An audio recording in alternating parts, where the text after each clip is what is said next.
They discovered and completely dismantled an underground tunnel that was used by Hezbollah proxies in southern Lebanon to cross over and harm the Israeli Defense Forces, their soldiers and even Israeli civilians. That's the latest that we're getting in. The Israeli Defense Forces, in a release statement, have said that IDF soldiers have dismantled an underground tunnel route of the Hezbollah organization in southern Lebanon. Now, they say that as part of the operational activity in southern Lebanon, the IDF soldiers dismantled the underground tunnel that was found, that was used by Hezbollah proxies. These are the visuals on your screens. In fact, Israel has also resounded its claim. Israel says that they will continue to batter southern Lebanon and that they will continue to hunt down Hezbollah forces, their commanders, and the entire infrastructure that belongs to the Hezbollah proxy in southern Lebanon.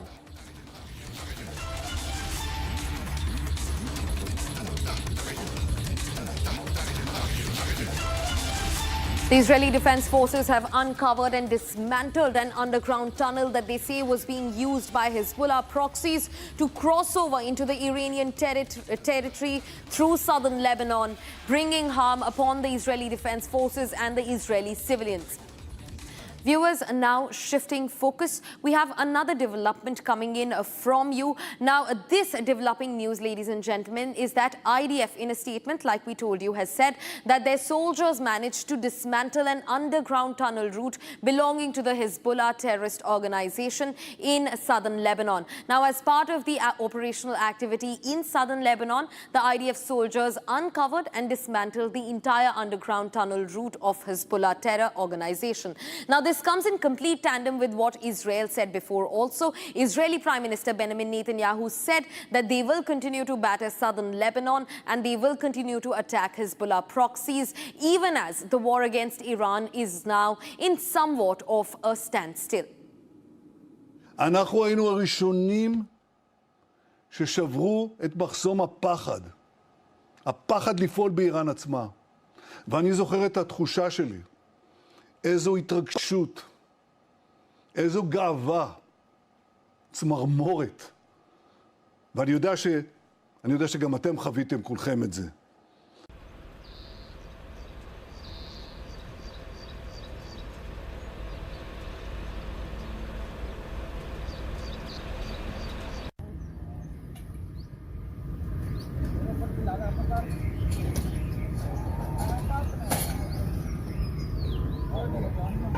המערכה טרם הסתיימה, אבל כבר עכשיו אפשר לקבוע בבירור. יש לנו הישגים היסטוריים. אני רוצה לזכור איפה היינו. איראן ניסתה ללפות אותנו בטבעת חנק. החמאס בעזה, חיזבאללה בלבנון, משטר אסד בסוריה, המיליציות בעיראק, החות'ים בתימן, איראן עצמה. זאת אומרת, הם רצו לחנוק אותנו, ואנחנו חונקים אותם. הם איימו עלינו בהשמדה, והם עכשיו נלחמים לשרוד. אנחנו הכינו בהם, יש לנו עוד מה לעשות. אנחנו היינו הראשונים ששברו את מחסום הפחד. הפחד לפעול באיראן עצמה. ואני זוכר את התחושה שלי. איזו התרגשות, איזו גאווה, צמרמורת. ואני יודע שגם אתם חוויתם כולכם את זה.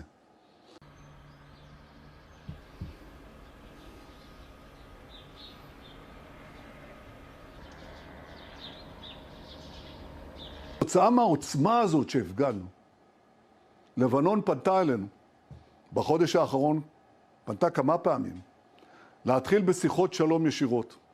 זה עוד לא קרה לנו בהיסטוריה. בעצם זה קרה פעם אחת לפני עשרות שנים. אבל עכשיו הם פנו אלינו, ואני אישרתי את זה, כפוף לשני דברים. אנחנו רוצים להגיע לפירוק חיזבאללה מנשקו, ואנחנו רוצים הסכם שלום אמיתי, הסכם שלום שיחזיק מעמד לדורות.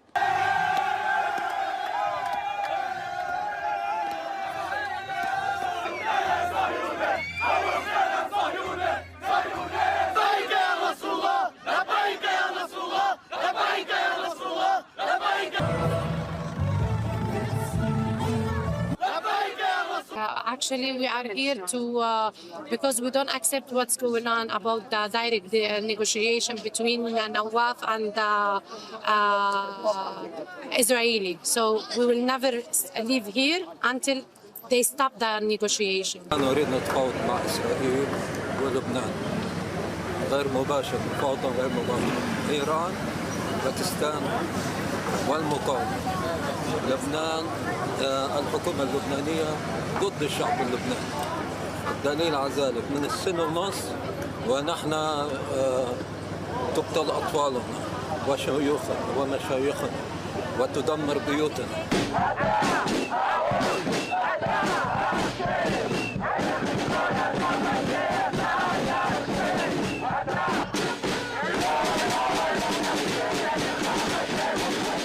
This is a war that does not bring us any safety, any security. It only harms the people of the Middle East, and it also harms the people of Israel. We are here knowing now, after the ceasefire, that it did not achieve any of its goals.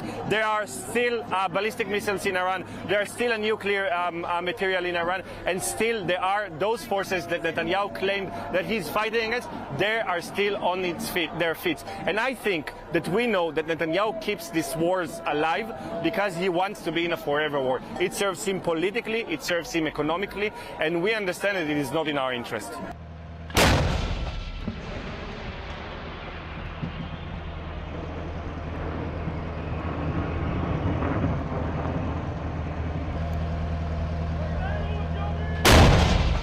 But it won't come from that. I mean, we already know negotiations with people who hate you and their agenda is to wipe you out is not going to happen.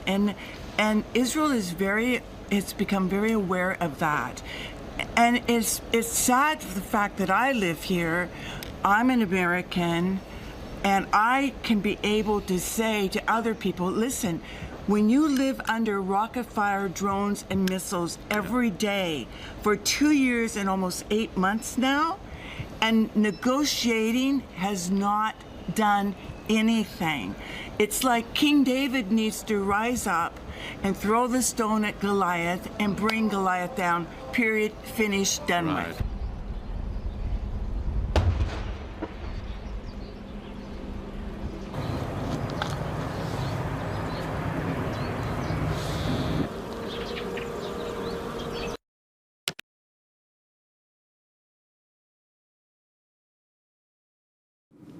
Viewers, now getting in some more breaking development. French President Emmanuel Macron has announced a special conference with the United Kingdom for finding a multinational lasting solution for free navigation in the Strait of Hormuz. Now, French President Emmanuel Macron is once again pushing for a diplomatic resolution to the West Asia war, emphasizing the need for a lasting solution that ensures peace and security for all the parties involved. Now, he's addressing key issues like Iranian nuclear activities, the Strait of Hormuz's navigation, and even Lebanon's sovereignty. Macron also announced a conference with the United Kingdom to organize a peaceful multinational mission to restore freedom of navigation in the Strait of Hormuz, a strictly defensive effort distinct from belligerence. Now, France, he says, is committed to playing its part in achieving the regional peace and stability.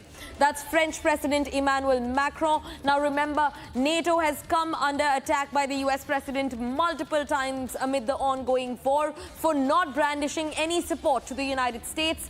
And now the French President says that a peaceful, long-lasting solution should be found for free navigation in the Strait of Hormuz.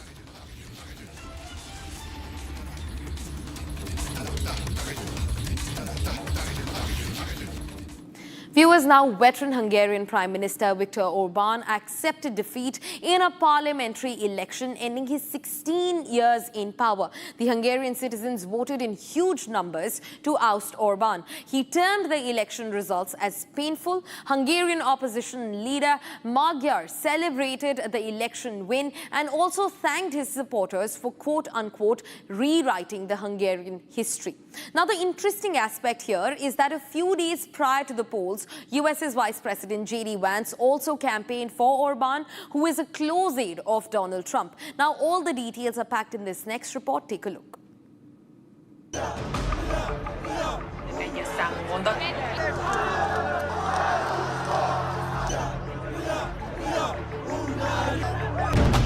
A massive crowd gathered along the Danube River in Budapest on Sunday.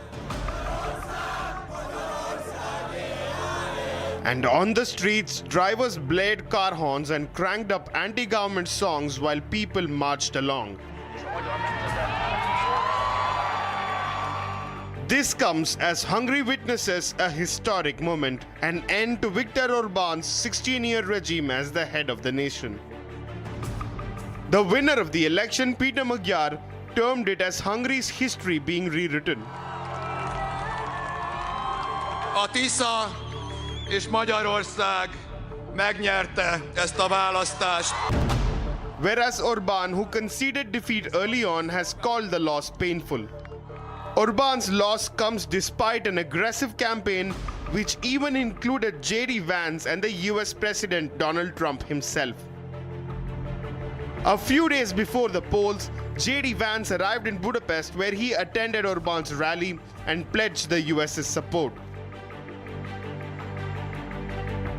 I am here for a simple reason, because I admire what you are fighting for. You're fighting for your freedom, you're fighting for your sovereignty, and I am here because President Trump and I wish for your success, and we are fighting right here with you. We want no more and we ask no more than to be allies against those who seek to push Hungary down. And you have drawn the attention of the American people, really people all across the world, because Hungary has been on the front lines of such foes. J.D. Vance even dialed President Trump and put him on speaker during the rally to address the crowd.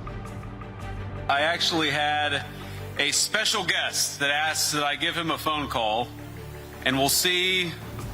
Let's hope he actually answers. But this is going to be very embarrassing. Hello, Mr. President. How are you? Hi. Hey, JD, could you give me a second? I'm just... Wow, that's some...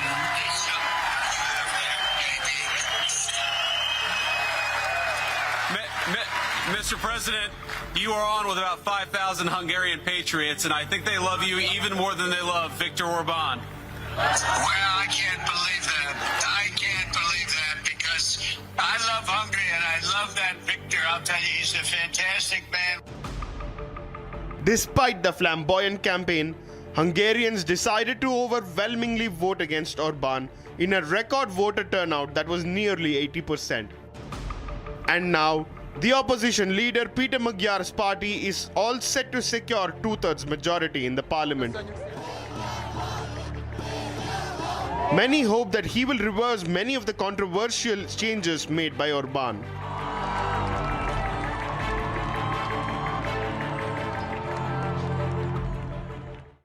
Viewers, now we're shifting focus to some more satellite images that have come to fore in the West Asia war, where you can see the aggressive US and Israel striking multiple areas across the Iranian territories. Now, these new satellite images emerge of the United States and the Israeli attacks that have bombarded the Iranian territory. Now, these visuals are from the 10th of April, and they show destruction at the Parchin military complex inside Iran. Take a look at these satellite images. Several buildings in the surrounded area appear to be completely decimated. The before and after shows the true extent of the damage that is being caused. Now remember, this comes closely at the heels of truce talks between the United States and Israel and Iran, for that matter, completely failing in Islamabad. In fact, not just that, in that one day of truce talks, the two warring parties, United States and Iran, did not even come face to face for a truce talk.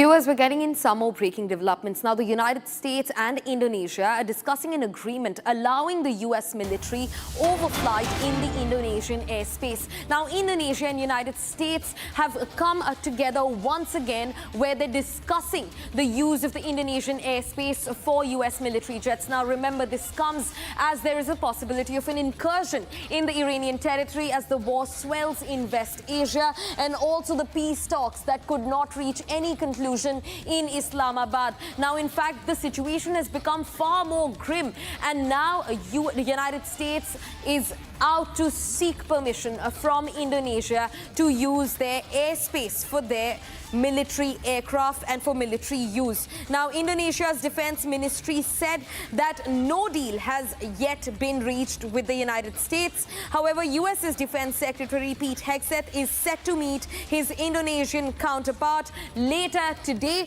to discuss the same matter. Now, Indonesia said that they did receive a call from the United States for and access to the Indonesian airspace. However, nothing concrete came out of that phone call. And now US's Defense Secretary Pete Hegseth, who's also been at the fore of the West Asia war, its decisions, firing his military top leadership back in US left, right and center, is all set to visit Indonesia later today.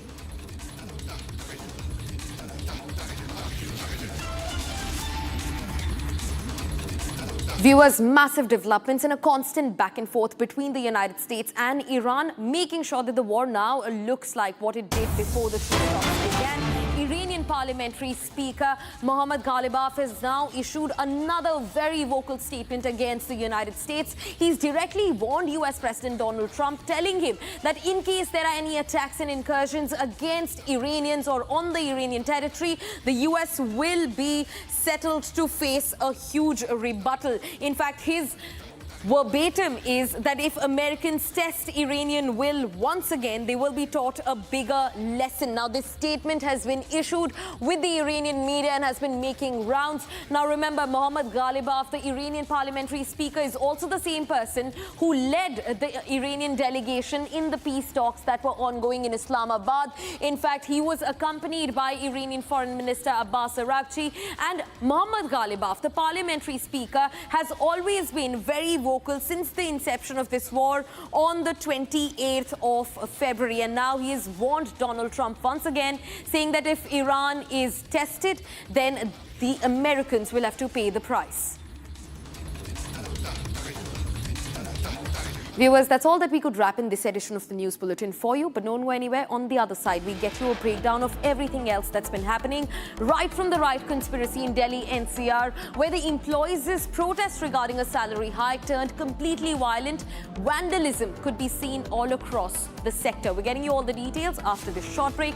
Stay tuned to Republic TV.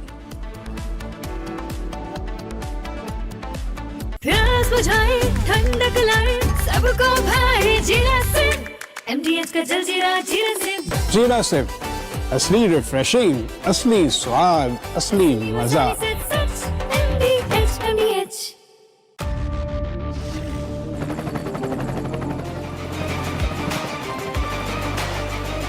Character, the taste of success. थोड़े में ज्यादा स्वाद ये ही तो है इसकी खास बात। वाओ मामा, क्या स्वाद है? अरे मेरे राजा। We are entering a very dangerous inflection point in this war. From here in onwards, either things could escalate beyond control, or there could be a surprise ceasefire. He is very fond of trying to make the world hang on to his every word, pearls of wisdom, but the last speech was a great disappointment. Everybody was hoping that he would announce an off-ramp, a ceasefire, and then finish this war, because the world is sick and tired of the shenanigans of Donald Trump and his mad capers, his insane wars in the Middle East, which have created a global economic disaster which will worsen by the day, by every day that this war continues beyond its use-by date. It is only heading towards greater destruction of the global economy. The simple fact is, Donald Trump used the worst expletives possible to show his frustration, to show his extreme annoyance and irritation at Iran as to why Iran was not surrendering. Iran told him simply, you may be finished, we are...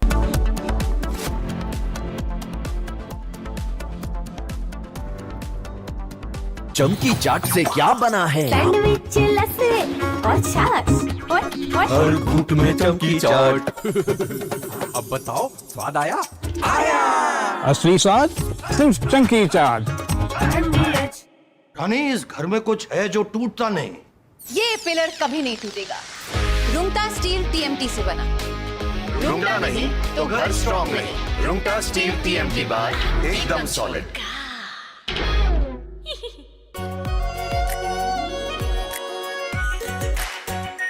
are pure shahi paneer masala, delicious, healthy everyday.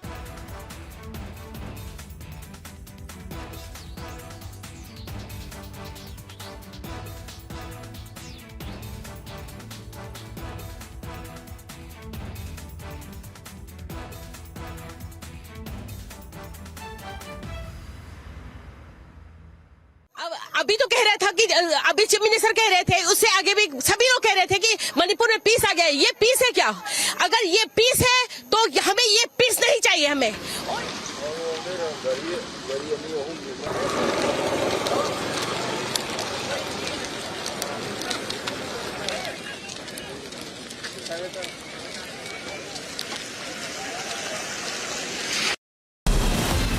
From Asia's largest news headquarters,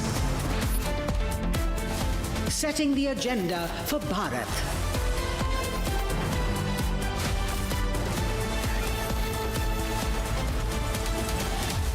You're watching Republic.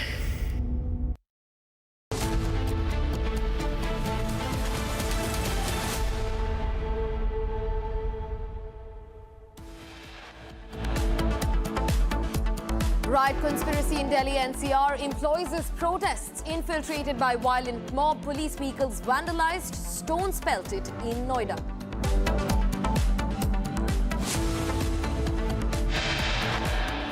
Serving army brigadier and son assaulted in Delhi after they questioned two people for drinking in public. Delhi police allegedly did not take any action. Corporate jihad row in Nashik. Hindu women employees harassed, sexually exploited and forced to convert their religion.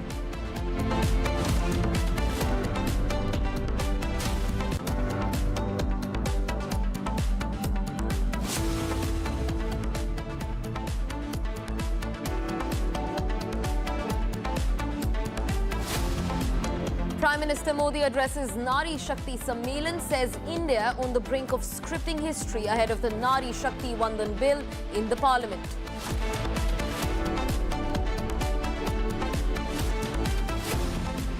After Islamabad talks fail, Trump says US Navy will now begin the blockade of the Strait of Hormuz. Trump warns of Hormuz blockade. Reports suggest Israel also preparing to resume strikes on Iran.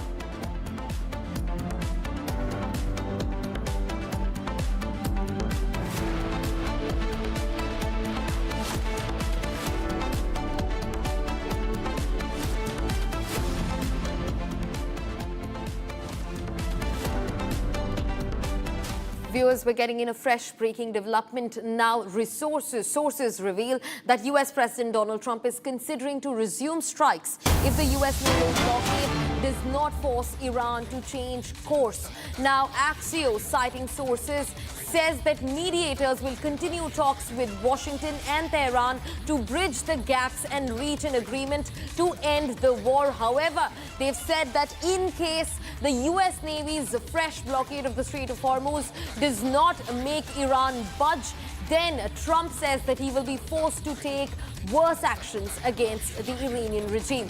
Now, The sources have also cited that Iranian targets that the US may attack could include infrastructure that was previously threatened with strikes by the United States. Now, a fresh revelation that comes in where sources claim that Trump will resume striking the Iranian regime, the Iranian territory. Now, this comes after talks in Islamabad that went on for over 21 hours between the warring sides, United States and Iran, failed miserably, with these two sides not even coming face to face with each other for the talks. Now, in fact, they concluded their strikes separately in isolation with Pakistan Prime Minister Shehbaz Sharif, and those talks have reached no conclusion at all. And now the war has once again started to swell in the West Asian region, with fresh warnings from Donald Trump, where he says that in case the US Navy's blockade of Strait of Hormuz does not make Iran change course,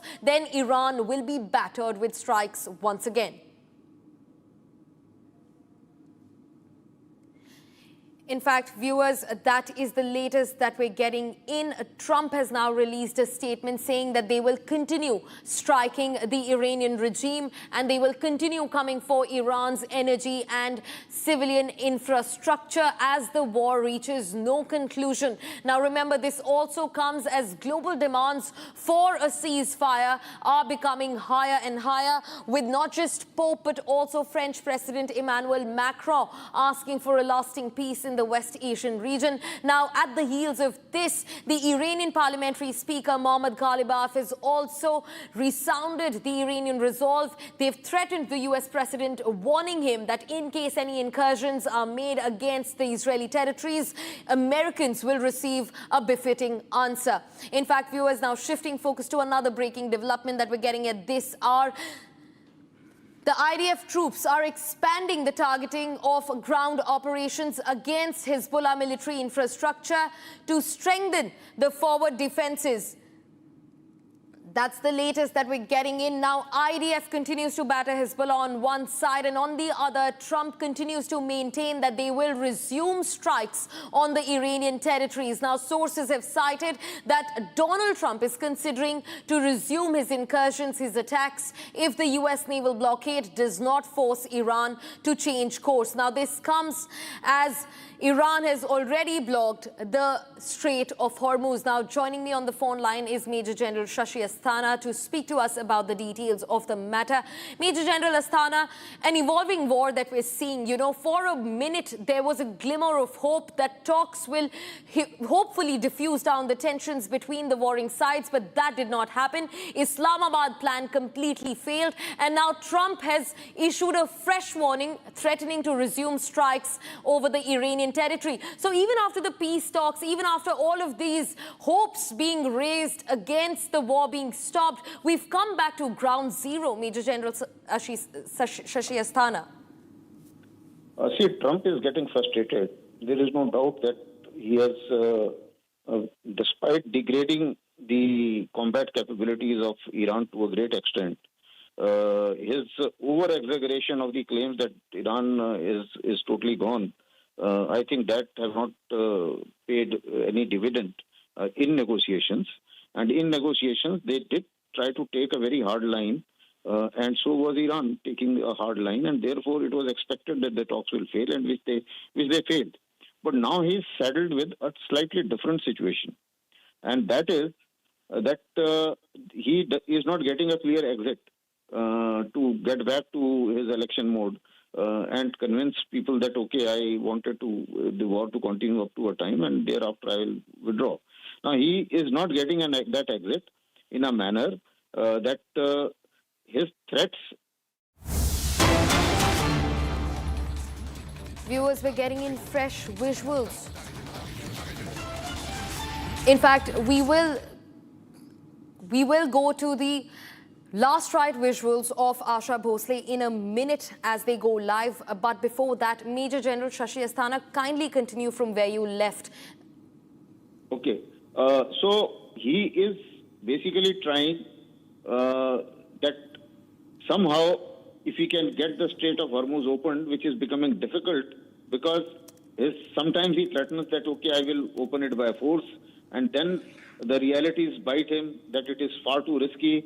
and then he starts threatening in a different manner, which he has done now, and then the talk of blockade, because blockade itself has got a lot of ramifications, as rest of the countries which are neutral, like India and everybody else, they will also get affected and will also raise a voice to say that this is illegal. The blockade is also illegal. The choking of Strait of Hormuz is also illegal. Both these acts are illegal, one by Iran and one by USA. And it was open before the war. So obviously, America remains responsible for starting this crisis. So therefore, I think he is finding it difficult to wriggle out of this situation. And that is why he's trying out that if his threats can work again and again. Shashi Asthana, in fact, thanks very much for getting us that lowdown. For now, viewers, shifting focus to another breaking development that we're getting. Now, Israeli Defense Forces, their troops are expanding the targeting ground operations against Hezbollah military infrastructure to strengthen the forward defense posture in the Bint Jebel area in southern Lebanon. Now, remember, this comes after the Israeli Defense Forces made it clear that they will continue to batter Hezbollah infrastructure deep inside Lebanon, with special focus remaining on southern Lebanon. Just moments ago, they also managed to blow up an underground tunnel route of the Hezbollah terror organization. They said that the proxies will not be spared, no matter what happens to the Iran ceasefire. And remember, this continues to push the entire region of Gulf into a deploring war as Israel continues its incursion against the Hezbollah organization.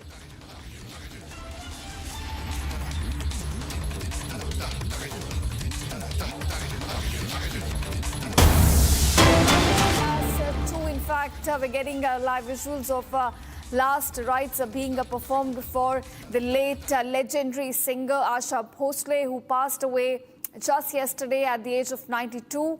And now we're looking at the last rites, the final journey, in fact, of the melody queen of Bollywood underway right now. We're getting these live visuals from Mumbai.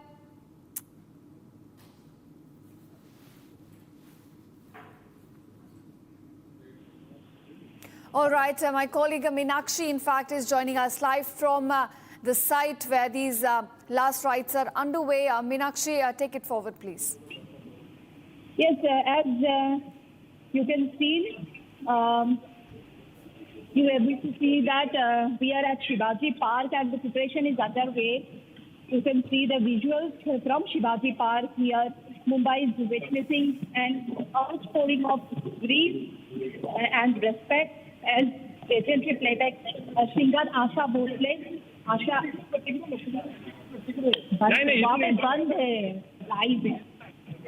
Bhosle is being accorded a state funeral at Shivaji Park. As you can see the live visuals, and right now Shivaji Park has turned into a, we can say, sea of mourners.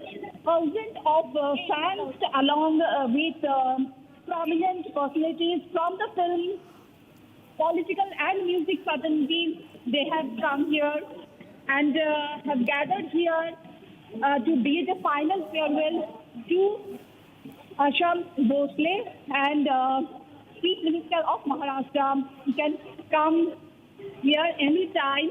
And we have now joined by Pandit Ji. Pandit Ji, आप ये सारे rituals करेंगे, अभी क्या क्या अभी होने वाला है, कितना टाइम बचा है, प्रिपरेशन कैसा है?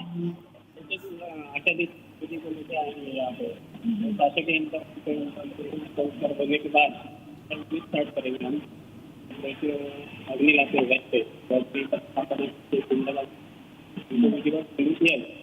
अच्छा, कितना टाइम में आने वाले हैं, कुछ मिला आपको इन्फॉर्मेशन? 4 बजे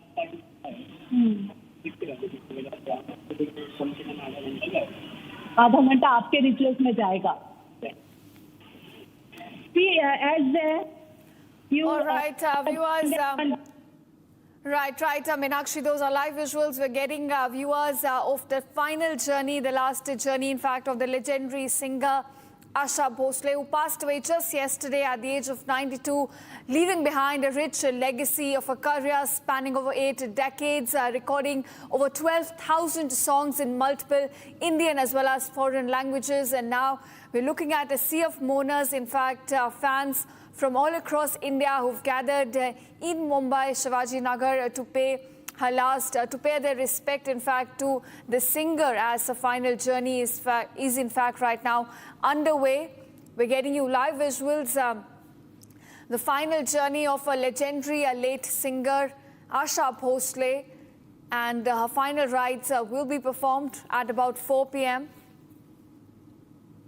All right, my colleague Meenakshi continues to be live with us. Meenakshi, please take us through what you're seeing around. Yes, we have joined by Pandit ji. Pandit ji, यहाँ पे rituals होने वाले हैं. आशा जी के mortal remains को यहाँ पे लेके आएंगे. कितने टाइम में आएंगे और ritual के लिए कितना टाइम आप लोगों का है? कैसा arrangement है? ऐसे तो 4 बजे का टाइम बोला है हमें. तो 4 बजे जैसे वो आशा दीदी को लेके आएंगे, वैसे वो शासकीय इंतजाम से उनका पहला गवर्नमेंट की तरफ से जो भी होगा रिचुअल्स, वो हाँ स्टेट ऑफ ऑनर होने के बाद हमारा विधि स्टार्ट होगा. कितना टाइम विधि में है? क्या पूरा अरेंजमेंट हो गया क्या फाइनल? पूरा अरेंजमेंट हो गया है विधि का. जो भी सामान वगैरह लगता है वो सब लाया है. ये आने के बाद आधा घंटा में हो जाएगा विधि. 4 बजे से हाँ 4 बजे बोला है टाइम. देखते हैं अभी कितने. As you have seen, Pandit ji spoke to Republic and he said the rituals will take time for half an hour. And from the house of Asha Bhosle, the Lower Parel house, it will take 15 to 20 minutes hardly to reach here at Shivaji Park. And I can show you all the preparation is now finalized. As you have seen that fans are gathered at Shivaji Park, and right now Shivaji Park has turned into a sea of, I can say, mourners, thousands of fans. Right, Meenakshi, please hold on to your thoughts. We're also being joined by Revati, our colleague, who is in fact present as this last journey of Asha Bhosle is still underway. Revati, take us what you're seeing around, in fact. Right, as you can see that the final journey of legendary singer Asha Bhosle has begun. The mortal remains of Asha Bhosle have been taken from her residency to Shivaji Park, where the cremation will take place. As you can see that this is the very truck from which the mortal remains of this legendary singer will be taken to Shivaji Park. As you can see, all the family members, all the well-wishers are bidding adieu to this legendary singer, and the final journey has just begun. Before this, many personalities from media, from Bollywood, from music industry paid their last tribute to the legendary singer with the heavy security deployed at the site. We can see that from her Lower Parel residence, Asha Bhosle's mortal remains are being taken to Shivaji Park, and she will be cremated at Shivaji Park at around 5 p.m. today, where all the well-wishers and the entire nation will be bidding adieu to the legendary singer. Over to you. All right, Revati, so our last rites will be performed at about 4 to 5 p.m. at Shivaji Nagar. This is where the last journey is in fact also headed. It started from her residence at Lower Parel, and now you can look in fact at a final journey. We're getting you live visuals, and you can see a sea of people. Her fans in fact have gathered to get a last glimpse of the legendary singer, to pay their tribute, to pay their respect to a singer that in fact has contributed immensely to Indian cinema. You can see how many people in fact have gathered on both the sides of the road to pay their respect to Asha Bhosle, to Asha Tai, the legendary singer who passed away at the age of 92 just yesterday. And right now her final journey, her last journey in fact, is underway in Mumbai. We're getting you live visuals as a sea of mourners in fact have gathered all around, and Revati continues to stay with us. Revati, take us through what you're seeing around. You can see also people, showering petals on her as her final journey is underway. There are a lot of fans who have gathered. It's a very emotional moment at this time. Right, as you can see that everyone here in Mumbai is bidding adieu to the legendary singer. Asha Bhosle took her last breath at the age of 92 at Breach Candy Hospital, where she first was rushed to the Breach Candy Hospital due to cardiac arrest. Then, due to multiple organ failure, she took her last breath. As we can see, the final journey of the legendary singer has begun, and now the entire nation is bidding adieu, bidding farewell to Asha Bhosle ji, who has contributed immensely to the Indian cinema and the music industry of the Indian cinema. I would also like to mention that she was conferred with Padma Vibhushan, which is the second highest civilian award, and she has also been conferred with Maharashtra Bhushan and a number of such awards. A number of awards in her entire life. Also, now we can see that people are giving slogans that Amar Rahe, Asha Tai Amar Rahe. Also, they are showering their love, showering petals and bidding farewell to the legendary singer Asha Bhosle. Over to you. Right, of course, Revati, it's 8 decades of a melodious era that's now coming to an end. A voice that touched millions of hearts, moved our souls in a way that's difficult to describe, now coming to an end. In fact, you can see a lot of people, a lot of fans, people from music and film fraternity walking around the truck, in fact, which is carrying her mortal remains, her last journey, in fact, to pay their respect, to pay their tribute to the legendary singer, a singer who has contributed not just through her vocal expertise, but also through the vibrant personality that she explicit anyone she met, in fact, during the course of her journey. And we're celebrating as well today her legacy, a rich legacy, as we bid farewell to the legendary singer Asha Tai, as she is often called. In fact, it's 8 decades of music, 8 decades of magic that she brought to screen, that she contributed to Indian cinema. And now you can see her final journey, her last journey, in fact, underway right now in Mumbai. Her final rites will be performed at about 4 to 5 p.m. at Shivaji Nagar. And right now, her final journey is underway from her residence at Lower Parel to Shivaji Nagar. We're getting you live visuals. And Meenakshi, in fact, is now joining us. Meenakshi, do take us through what you're seeing, and also we understand that her final rites will be performed at about 4 p.m. Yes, as you can see, preparation almost done at Shivaji Park, as Asha Bhosle's last rites started also, and as we are showing you the latest live visuals from Shivaji Park, and the Maharashtra government has arranged full state of honors for the this veteran singer. A ceremonial guard of honor will be presented with police personnel lined up as a mark of respect. You can see on the visuals, and several political leaders, cultural icons, they have started gathering at Shivaji Park. Security has been tightened with Mumbai police managing the swelling crowd. As you have mentioned already, lots of thousands of fans of Asha Bhosle, they gathered on the road, and they are waiting for their dearest Asha Bhosle.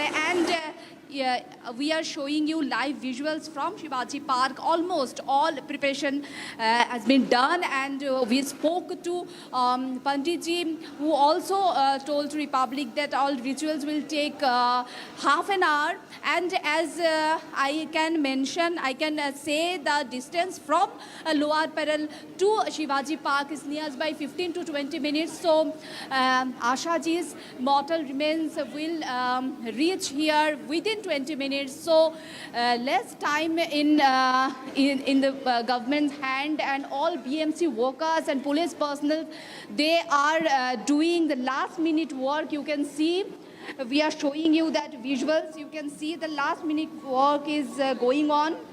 And as we have seen that earlier, her mortal remains were kept at her residence for public darshan, where political leaders and Bollywood fraternities, they had gone and paid respect to Asha Bhosle, and thousands queued up since morning.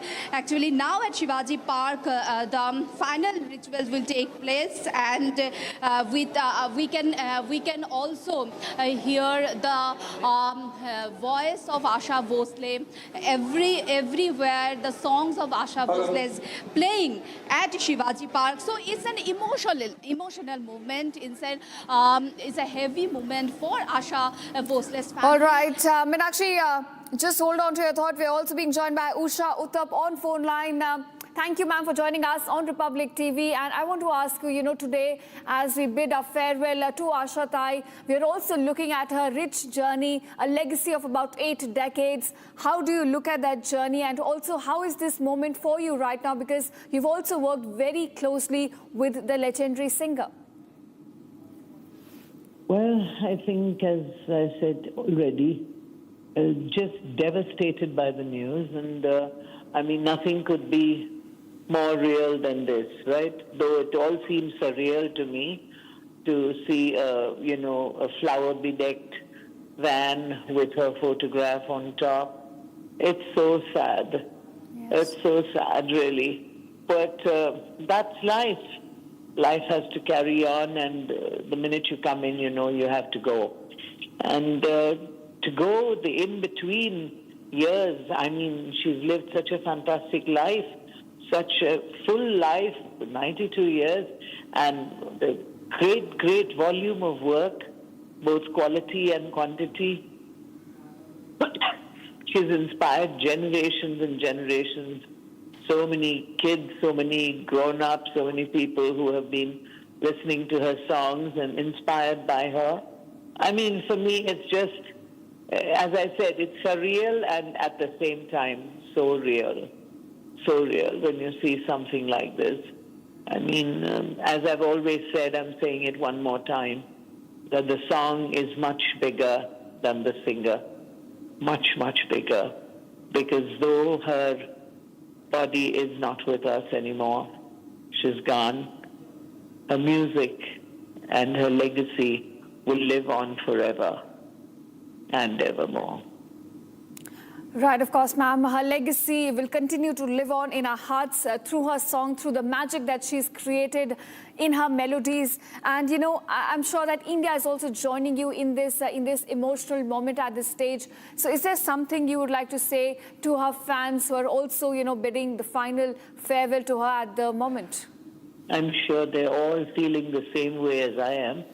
We're really sad that she's no more there physically, but the music will carry on, and the way her music will carry on will be really amazing, isn't it? It already is. I mean, so many generations of people are singing her song. As far as I'm concerned, personally, you will never find a single playlist, not a single playlist of my shows. Like even yesterday I performed, I will be performing day after again. There's never been a show or a playlist of ours where there is no DMD, which means Dam Maro Dam. Right. And so many others, yeah. So my gratitude, my great respect, and great admiration, and I'm in total awe of the work that she has put in. I can certainly relate to that emotion, ma'am, that she has been immortalized in not just your playlist, but I think in everyone's playlist. We have grown up listening to her songs, and on that note, thank you so much, ma'am, for joining us and sharing how you're feeling at this stage. All right, and now we are also being joined by folk singer Malini Awasthi on this. Thank you, ma'am, for joining us on Republic. And It's a somber moment for all of us right now. We're bidding final farewell to the legendary Indian singer Asha Tai. Ma'am, you've worked closely with her as well. How are you feeling at the moment? And also, how do you reflect on her rich journey? Extremely sad. I think we have all grown up watching her, listening to her and dancing on her songs. And I can say this with confidence and with full awareness that each and every potential singer of many generations have tried to learn from both sisters, but maybe more from Asha Ki because she portrayed such extraordinary range of composition. Right. As if there was some tireless, streak in her which was not ready to give up, willing to take chance, willing to take up new compositions. I mean, her whole life journey is such a role model for any singer, especially female singers. And I saying this because women face so many hurdles while pursuing a career. And here is a woman who got married very early and saw ups and downs in her personal life, but never gave up. And, it happens in family when you have one, almost a goddess Saraswati as your sister, Lata. And there are eminent comparisons drawn, and it's not easy to crave out your own, niche and such a legacy. It is not easy. I think a life has, there's so much to learn from her. Right. That nothing can stop you from living your dream. And she did despite all the difficulties and hurdles. And imagine, 30 years ago, she came up with the remixes of her own songs. Who does that? Today, there is a trend of remixes in films and albums. And I heard her, in fact, she said that I saw people doing RD songs, and I thought, why should I watch others do when I can sing? I will do my own. And she came up with her own Asha and RD and came up with remixes with Leslie Lewis. So, it takes guts to come up with a new interpretation of your own very hit song. And it can have, it can be judged, but only very daring artists will take up that. And she was singing for Rahman Saab or any young music composer, Shami Tandon ji, she was singing for him. So I think this has kept her alive, in everybody's memories. And I think even today, you ask any 12-year, 13-year-old boy or girl, they would recognize her. She was so active, full of life, cooking for everybody, and living a life of that of a grandmother, a mother. I think she was a very happy and satisfied as a person when she said bye-bye. But I think what she has created, songs that she has sung, will continue to echo in this universe for, I think, lives and generations and generations. Forever immortal.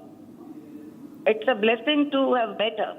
And since you asked me what we did talk, when we met, yes, I was, we met we met earlier, but we had a very unique meeting to have some conversation. It was Prime Minister's swearing in ceremony in 2019. And we were there for the swearing in ceremony. And she was all alone, and you know how it happens after the swearing ceremony. The traffic was stuck, and both of us found in each other's company. And it took a while for the car to come.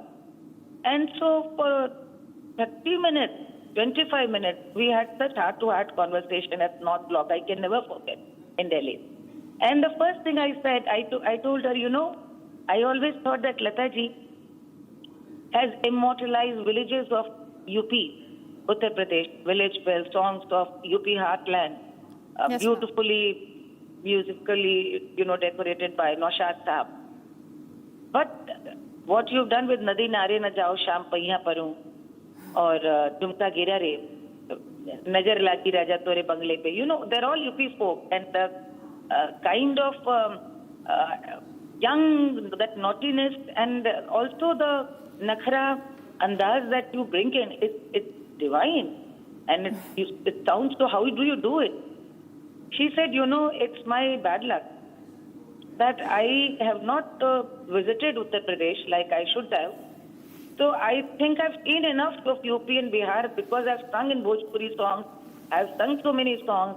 When I was singing for Umrao Jan, the ghazals, I thought that I'd spend time in Lucknow. So I feel very closely, you know, I can relate to UP. That is what explains how I can bring life to those songs. It was beautiful to hear her talk about them. Then again, we met in Bombay.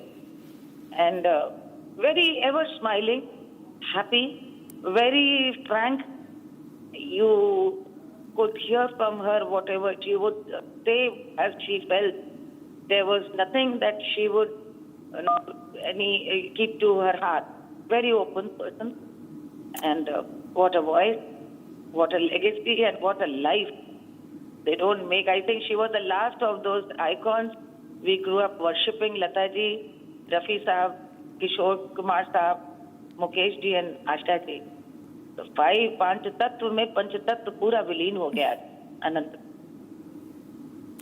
Right, ma'am. It's difficult to imagine without these voices what Indian cinema would in fact look like. And as you mentioned, you know, she was truly a fighter. She had that jazba, that passion for music going on even at 92. She in fact visited our campus and she had that spirit alive.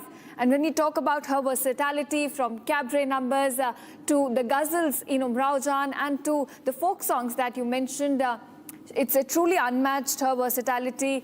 Ma'am, if you could also reflect, because you also shared about your personal anecdote with her, how your interaction went. If you could just tell one thing to her fans today who are bidding farewell to her, what would you say? To really learn from her and both Lata ji, that they were so humble. You know, even despite achieving everything an artist can dream of, they were so grateful to their audience, to their father, the Guru, and to their family. In fact, I was there when she was being awarded Lata Mangeshkar Award by her family. Hello? Yes, ma'am. We can hear you. Please continue. Okay.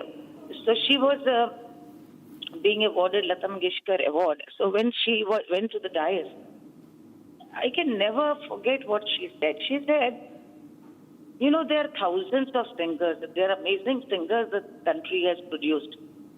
They will keep coming. But you have chosen us. It is your heart. It is your wish that has made us who we are. And because of you, we will continue to echo in your rooms. And not that singers were less greater, who were around, but you chose us. So we are grateful to our audience. And then she said, I'm grateful to my father and my brother, Pandit Hridaynath Mangeshkar ji, who's here. She said, because he chose me good enough to be awarded an award designated or which has been in honor of my sister. Because she was like the sun, my sister, Lata ji. So I thought that this was amazing because she was grateful to audience, fans, her brother, and so much in awe of her sister, Lata ji. I think this is what new artists can really learn, humility and gratefulness to music composers and to the audience who have made who legends are. I think that is what makes them great. And you know, one more last thing. People requested her to sing.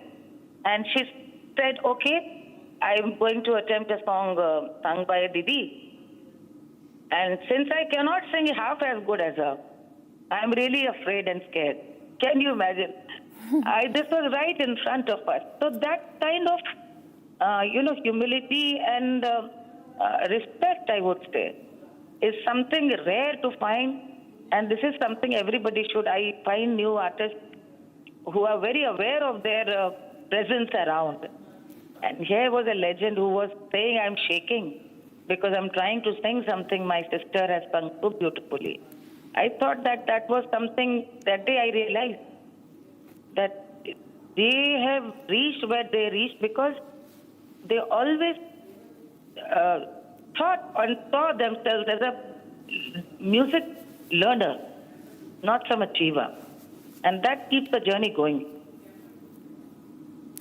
All right, ma'am, it's very heartening to hear your interaction with her, the way you talk about her, how singers, in fact, around the world adore her, not just for her vocal expertise, but also the kind of respect, the kind of humility that she brought to the stage. Thank you so much, Malini ma'am, for joining us on this and sharing how you feel at the moment and also reflecting on her journey.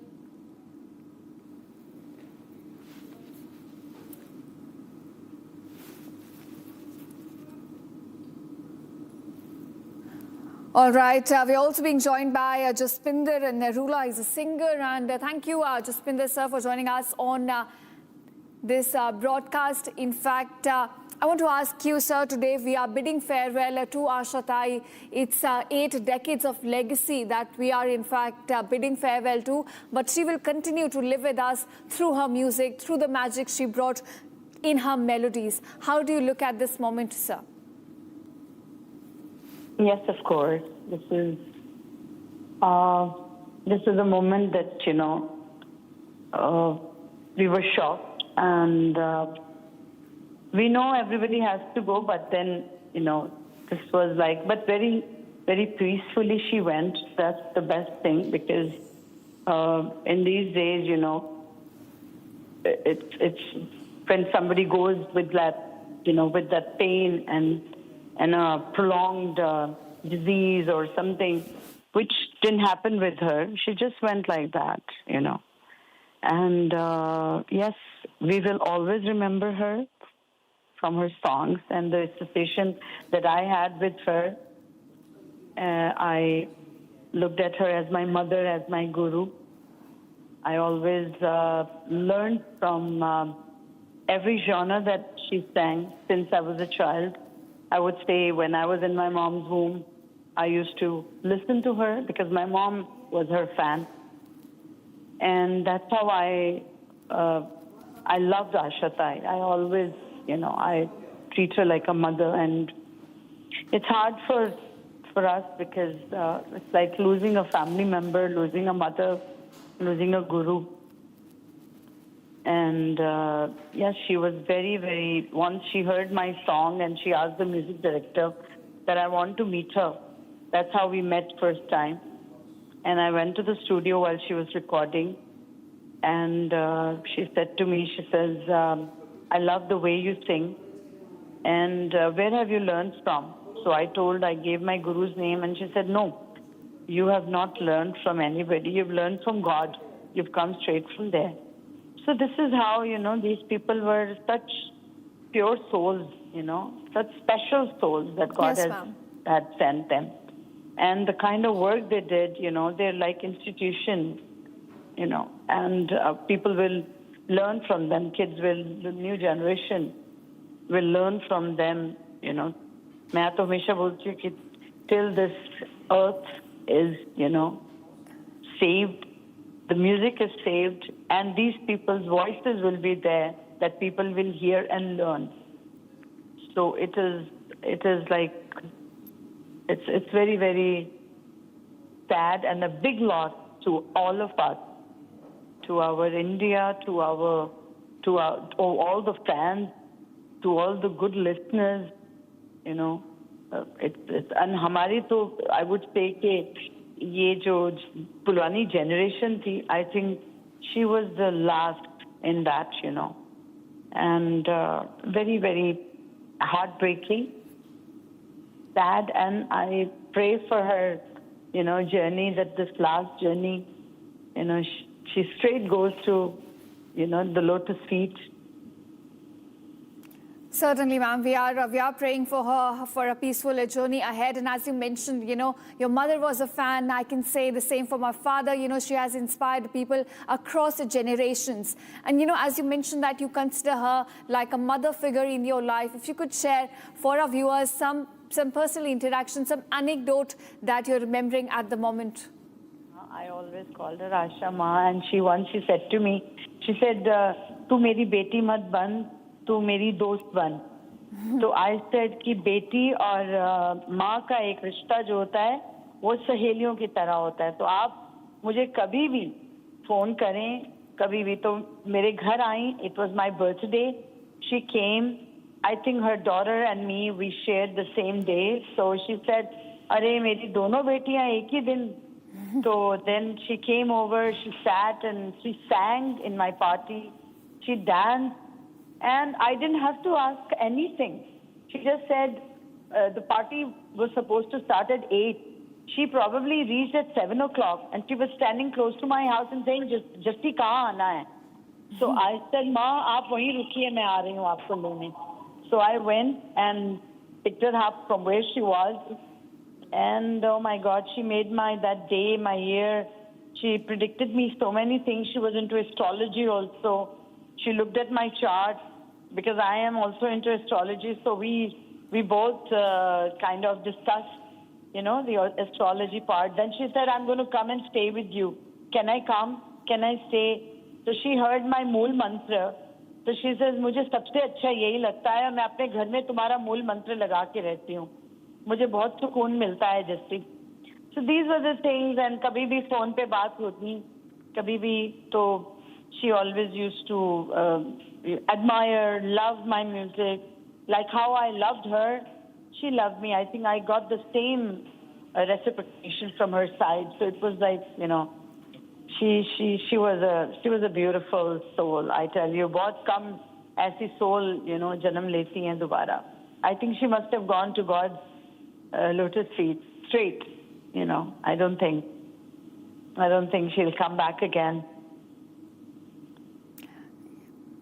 And I think, ma'am, that's something a lot of people talk about, not just her vocal expertise, her melodious voice, but also the kind of personality she had, a vibrant personality, a woman who was a fighter, full of jazba, somebody who wore her heart on sleeves and never shied away from, showing her love to people that she adored all around us. And you're, of course, one of them.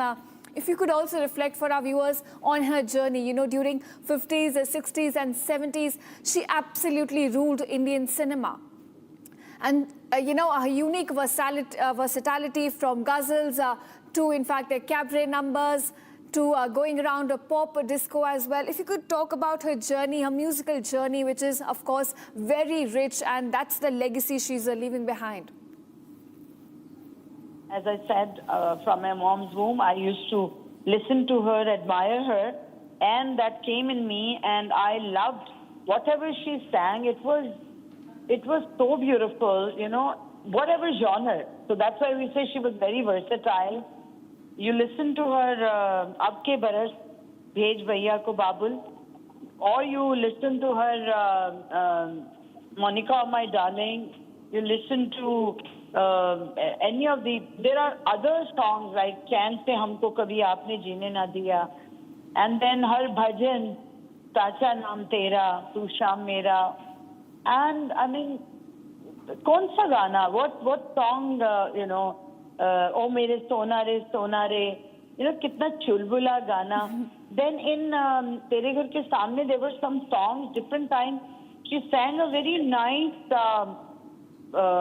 style, which was very Western, and it was like a cha-cha-cha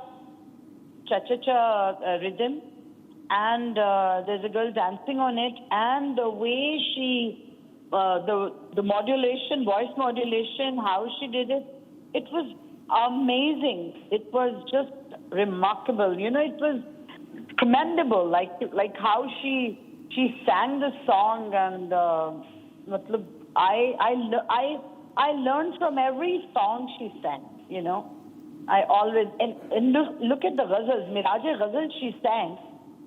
Every ghazal was the graces she took, the way she sang those ghazal. After that, Umrao Jan was another, Kamal. I would say Kamal. I mean, I can't. All right. Jaspinder, ma'am, please just hold on to your thought. We're also being joined by Hema Malini at this moment. Ma'am, I want to ask you, you have closely worked with her. And how do you feel at this moment as we reflect on Asha Tai's journey, 8 decades of rich legacy? How are you feeling at the moment and how do you look at her journey? Her journey was fantastic. For the last 10 decades, she has entertained people with her singing skill, and nobody can beat her. And she had her own place in this music world. She was something unique. She was able to deliver whatever the music director wanted, the way what she wants. Matlab, in fact, she will give 100% more than what is necessary.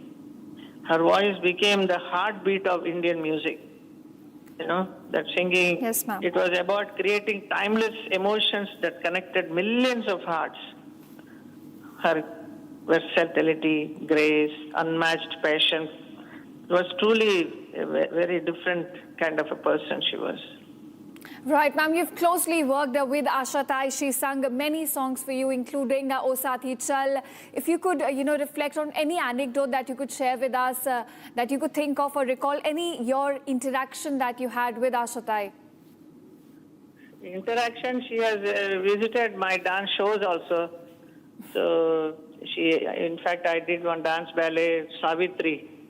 So she was present and she saw the show and she expressed her feeling, I love to sing for your ballet also, which did not happen. But whenever we have met, she has always loved me, gave me so much love. She will hug me.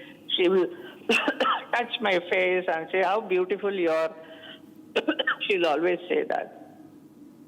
So I can never forget such a wonderful, lovely person she was.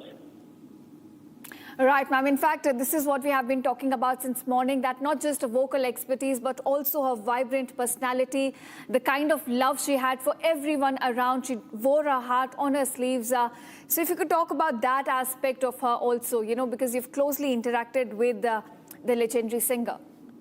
Yes, please. Thank you. All right. Thank you, ma'am.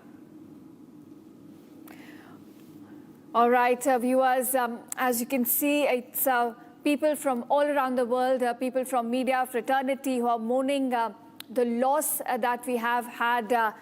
We've lost a legendary singer, Asha Tai, who succumbed to multiple organ failure just yesterday at about 12 noon at the age of 92. And today, her final rites will be performed. Her final journey right now is underway. And India is bidding farewell to the legendary singer and at the same time remembering her rich legacy of 8 decades. Her soulful music, a voice that touched millions of us. It moved us in ways that's difficult to describe. And looking back at her journey in remembrance, we're talking about the kind of rich legacy she's leaving behind in about 12,000 songs that she has recorded in over 8 decades of her career, a rich legacy, 12,000 songs in multiple Indian languages, and today it's an end of an era, a melodious era that we're looking at, but Asha Tai will, of course, continue to live with us through her songs, through the melodies that she's left behind, and the rich legacy that we are looking at right now as her final journey is underway. And India, in fact, is mourning this big loss to the media industry, and not just to the media industry, the cinematic world today, in fact, is mourning this loss. And we're looking at the final journey of Asha Bhosle, the melodious queen of Bollywood. We're looking at several leaders also coming at the Shivaji Park, which is where her last rites will be performed with full state honors. We're looking at several politicians now arriving there to pay their respect to Asha Tai, to pay their tribute, the final respect, in fact, as her final journey is now underway. We're getting you visuals of the final journey, as well as the rites will be performed at about 4 p.m. today. And in this difficult moment, it's an emotional moment for everyone as India bids farewell to a voice that has been a ruling Indian cinema for decades and decades, has contributed immensely to Bollywood music, and not just Bollywood. She has sung in multiple Indian languages as well as foreign languages, a voice that brought magic to screen. And with in fact her passing away, her demise, we're looking at a big loss for the Indian music industry. And right now getting you the live visuals of a final journey which is underway from her residence at Lower Parel to Shivaji Nagar in Mumbai. And this is where the last rites will be performed now because of her contribution, the immense contribution to the Indian music industry, a rich legacy. In fact, we will be looking at her last rites being performed with full state honors at about 4 p.m. IST in the evening. And now, viewers, we're slipping into a very short break, but don't go anywhere. On the other side, we will continue to bring you more updates as how tributes are now pouring in, heartfelt condolences are pouring in for the legendary singer who's left behind a rich legacy. प्यास बुझाए ठंडक लाए सबको भाई जीरा सिर्फ MDH का जलजीरा जीरा सिर्फ जीरा सिर्फ असली रिफ्रेशिंग, असली स्वाद, असली मजा। MDH केसरिया से मन जोगी हुआ रे, दिल झूमे देखो मतवारा हुआ रे, केसरिया से मन जोगी हुआ। हर पल मनाओ केसरी त्योहार, विमल बोलो जुबान केसरी। आर प्योर सूजी पास्ता उबालो मिलाओ और खाओ, 8 मिनट में तैयार। क्या टेस्ट है सबका राजा हार्डकोर मसाला।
थोड़े में ज्यादा स्वाद, यही तो है इसकी खास बात। वाओ मामा, क्या स्वाद है। अरे मेरे राजा,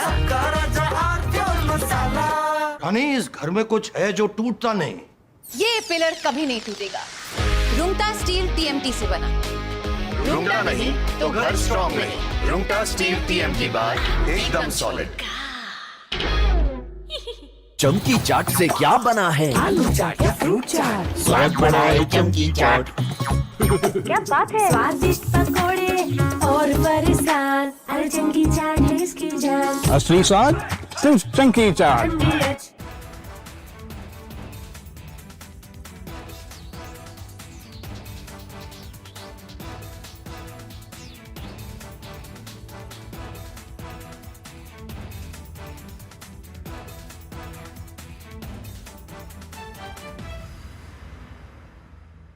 We are entering a very dangerous inflection point in this war.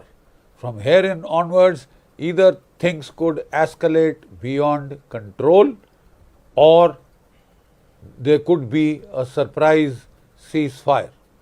He is very fond of trying to make the world hang on to his every word, pearls of wisdom, but the last speech was a great disappointment. Everybody was hoping that he would announce an off-ramp, a ceasefire, and then finish this war, because the world is sick and tired of the shenanigans of Donald Trump and his mad capers, his insane wars in the Middle East, which have created a global economic disaster which will worsen by the day by every day that this war continues beyond its use-by date. It is only heading towards greater destruction.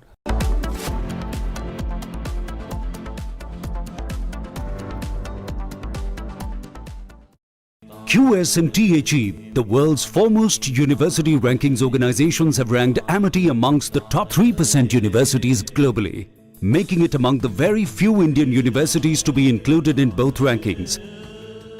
Yet another top ranking for Amity University.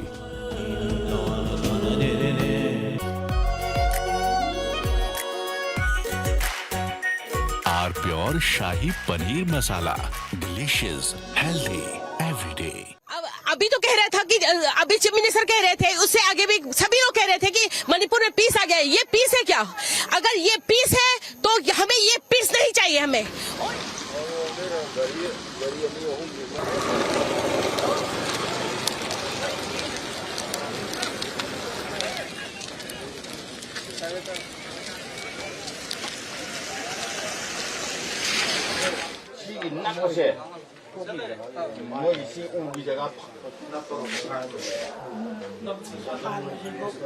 ये bomb blast 1:05 में हुआ है।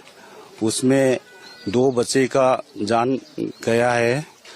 2 बच्चा, एक 5 साल का है, एक लड़की है, वो तो 5 महीना का है। ये बहुत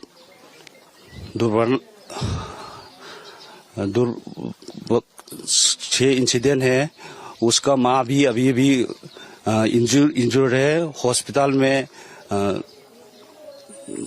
ट्रीटमेंट के लिए घायल तरीके से इंजर्ड है। ये आतंकवादी लोग हम लोग को टारगेट कर रहा है, मैतेई लोग को। इसलिए सरकार से विनती है जल्द से ये घटना के solution. From Asia's largest news headquarters, setting the agenda for Bharat.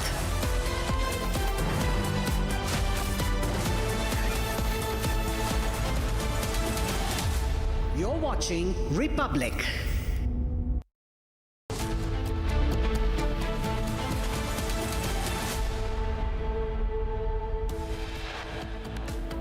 Final tribute to Asha Bhosle. Thousands are gathered to mourn the legendary singer. Final rites to be held shortly. Corporate Jihad Rao in Nasik. Hindu women employees arrested, sexually exploited and forced to change their religion.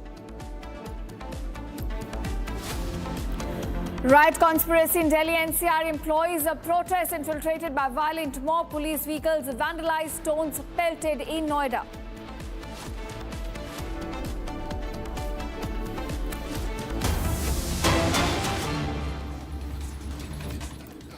All right, viewers are getting you live visuals from, in fact, the legendary singer Asha Bhosle's The Final Journey, which is now underway. These are live visuals on your screen as Asha Tai's The Final Journey, her last journey, is right now underway in Mumbai. In fact, from her residence at Lower Parel to where the last rites will be performed with full state honors at Shivaji Park. Right now, you can see a sea of mourners. All her fans, in fact, are gathered to pay their respect, to get a last glimpse of the legendary singer who has contributed immensely to Indian cinema for past 8 decades. And right now, her final journey are underway as India bids farewell and mourns the big loss to the music industry. We're looking at the live visuals we're getting from Mumbai, in fact, as Asha Tai's final journey is underway right now. She's had an excellent career spanned over 8 decades. Over 12,000 songs recorded in multiple Indian and foreign languages. An immense contribution to Indian music. Today, that voice has left, is no more with us. But she's leaving behind a rich legacy of over 12,000 songs of melodies that will continue to immortalize her in our playlist, in fact. And today, It's a big loss for the industry. All right, my colleague Meenakshi now joins me with more details on this. Meenakshi, take us through what you're seeing around as you're present at this site, in fact.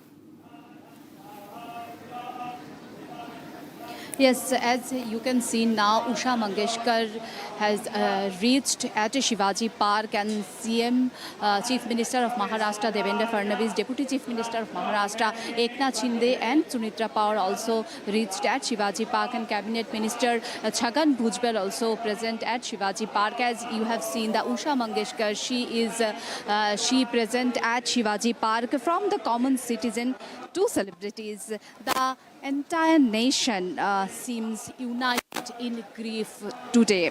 Shivaji Park, I can say, has become a center of collective mourning as India bids a final farewell to its nightingale. And this situation, I want to share one news that before arriving at Shivaji Park, Chief Minister of Maharashtra has taken important decision. What is it? A cabinet meeting chaired by Chief Minister Devendra Fadnavis paid a tribute to legendary singer Asha Bhosle. During this meeting, a decision was also taken to set up an institution in her honor, and this state-supported initiative will be dedicated to promoting social and cultural welfare activities, carrying forward for spirit of service. So very important decision has been taken by Chief Minister of Maharashtra Devendra Fadnavis today. And now we have seen the mayor of PMC has reached at Shivaji Park, and members of Mangeshkar family are present, visibly emotional, and as they prepare to perform the last rituals. And what we can see here, police personnel have taken position for the ceremonial guard of honor, and the atmosphere is heavy, I can say, with every protocol being followed with precision and dignity. Senior officials and dignitaries have gathered nearly the designated area of the last rites, and we can see Ramesh Sippi, the director Ramesh Sippi, and Vivek Oberoi, Bollywood personalities are present at. Right. We'll also go across to my colleague Revati, who's in fact present at the cremation site. Revati, her last rites will be performed with the full state honors. We're given to understand that about in a short while from now. In fact, take us through what you're seeing around. Right, as you can see, the last journey of legendary Asha Bhosle began from her residence in Lower Parel, and it is heading towards Shivaji Park, where all the final rites will be taking place. There, all the dignitaries, including the CM of Maharashtra, Devendra Fadnavis, along with both the Deputy CM of Maharashtra, Mr. Eknath Shinde, and Sunitra Pawar, have reached the Shivaji Park, where the final rites will be taking place.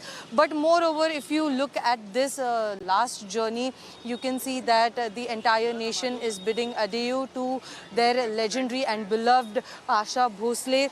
We can just imagine that what a legacy that she will be leaving behind for the Indian cinema. She has contributed immensely for the Indian music industry. A rich legacy that, in fact, Asha Tai is leaving behind. And thanks so much for joining us on this.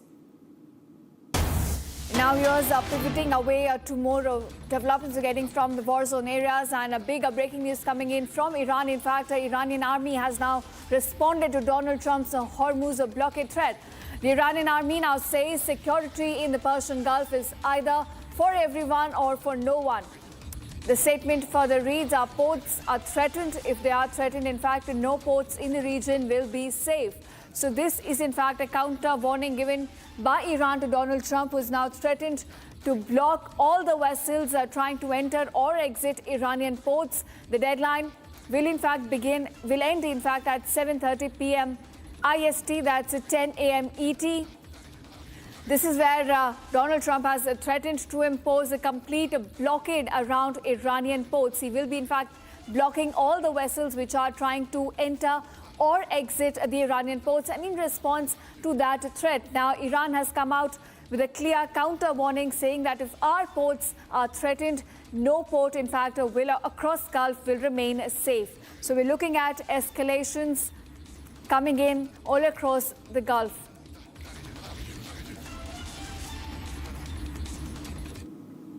And now viewers are moving on to another breaking news development we're getting at this hour. Now Israeli military, in fact, has released a statement saying it will escalate its strikes on Lebanon.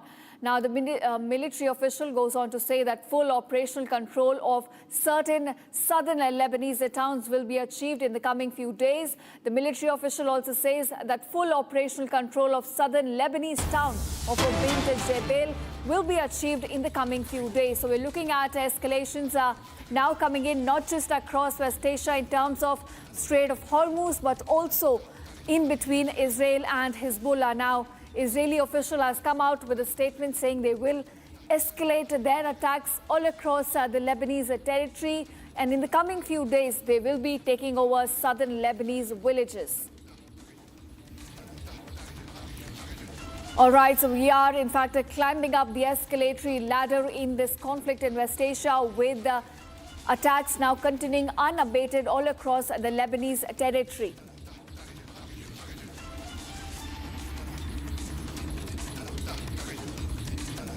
All right, viewers, so the theatre of war is still very active in West Asia as IDF now issues another warning to ramp up its attacks all across the southern Lebanese territory in the coming few villages. In the coming few days, in fact, we could be looking at certain villages now being coming under control of IDF as Israel issues yet another warning to Hezbollah to ramp up its attacks all across the Lebanese territory.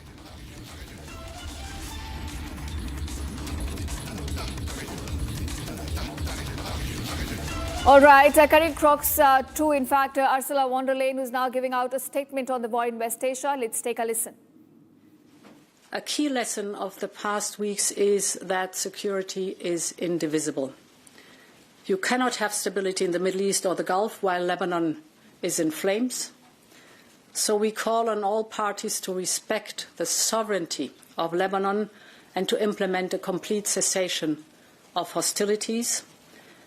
And as we observe the current fragile ceasefire, and despite the uncertainty, I want us to draw together lessons.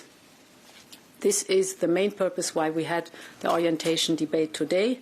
It was not the first one in this crisis, but of course now with a new and fresh look at the situation. Let's recap.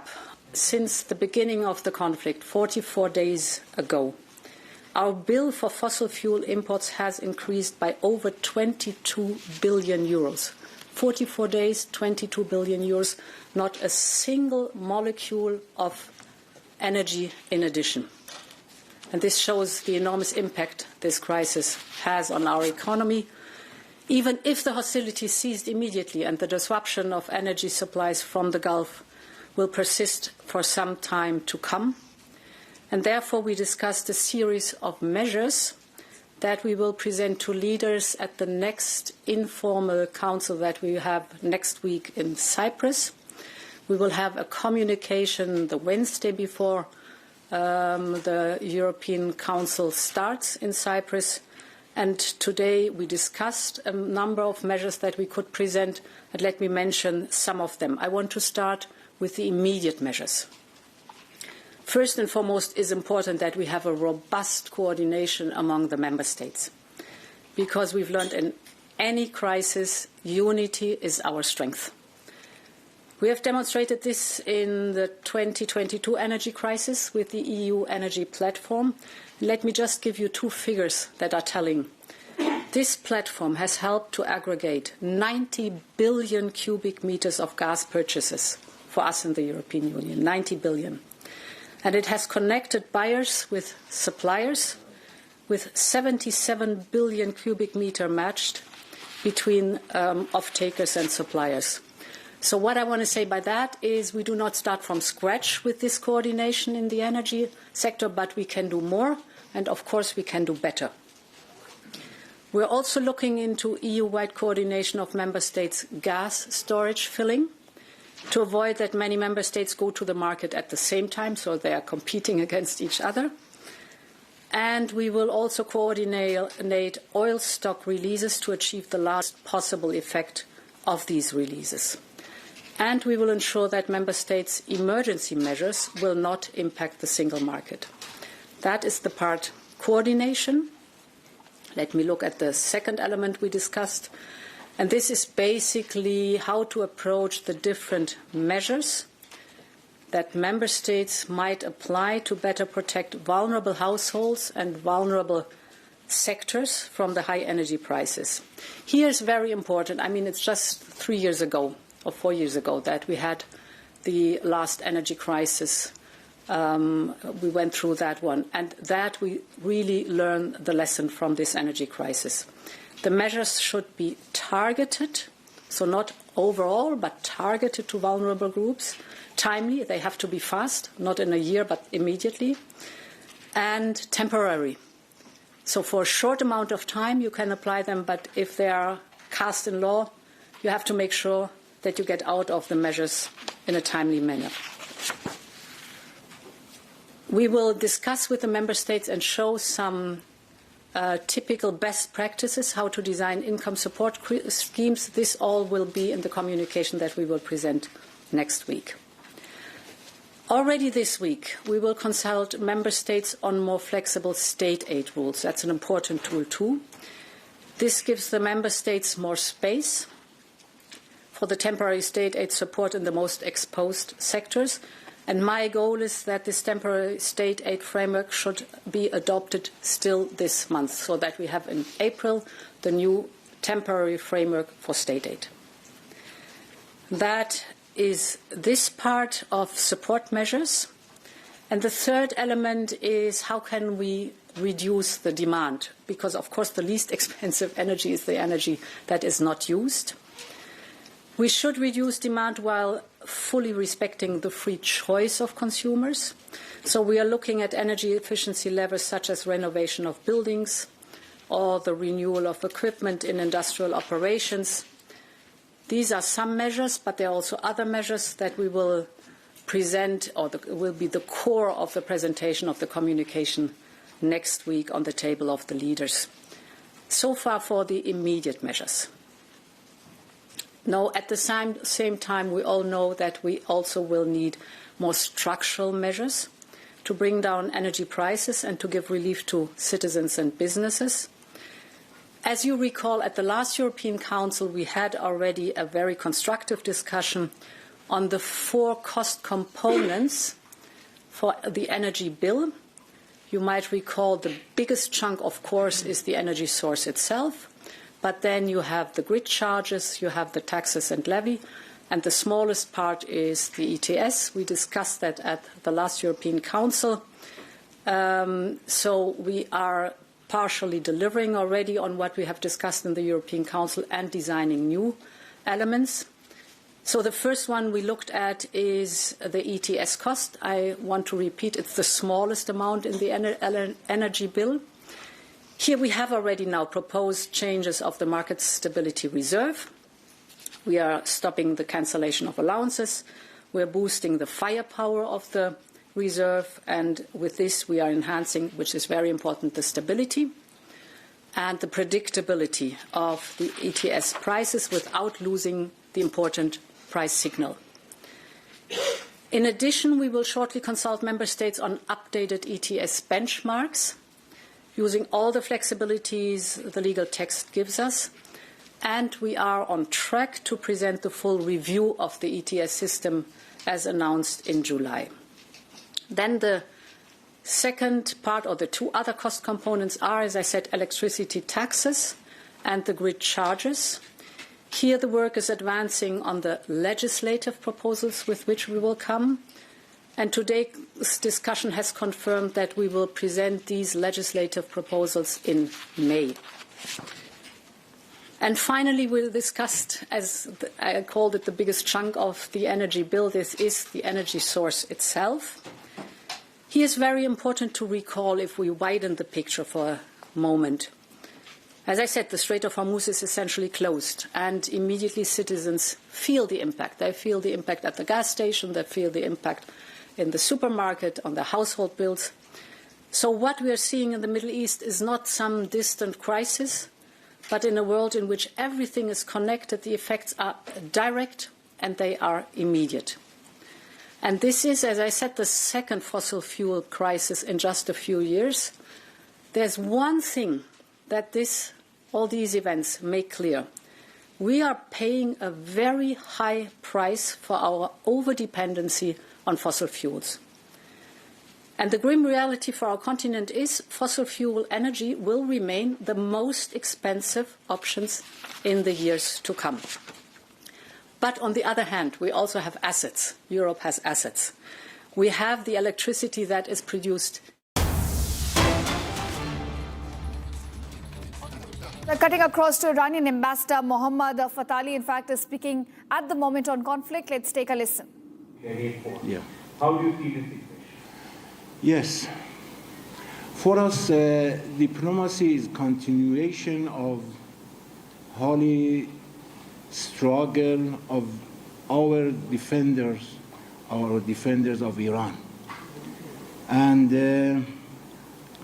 we have not forgotten and we will not forget the U.S. history's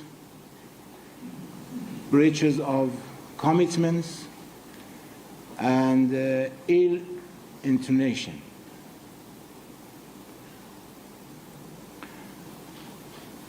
And ill intention because you know that we have so many experiences from the United States.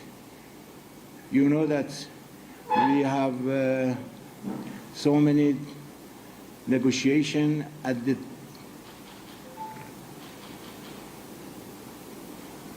last one. We are on the negotiation that they attack. And in 12 days war also, you have heard and you have seen that Iran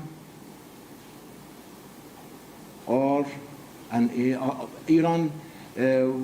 in the negotiation, and the Zionist regime and the United States started the attack. And after that, announced the ceasefire. And we accept the ceasefire in the 12 days war before 9 months ago. And in the recent days, also, we are under negotiation. And you know that they appoint a time for the next negotiation. But before that, they attack. And Zionist regime and United States. And despite of, we know very well from their intention. But we re-entered in the negotiation. And during that negotiation, the recent negotiation, I announced several times, I mean that the officials, high-ranking officials, or relevant institutions announced several times, we are ready for peace and we are ready for war, but we prefer the peace. And we re-entered in the negotiation for taking away every excuse and every pretext. But unfortunately, they broke off the table of negotiations and they attack Zionist regime and United States attack to our country. And the first time, unfortunately, they targeted the Mina school that we have an exhibition here. These are the painting of the schoolgirls. They were They were on the painting. These are the painting. They want to paint the sons. 168 killed in that attack. Unfortunately, somebody have no stance. Some countries have no stance. But we are Iran.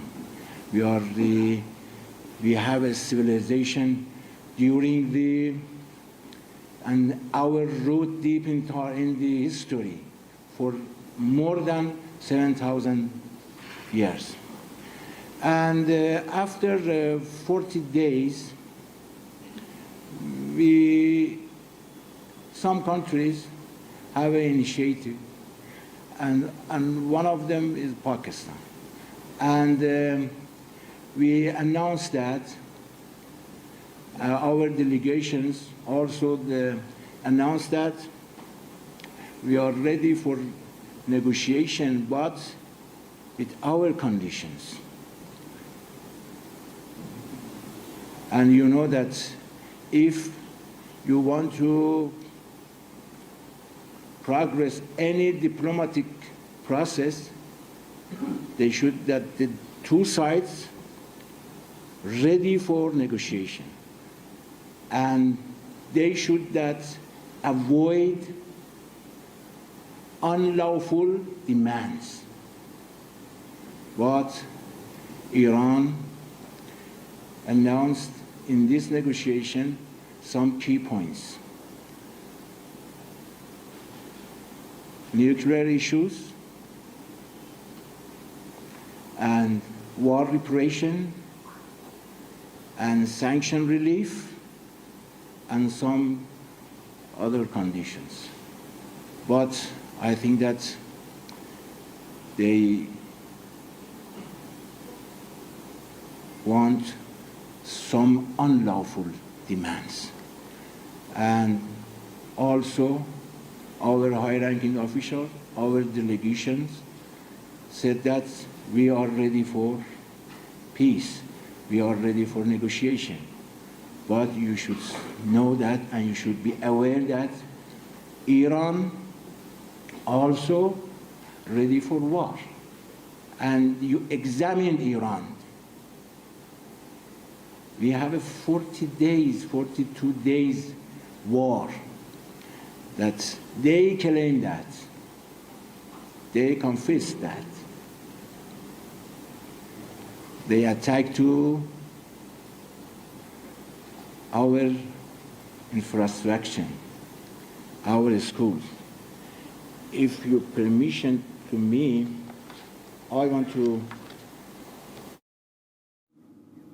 All right, viewers, that was Iranian ambassador reacting to failed Islamabad talks and where the conflict stands at this moment. We're slipping into a very short break, but don't go anywhere. On the other side, we bring you all the updates regarding the riot conspiracy now erupting in Delhi NCR as employees of protests infiltrated by violent mob, police vehicles vandalized, stones pelted in Noida. We'll get you all that's happening on the ground on the other side.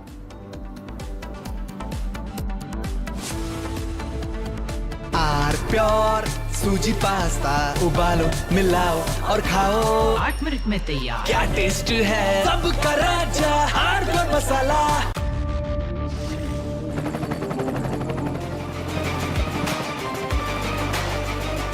Correcto.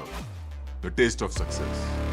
थोड़े में ज्यादा स्वाद यही तो है इसकी खास बात। वाओ मामा क्या स्वाद है? अरे मेरे राजा सबका राजा हार्डकोर मसाला।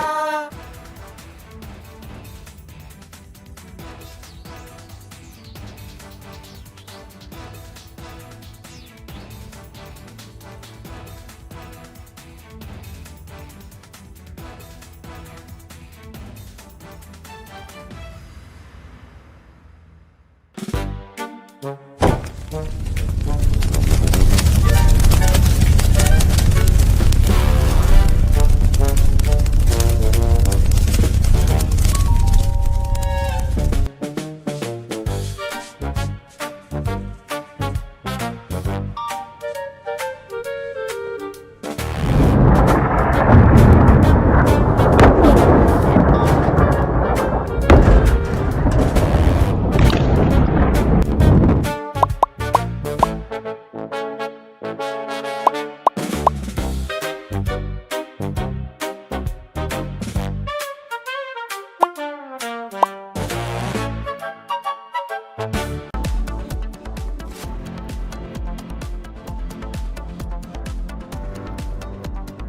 चाट से क्या बना है? सैंडविच, लस्सी और छाछ और हर घूंट में चमकी चाट। ड्राई फ्रूट और दही बड़े। चमकी चाट से स्वाद बढ़े। असली स्वाद सिर्फ चंकी चाट। केसरिया से मन जोगी हुआ रे, दिल झूमे देखो मतवारा हुआ रे। केसरिया से मन जोगी हुआ। हर पल मनाओ केसरी त्योहार।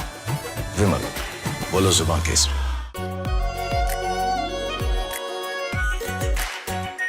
Are pure shahi paneer masala, delicious, healthy everyday. We are entering a very dangerous inflection point in this war. From here in onwards, either things could escalate beyond control or there could be a surprise ceasefire. He is very fond of trying to make the world hang on to his every word, pearls of wisdom, but the last speech was a great disappointment. Everybody was hoping that he would announce an off-ramp, a ceasefire, and then finish this war, because the world is sick and tired of the shenanigans of Donald Trump and his mad capers, his insane wars in the Middle East, which have created a global economic disaster which will worsen by the day, by every day that this war continues beyond its use by.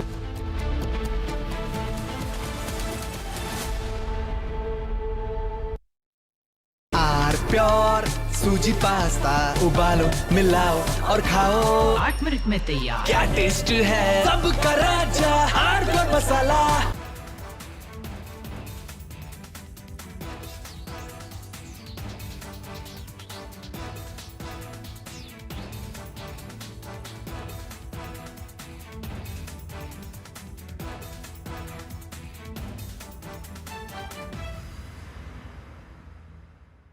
अभी तो कह रहा था कि अभी chief minister कह रहे थे, उससे आगे भी सभी लोग कह रहे थे कि मणिपुर में पीस आ गया। ये पीस है क्या?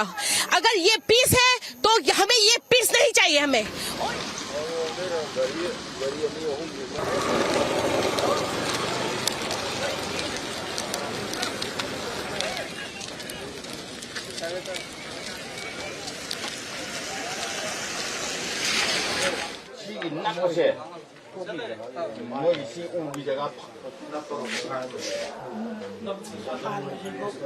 ये bomb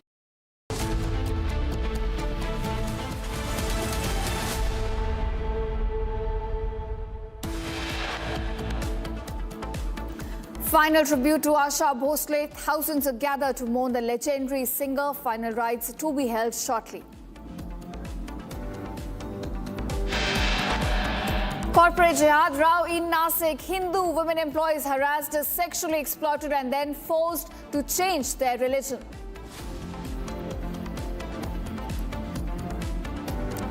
Riot conspiracy in Delhi NCR. Employees of protests infiltrated by violent mob. Police vehicles vandalized, stones pelted all across Noida.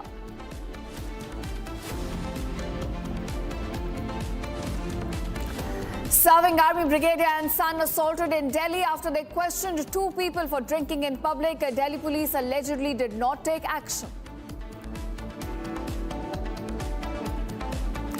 After Islamabad talks failed, Donald Trump says US Navy will begin blockade of Iranian ports.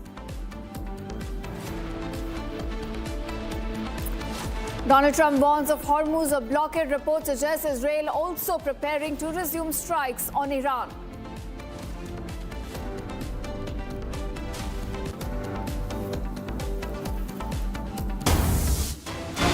Now, viewers, a top focus at this hour amid escalating workers' protests in Noida, Uttar Pradesh. Chief Minister Yogi Adityanath on Monday has now issued a statement addressing the situation.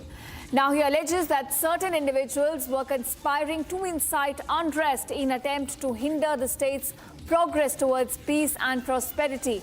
He also appeals to workers to remain calm and not fall prey to such attempts. That's the statement being issued by Uttar Pradesh Chief Minister Yogi Adityanath on the kind of protests we have now been seeing all across Delhi NCR. Let's take a listen. आज जब उत्तर प्रदेश में आपकी double engine की सरकार, NDA की double engine की सरकार, प्रधानमंत्री मोदी जी के नेतृत्व में, उनके मार्गदर्शन में सुरक्षा का, सुशासन का, सेवा का, इंडस्ट्रियलाइजेशन का एक मॉडल खड़ी कर रही है, बेटी और व्यापारी की सुरक्षा सुनिश्चित कर रही है, नौजवान के लिए नौकरी और रोजगार की गारंटी दे रही है, अन्नदाता किसान के चेहरे पर खुशहाली लाने का काम कर रही है, तब जब यह सब कुछ हो रहा है, कुछ लोग उस शांति को समृद्धि की ओर बढ़ने से रोकने के लिए अशांति पैदा करने के भी षड्यंत्र कर रहे हैं। मैं अपील करूंगा सभी औद्योगिक इकाइयों में कार्यरत कार्मिकों से और औद्योगिक इकाइयों में कार्यरत श्रमिकों से भी, याद करिए ये डबल इंजन की सरकार आपके साथ कैसे खड़ी होती है। कोरोना कालखंड में आपने देखा होगा, जब कोरोना की परवाह के बगैर हमारी सरकार ने कार्मिकों को सबके लिए अपनी गाड़ियां उपलब्ध करवाई, उनको क्वारंटीन सेंटर में रखवाने की व्यवस्था की, उनके लिए सभी प्रकार की फ्री सुविधा उपलब्ध करवा करके उनको उनके घरों तक पहुंचाने का काम किया। All right, my colleague Saurav now joins me with more details on this. Saurav, while Uttar Pradesh CM is now claiming a conspiracy at play to spread unrest in the state, the big question and also the concern of our viewers is what is the situation on the ground? So you have been covering this story very closely. Tell us, is the violence still spiraling on the streets or has the situation stabilized? As you can say, there are tensions in the environment in Noida's phase 2 area. However, the current situation is under control and there is a heavy police deployment present at the spot. And as you can see that the roads which are blocked due to the vandalized vehicles, all the roads are cleared now. The vandalized vehicles have been taken to the Noida phase 2 police station right now. And as you can see, one private car, white color Swift, was vandalized at this spot, and apart from that the other police vehicle was vandalized at this spot. The vehicle was turned upside down by the violent mob in the morning itself, and after getting a towing van, the police officials have removed that vehicle and the vehicle has been taken to the Noida phase 2 police station. Currently you can see the debris of both the vandalized vehicle is present at the spot itself. And apart from this, you can see that this is the main road where the confrontation between the police officials and the protesters took place in the morning at 7 a.m. And as you can see, there are small stones present at this location which tells a horrific tale which unfolded in the morning. There was a massive confrontation between the police officials and the violent protesters at this very location. See, this is the main spot where the confrontation happened. There are small stones and there were another police vehicle which was vandalized on this road. See, this is the spot where the third vehicle of the police officials was vandalized. This vehicle is also taken to the Noida phase 2 police station right now by the police officials, and the debris of that vehicle and the leftover is still present at the spot. Apart from this, all the glasses of the police vehicles were shattered by this violent mob here in the morning. And this violent mob are the employees of the Motherson Industries, which is located in Noida phase 2. And this is the exact company, Motherson company, of which employees came on the street due to the less pay, and they are demanding the salary increment through this protest. This protest was going on for the past 5 days. However, today this protest turned violent and they have vandalized the police vehicles. Apart from that, sort of the big takeaway right now is that situation on the ground has stabilized, but of course one has to pay heed to what the Uttar Pradesh CM has claimed, that there is a conspiracy at play right now to spread unrest in the state. Now this is what Republic has also been questioning since morning. In fact, my colleague went on ground to take us through what exactly is unfolding. Take a look at this detailed report by my colleague Jatin, explaining you what exactly unfolded on the ground in different pockets of Delhi NCR today. Noida में आज श्रमिकों के प्रदर्शन के दौरान हिंसा हुई। हिंसा में पुलिस कर्मियों की गाड़ियों को तोड़ा गया, ना सिर्फ तोड़ा गया बल्कि आग के हवाले भी किया गया। इस वक्त नोएडा के सेक्टर 84 में मेरी मौजूदगी है और तस्वीरें आप देखेंगे, गाड़ियों में यहाँ पे तोड़फोड़ जो है वो साफ तौर पर की गई। ना सिर्फ तोड़फोड़ की गई बल्कि जो पुलिस की गाड़ियां हैं उनको आग के हवाले किया गया और अब पुलिस कर्मी आपको यहाँ पर तैनात नजर आएंगे। लेकिन श्रमिकों का ये पूरा प्रोटेस्ट था और उस प्रोटेस्ट में कैसे हिंसा ये प्रोटेस्ट ने रूप ले लिया। हमारे साथ कुछ लोग हैं, क्या हुआ था? भीड़ इकट्ठी हो गई थी? क्या ऐसा हुआ था, हम लोग शनिवार को शांतिपूर्ण धरना प्रदर्शन कर रहे थे, फिर हम लोगों को यहाँ शनिवार को हमारी गाड़ियां भी नहीं आने दी गई। सर एक शिफ्ट में जितने बंदे आ पाए थे 2000 लगभग बंदे आ पाए थे, बस 2000 लोगों ने शांतिपूर्ण धरना प्रदर्शन करा 2 घंटे। उसके बाद फिर कंपनी में काम कराए। फिर हम लोगों ने प्लान बनाया था सब लोगों ने मिलकर के कि हम लोग मंडे को आएंगे, सोमवार को यानी कि आएंगे और प्रदर्शन शांतिपूर्वक करेंगे। सुबह को आए, हम लोग शांतिपूर्वक अपना प्रदर्शन कर रहे थे। तो जब शांतिपूर्वक बैठे हुए थे, जब यहाँ पे भीड़ लगी थी तो हम लोगों ने देखा कि ये लोग जो पुलिस वाले था ना, ये भी गेट के सामने खड़े थे। तो हम लोग कह रहे थे हमें अंदर जाने दो, हमने अंदर से HR वालों से बात करेंगे जाके हमारा क्या हुआ क्या नहीं हुआ है। अंदर नहीं जाने दिया। तो फिर हम लोग जब कह रहे थे, जबरदस्ती कर रहे थे हमें जाने दो, नहीं जाने दिया। इन्होंने आकर के अचानक से आंसू गैस के गोले दागने स्टार्ट कर दिए और इतनी लाठियां बजाई सर, क्या ही बताएं। कई लड़कियों की तो सर पैर में चोट लगी अच्छे। और सर देखिए, अभी देखिए आप।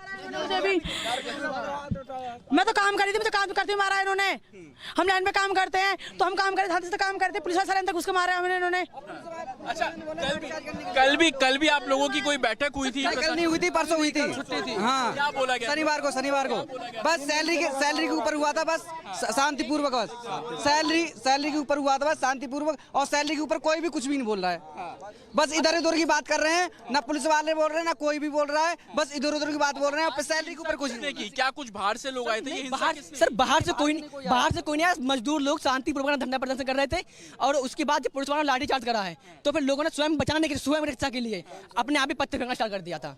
और अब यहाँ पे अब ये हो रहा है कि हम लोग जब वहाँ मार्केट में हमें यहाँ से भगा दिया, मार्केट में ले गए तो मार्केट के जो लोग हैं वो भी हम लोगों को मारने पीटने की तैयारी कर रहे हैं। अब प्रशासन का कहना है कि जो आपकी मांगे हैं वो मान ली गई है, उसको लेकर अब क्या आप लोगों का प्रदर्शन आगे क्या रहने वाला है?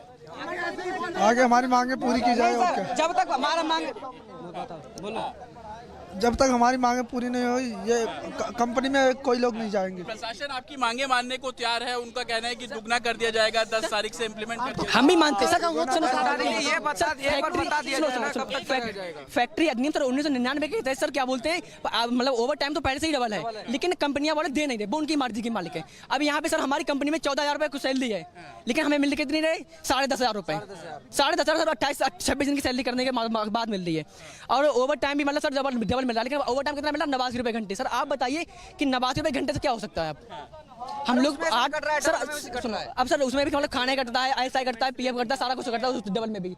अब हम ये बताओ सर कि 4,000 रुपए का रूम लेते हैं यहाँ पे, 4,000 में फिर सर 4,000 रुपए का खाना खर्चा होता है और 16 घंटे सर ड्यूटी करते हैं और खाना भी इतना बेकार मिलता है सर कि अगर हम लोग 26 दिन यहाँ पे खाना खा लेंगे ना तो हमें पक्का 100% बीमार पड़ना ही पड़ना है।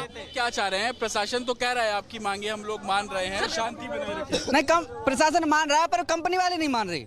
कंपनी वाले मान जाए, कंपनी वाले बस टाइम बता देंगे हमें, हम मान जाएंगे इतने टाइम तक मान जाएंगे तो हम कोई दिक्कत नहीं होगी। प्रशासन मान रहा है, कंपनी वाले नहीं मान रहे। कंपनी वाले नहीं मान रहे, उन्हें एक बार टाइम बता देंगे इतने टाइम पे हम तुम्हारा कर देंगे तो हम शांत बैठेंगे, अपने शांति से काम करेंगे। कंपनी की तरफ से कोई आया अभी तक आप लोगों के पास? अभी तक तो सर कोई नहीं आया, इसीलिए इंतजार कर रहे कोई आए, बात करे खुलेआम आके, या तो सरकार है बात करने की, हाँ इतने दिन हम लोग को चाहिए कि ये काम हो जाए, तो फिर हम लोग रोक देंगे इसको। सर एक बात और यहाँ सर कंपनी में जो मतलब कंपनी का ओनर आता है तो HR वाले क्या काम करते हैं, सारे बंदों को भगा देते हैं, सिर्फ कुछ ही लोगों को रखते हैं जो HR में मतलब जो HR के जान पहचान के लोग रहते हैं उनके लिए, जिससे कि हाँ ये उनसे कुछ बोलना दे। सर मैं तो HR मतलब कंपनी के ओनर से ही बोलना चाहता हूँ कि सर यहाँ पे विवेक मित्तल जब आते हैं यहाँ पे, तो मैं तो रहता हूँ उनसे बात करें हम और सर उनसे कहें कि हमारी 14,000 सैलरी है, उसमें 4,000 क्यों दे रहे मेरे को। तो प्रशासन मांगे तो मान रहा है, लेकिन प्रदर्शनकारियों का कहना है कि कंपनी उन सब चीजों को ग्राउंड पर नहीं ला रही है और यही कारण है कि आज जो एक तरीके से प्रोटेस्ट है वो हिंसक हुआ। और अभी भी आप तस्वीरें देखेंगे, बड़ी संख्या में जो पुलिसकर्मी हैं उनकी तैनाती आपको यहां पर साफ तौर पर नजर आएगी। शांति बनाए रखने की अपील की जा रही है, हिंसा उपद्रव ना हो उसको लेकर खासा ध्यान रखा जा रहा है। और उसी कड़ी में अब जो प्रदर्शनकारी हैं वो कंपनी प्रशासन की बात माने, इसको लेकर अपनी मांगे रखते नजर आ रहे हैं। A massive protest has been staged by the people of the Madarsa company, which is situated in the Noida phase 2 in the area, and they have started this protest at nearly 7 a.m. in the morning. When this protest turned also violent, they have also vandalized the police vehicles. There were total of 4 vehicles vandalized here. Along with that, 2 vehicles were of the UP police, and as you can see, this vehicle is fully burnt, and this vehicle is turned upside down by the protesters here. And apart from this, as you can see, this whole scene, this whole spot tells a horrific tale about the incident which unfolded in the morning. As you can see that there are several stones present at the road here, and this tells that a massive stone pelting incident took place in the morning during the protest when the protesters and the police officials had a confrontation in the morning. According to the locals here present at the spot during the stone pelting incident, they have told us that these stone pelting incidents happen in intervals like from 7 to 8 a.m. in the morning. There were nearly 7 to 8 stone pelting incidents which took place at this location. And viewers, we're getting more and more political reactions on these violent unrest. In fact, SP Chief Akhilesh Yadav has now reacted, saying that injustice is being perpetrated through rising inflation and unemployment. The administration and the government bears full responsibility for what is transpiring in Noida. He also goes on to question, why did the government fail to heed the demands of the workers when wages for labourers were increased in other states? He also questions why does the government of Uttar Pradesh lag behind. Let's take a listen as to what a Samajwadi Party chief has now said on the violent unrest. अन्याय महंगाई बढ़ा के हो रहा है, अन्याय बेरोजगारी बढ़ा करके हो रहा है। आज जो नोएडा में आज देखने को मिला है जहां तमाम गाड़ियां जला दी गई और पुलिस को भी भागना पड़ गया वहां से। सुनने में आ रहा है कि पुलिस की गाड़ी भी पलटा दी गई। बड़े पैमाने पे मजदूर अपनी मांग पहले से करते रहे हैं। पूरी जिम्मेदारी प्रशासन की है, सरकार की है, और सरकार की इसमें कमी ये है कि जब मजदूर अपनी मांग को लेकर के आए तो सरकार ने सुनवाई क्यों नहीं की। कोर्ट से लेकर के या अन्य प्रदेशों में भी मजदूरों का जब वेतन बढ़ गया, मजदूरों को राहत दी इस महंगाई में, तो उत्तर प्रदेश की सरकार पीछे क्यों? सरकार ने बातचीत का रास्ता क्यों नहीं निकाला? एक तरफ तो सरकार निवेश की बात कर रही है, वहीं मजदूरों के साथ अन्याय कर रही है। और निवेश अगर आएगा और मजदूर नहीं होंगे तो कारखाने कैसे चलेंगे? ये पूरी जिम्मेदारी सरकार की है। सरकार किसी की बात सुनना नहीं चाहती। सरकार लोकतंत्र एक सरकार नहीं है, लोकतंत्र में विश्वास नहीं करती है, एक तंत्र में विश्वास करती है। संविधान। And of course, viewers, now wheels of justice are moving rapidly on the kind of unrest that was witnessed in Delhi NCR today. In fact, a committee has now been set up to look into Noida protest and the related issues. Now, we have seen these protests turning violent in several pockets of Delhi NCR. Vehicles were set on fire. There was stone pelting that was reported. And now a committee has been set up by the government to look into these protests which turned violent. and also the related issues. Now, government of Uttar Pradesh, in fact, is claiming that there is a conspiracy at play. There are forces trying to create unrest. And now a committee, in fact, set up in that direction to look into Noida protest and related issues.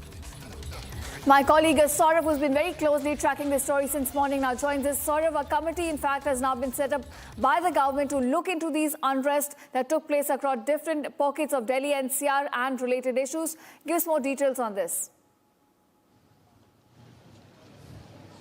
Yes, a 5-member committee have been set up by the UP government in this regard regarding a violence which took place this morning after a violent protest turned out in the Noida's Phase 2 area. This committee is headed by the Noida Authority CEO, and they will be submitting their report directly to the Uttar Pradesh Chief Minister regarding this whole incident, that why this kind of incident took place and how this mob which was protesting for the salary increment turned violent in the first place, and what kind of confrontation the police officials and the mob had, and who are the people responsible for destroying the public property and vandalizing the vehicles in this area. Let me tell our viewers that more than 50 to 60 video footages have been taken under custody by the Noida police, and they will be checking all these CCTV footages to find out who all are the people involved in the stone pelting incident and the vandalizing of the vehicles. And now, at this point, a committee has been set up by the Uttar Pradesh government to review this whole matter and submit its reports directly to the Uttar Pradesh Chief Minister Yogi Adityanath. This is a big breaking. We are fetching from the ground, and this committee will be headed by the Noida Authority CEO. All right. Thanks, Saurav, for joining us and giving us the latest on Noida unrest. Thanks so much. Now, viewers, are shifting focus to more developments getting from war zone areas. Now, UK Prime Minister Keir Starmer, in fact, posted on X on Strait of Hormuz a blockade. He says, and I quote him here, "The ongoing closure of the Strait of Hormuz is deeply damaging. Getting global shipping moving is vital to ease the cost of living pressures." The UK, in fact, has convened more than 40 nations who share our aim to restore the freedom of navigation in the crucial waterway. And the week coming, in fact, UK and France will be co-hosting a summit to advance work on a coordinated, independent, multinational plan to safeguard international shipping when the conflict ends. So we are looking at more and more European nations now becoming, in fact, very impatient regarding the blockade of Strait of Hormuz. And the latest statement is coming from the UK Prime Minister Keir Starmer. Now, he says, and viewers, I quote him here, "The ongoing closure of the Strait of Hormuz is deeply damaging, and getting global shipping moving is vital to ease the cost of living pressures."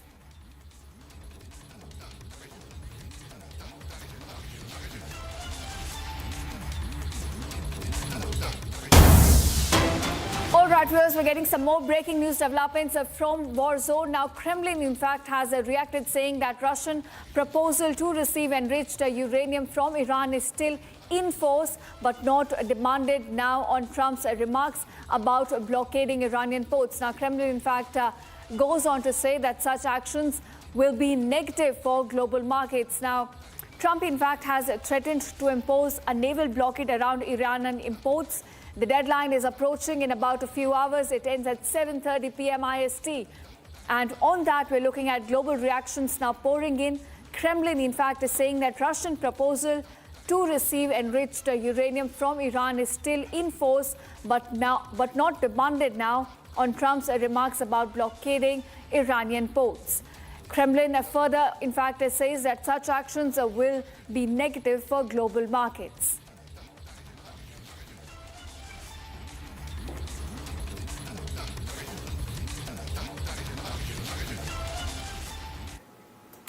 Now, viewers, the United States has openly questioned NATO's reliability. Donald Trump has called out the alliance for not standing with it when it mattered the most. And at the same time, Washington is now turning up the heat on Iran, drawing a firm red line on nuclear ambitions and warning of a sweeping oil blockade, which is aimed at cutting off Tehran's economic lifeline. Now, he's imposed a deadline which ends at 7:30 p.m. IST today of imposing a naval blockade all around Iran's ports. Now, in fact, Iran has also threatened a counter, saying that all the ports all across the Gulf regions will now come under attack if Iran's ports are in fact threatened. We'll take a look at this report that talks about the escalating tensions in Middle East.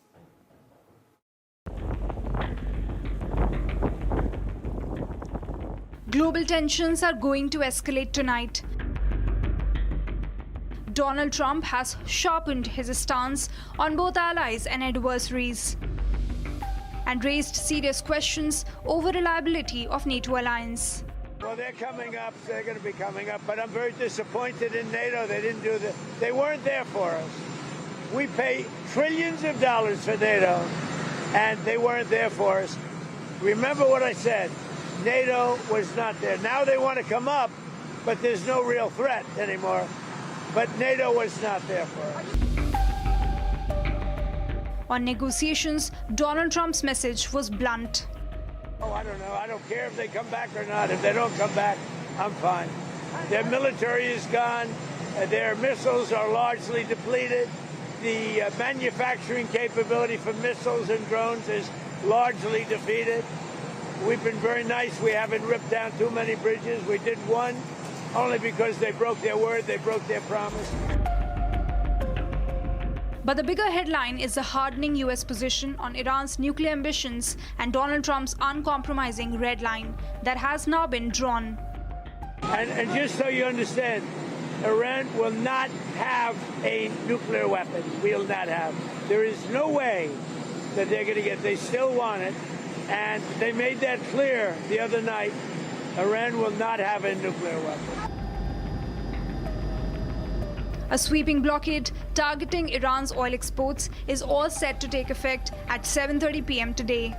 That'll be 10 o'clock tomorrow. Other nations are working so that Iran will not be able to sell oil. And that will be very effective. But what we want to do is we want to, and again, we don't need it. What we notice and what we see and what I think is maybe my idea, maybe not, I don't know. But there are many boats heading toward our country to fill up with oil and then go and take it. So they're not going to go through the Hormuz Strait.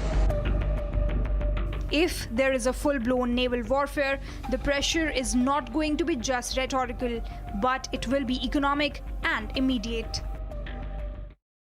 All right, viewers, that's all we could pack in this edition of Live in Breaking. Now we're slipping into a very short break, but don't go anywhere. On the other side, we bring you all the updates regarding the corporate jihad row in Nasik, where Hindu women employees are being harassed, sexually exploited, and in fact forced to change their religion. All the updates on that massive row on the other side.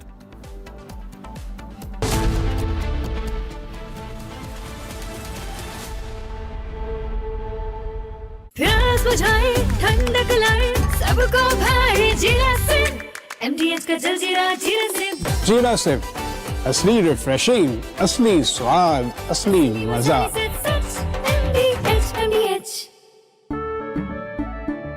केसरिया से मन जोगी हुआ रे दिल झूमे देखो मतवारा हुआ रे केसरिया से मन जोगी हर पल मनाओ केसरी त्योहार विमल बोलो जुबान केसरी थोड़े में ज्यादा स्वाद यही तो है इसकी खास बात वाओ मामा क्या स्वाद है अरे मेरी राजा का राजा आरती और मसाला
रानी, इस घर में कुछ है जो टूटता नहीं।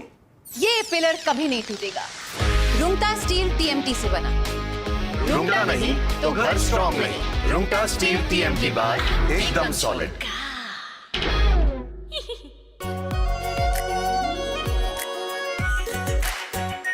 Are pure shahi paneer masala, delicious, healthy everyday.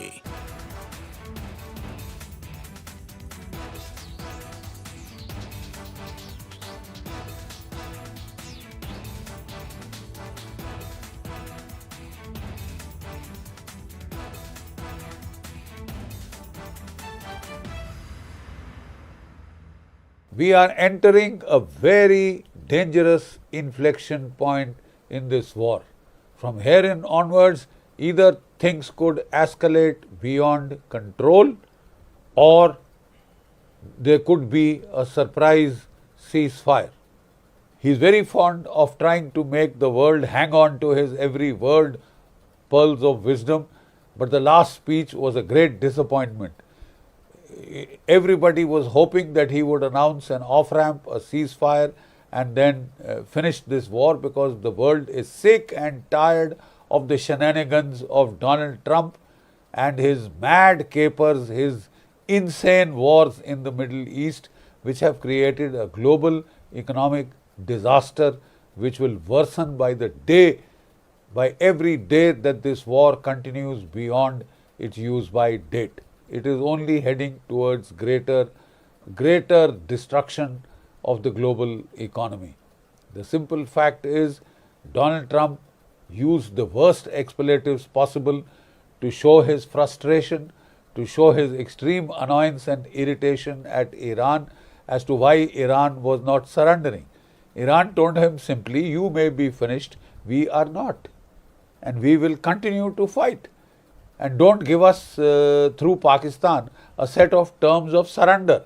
Lay down your arms, give us your nuclear material, dismantle your own missile arsenal, make yourself totally helpless and dependent so that we can enjoy bombing you anytime we want some diversion or some sport.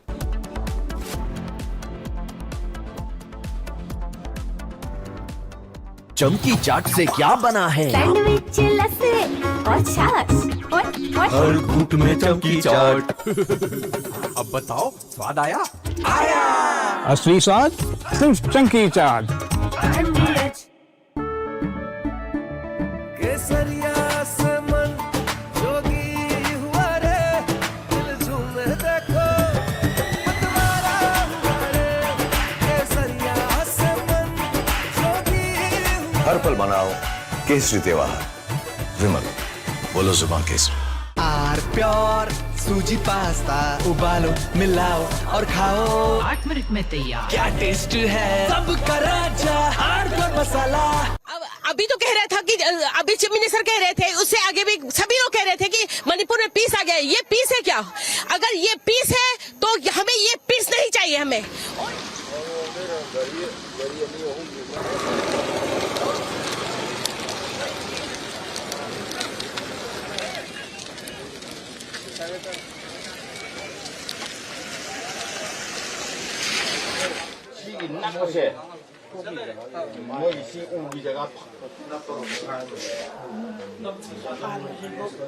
ये bomb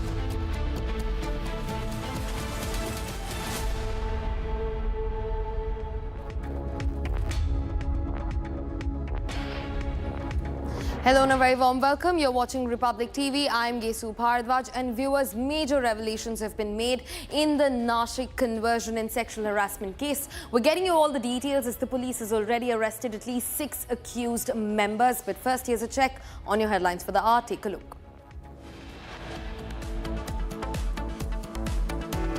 Final tribute to Asha Bhosle. Thousands gather to mourn the legendary singer. Final rites to be held shortly. Corporate jihad row in Nasik. Hindu women employees harassed, sexually exploited and forced into religious conversion.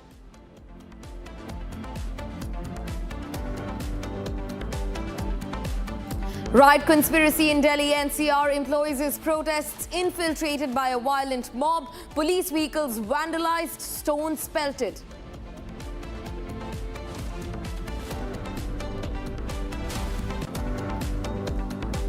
Serving Army brigadier and son assaulted in Delhi after they questioned two people for drinking in public. Delhi police allegedly did not take any action. After Islamabad talks failed, Trump says US Navy will now begin the blockade of the Strait of Hormuz.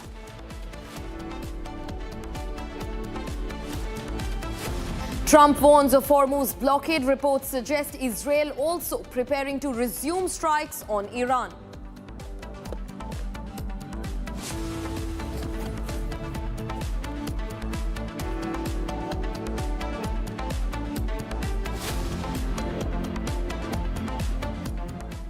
Viewers, now starting first with discussing what's ongoing in Nasik in the sexual harassment and conversion case. Now, police has not just apprehended 6 suspects, they filed 9 FIRs of total in the case. Not just that, in fact, the police has now said that a WhatsApp group was being used to direct people about the targets, about the possible targets, and a WhatsApp group was secretly in operation where at least 8 to 10 members were a part of this group. Now, police interrogation reveals that 6 of these people have been arrested so far. Now, the police suspects that this was no ordinary WhatsApp group. Rather, it served as a control room for the entire conspiracy. The hub where strategies were devised, ranging from identifying targets to even ensnaring them. Everything was discussed on the WhatsApp groups.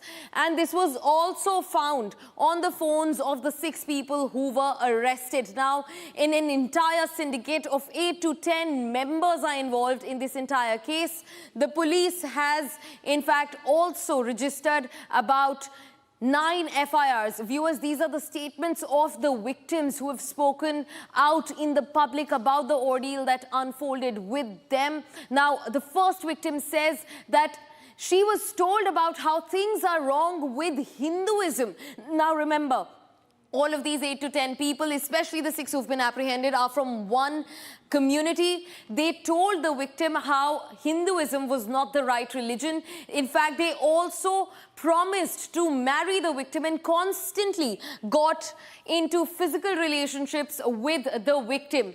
Now, in fact, the second victim also confessed the ordeal that unfolded, and similar story, you know. She says that she was constantly being stared at and she was being asked questions about her personal and married life. So all of these women that have come together to speak up about what happened. In fact, the second victim also said that when she reported this entire incident of being stared at, of being asked personal questions to the head officer completely refused to take any cognizance. Now, we're also moving on to the statements that have been recorded by the third victim. Now, she says that the accused constantly again stared at her in the meeting hall. Now, remember, this entire ordeal, the horrors were unfolding inside Tata Consultancy Services office in Nasik, and the third victim says that she was being stared at in the meeting hall by an accused constantly. Now, in fact, we're also being joined by Revati to get us more details into the matter.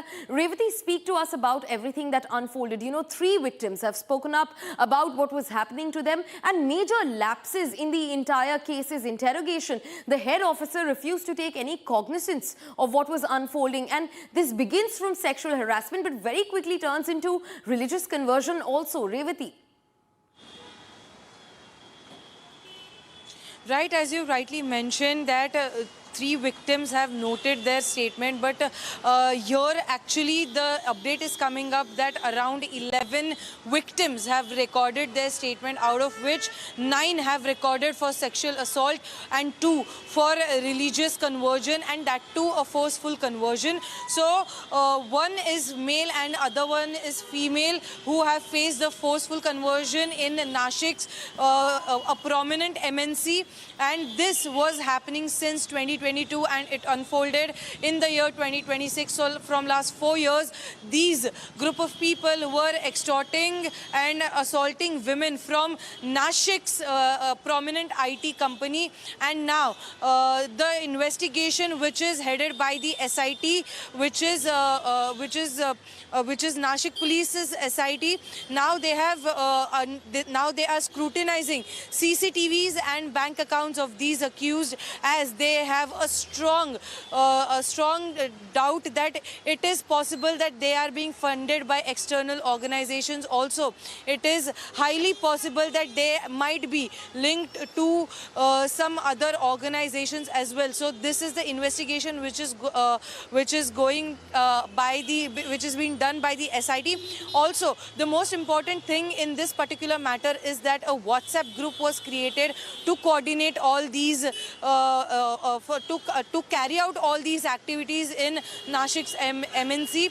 But there is no revelation yet as of how many women were added to those groups. But there were around 121 employees at the MNC, out of which 80 to 90 were women and remaining were the men in that particular MNC's BPO actually. As of now, the statement is coming up from the MNC, which says that they have zero tolerance towards women harassment at workplace. Right, but mind you, this comes a very late statement from this particular MNC. Revati, in fact, continue being with us on the broadcast. We're also getting in some more revelations in this case. Now, viewers, from today's court hearing, there is a revelation that has been released against a top executive of the Tata Consultancy Services in Nashik. Now, it's revealed that this member in question is also a committee member of the company's POSH committee, the Prevention of Sexual Harassment Committee, that's established for women's safety across corporate offices and workplaces. Now, the investigation revealed that about 78 emails and 22 phone calls were exchanged between this POSH committee member and the other accused suspects. Now, prosecution argues that the POSH committee members supported the accused individuals rather than taking any action on the complaints that were filed by the women who've now stood to be victims of sexual harassment and religious conversion. Now, the prosecution further also contended that the investigation remains incomplete at this hour, as there is suspicion that financial transactions may have taken place as well. So a huge revelation that comes out. Now, we're hearing it from today's court hearing that was regarding a top executive member of the TCS office in Nashik. She's also said to be a member of the company's POSH committee, the Prevention of Sexual Harassment Committee that is established across workplaces to safeguard women against harassment. Now, investigation reveals that she was written some 78 emails and given at least 22 phone calls by the victims of the harassment and conversion racket. However, she sided with the accused rather than siding with the women who were at the receiving end of this entire conspiracy.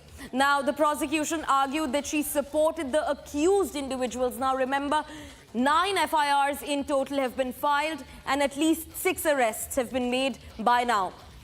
In fact, Revati continues being with us on the broadcast. Revati, talk to us about the details of this matter. You know, a top executive from the company, also involved with the company's POSH committee, refused to take any cognizance of whatever was going on. On official record, there are about 70 plus emails that were sent to her asking for help, asking for intervention, and still no action was taken from her end. Revati, what details can you get us? Right, as you rightly mentioned, before we get into the details, I would like to mention 2 shocking things about this particular matter. That Ashwini Chenani was an operation manager, which is a high-level position in the MNC, and she received emails. Being a woman, being a committee member of POSH, she didn't take cognizance of this complaints, and she literally said, तुमको highlight क्यों होना है या फिर ये IT में चलता रहता है.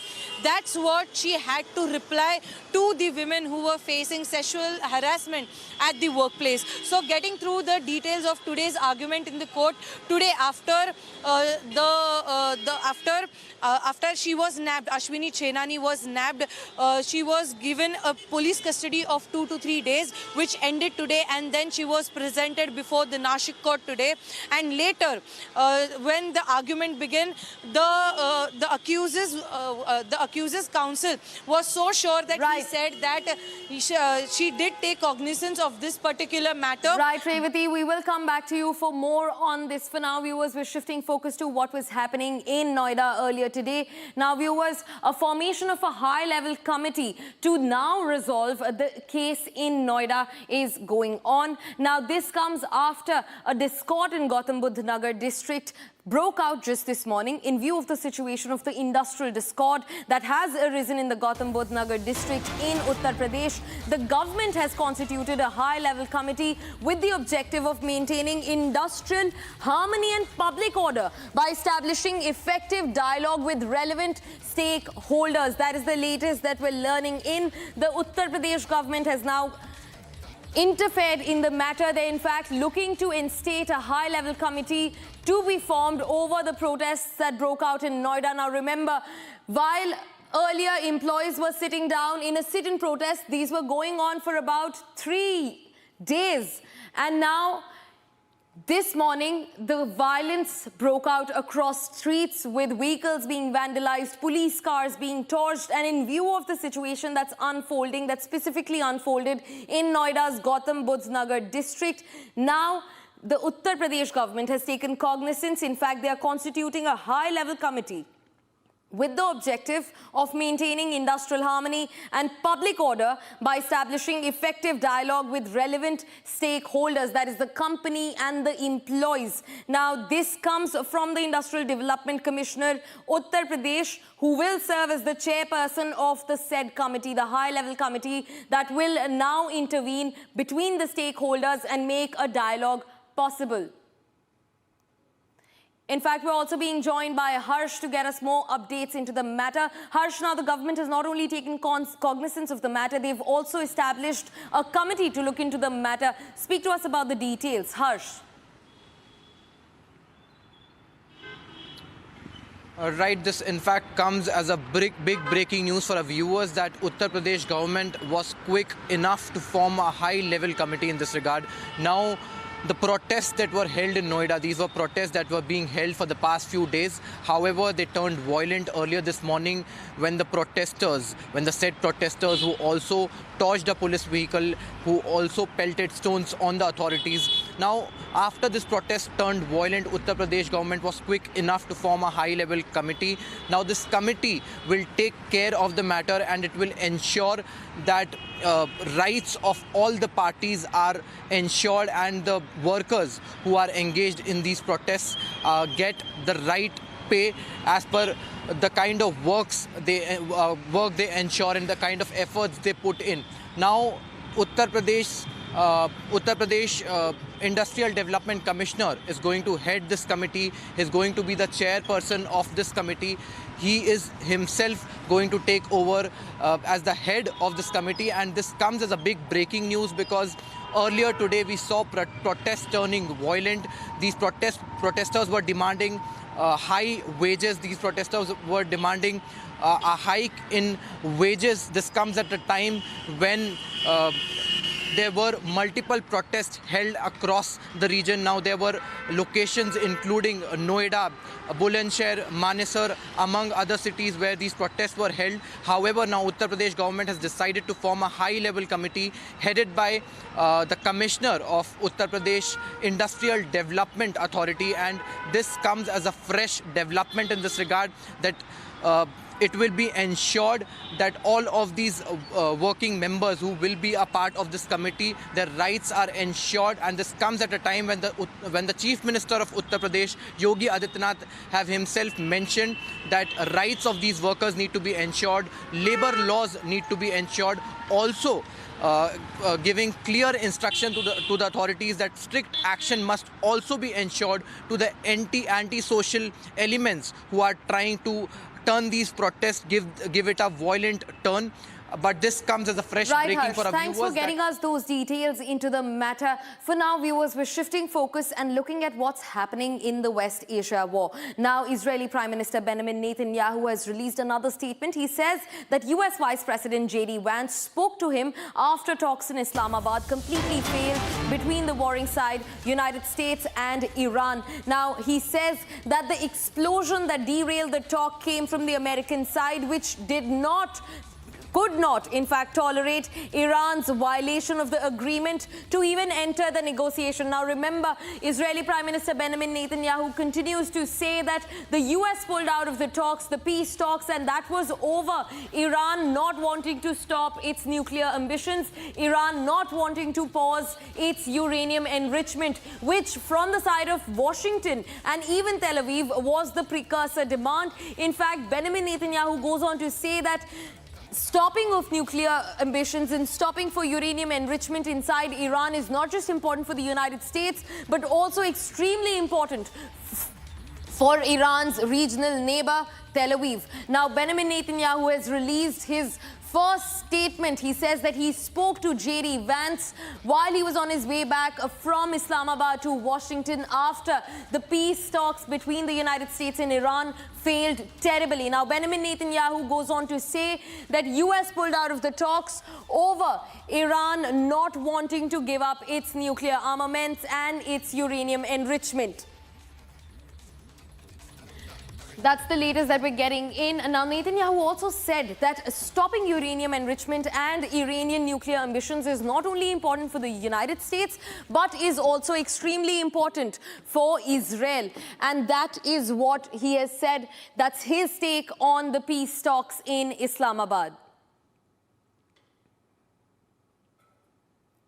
Viewers, now the collapse of the US-Iran talks in Islamabad has drastically escalated geopolitical tensions by initiating a targeting of the US naval blockade in the Strait of Hormuz. Now, this unprecedented maneuver is triggering massive volatility in the global energy markets and causing severe oil price spikes. While Western economies scramble to mitigate the immediate fallout of this de facto US-Iran war scenario, Russia is quietly capitalizing on the crisis. Now, with maritime choke points paralyzed and international maritime law under UNCLOS effectively sidelined by the IRGC and American fleet movements, Russia is rapidly making gains and pivoting to increase its energy exports. Now, remember, this is a huge question on Washington's warfare. They were supposed to deplete Russia using the Russia-Ukraine war, where they were also giving in Patriot missiles to Ukraine to thwart any attacks. But in this war in West Asia, Washington has done exactly the opposite. They have in fact given Russia a lot more than what they could take away. On top of it, the Washington has also lost about $2 trillion to this war. 2 trillion with a T. Take a look at this. Recent collapse of United States and Iran talks in Pakistan has brought the world to the edge of a severe energy crisis. With the threat of a complete blockade of the Strait of Hormuz, the global oil market is preparing for a massive shock. Experts predict prices could soon shoot past $115 a barrel. While most nations panic about inflation, one country is watching this unfold with a strategic advantage. That country is Russia. The backbone of this advantage is Russian eastern infrastructure, specifically the Eastern Siberia Pacific Ocean Pipeline, known as ESPO. This pipeline connects the vast oil fields of Siberia directly to the Pacific coast. The oil is then pumped to the port of Kozmino in the Russian Far East. From Kozmino, it takes just a few days for tanker ships to reach northern China. Russia has aggressively expanded this port's capacity, allowing it to handle loadings of nearly 900,000 barrels per day. The crude oil pumped through this network is known as the ESPO blend, and it is highly prized by Asian refineries. Unlike the heavier, more sour crude oil that comes from many parts of the Middle East, the ESPO blend is a medium sweet crude. This means it has a much lower sulfur content and is significantly easier and cheaper to refine into high-demand products like diesel and gasoline. Because Asian refineries are specifically designed to process this type of high-quality oil, demand for the ESPO blend remains constantly high. If the Hormuz blockade actually occurs, Chinese and Indian refineries will aggressively compete for every single drop of ESPO crude to keep their economies running, completely ignoring any Western pressure to limit Russian imports. Currently, countries like India and China buy Russian oil at a significant discount due to Western sanctions. However, if a blockade in the Middle East suddenly cuts off 21% of global supply, that discount will disappear immediately. With the Strait of Hormuz closed, Asian buyers will have absolutely no choice but to rely almost entirely on the ESPO pipeline network to survive. This desperation will allow Moscow to sell its premium ESPO blend at extremely high market prices. Russia will instantly transition from selling discounted oil to selling the most sought-after, secure barrels in the entire world. They will maximize the flow through the Siberian pipelines and pump the Kazmino port to its absolute physical limit, bringing in billions of dollars in extra revenue. Beyond pipelines, Russia has developed entirely new logistical routes to secure its dominance. The most critical is the Northern Sea Route across the Arctic Ocean. By using specially built icebreaker ships, Russia transports oil from its western ports directly to China across the top of the world. This Arctic route is almost half the distance of traditional paths, cutting the journey to Asia down to roughly 20 days. It completely removes the need to sail near the Suez Canal or the Strait of Hormuz. Additionally, Russia and India are actively developing the Chennai-Vladivostok Maritime Corridor, connecting Russian Pacific ports straight to Indian shores to ensure secure delivery. In the end, a conflict in the Middle East acts as a massive financial boost for the Russian economy, entirely facilitated by the ESPO project. The United States and its allies will struggle with skyrocketing fuel costs and massive inflation, while Asian manufacturing hubs will face severe energy uncertainty. Meanwhile, Russia's secure Siberian pipeline and Pacific port will operate as the only reliable lifeline for half the world. By investing heavily in the Eastern Siberia-Pacific Ocean pipeline, Russia has built an energy corridor entirely immune to a Middle Eastern crisis. While the collapse of diplomacy in Pakistan and a naval standoff in Hormuz spelled disaster for the global economy, they prove that Russia's massive pipeline to the east was the ultimate strategic masterstroke to completely dominate the Asian oil market. Breaking development now. Sources reveal that Trump wants to prevent Iran from using the Strait of Hormuz as a bargaining chip in negotiations. Now remember, the statement comes very closely right at the heels of US President Donald Trump saying that US Navy will now further blockade the Strait of Hormuz, even as the contentious strait remains shut over Iranian aggression. And now in the latest, sources reveal that Trump wants to prevent Iran from using the Strait of Hormuz as a bargaining chip in negotiations. Now remember, global pressure is also mounting over US President Donald Trump to reopen the Strait of Hormuz and to take it back to how it was before the West waged a war on Iran.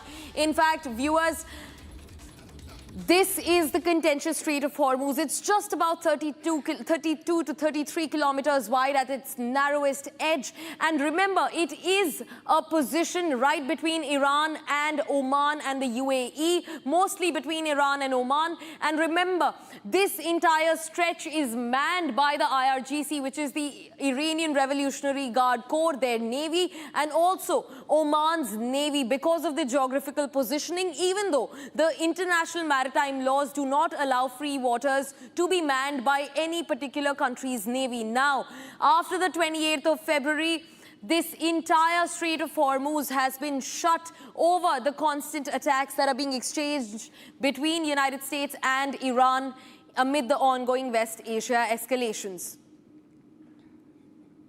Viewers, that's all that we could wrap in this edition of the News Bulletin for you. But don't go anywhere. On the other side, we continue the conversation over Trump now wanting to blockade the Strait of Hormuz over the Iranian aggression continuing in the West Asia escalations. Reports also suggest that Israel now is preparing to resume strikes on the Iranian territories. We'll see where the fate of the war goes right on the other side. Stay tuned.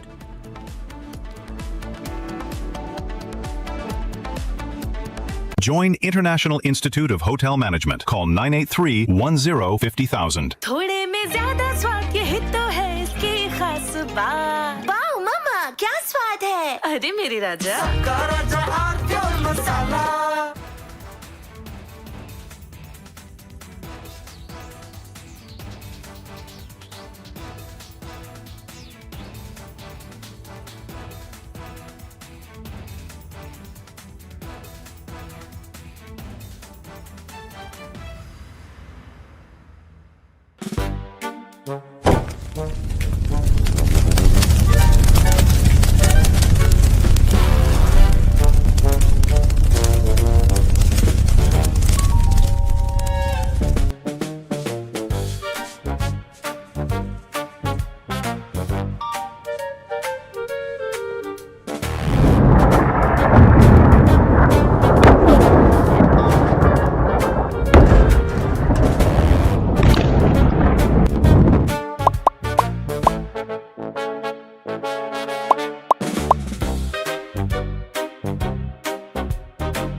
We've done all of it. Their Navy is gone. Their Air Force is gone.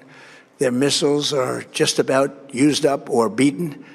Taken together, these actions will cripple Iran military, crush their ability to support terrorist proxies, and deny them the ability to build a nuclear bomb.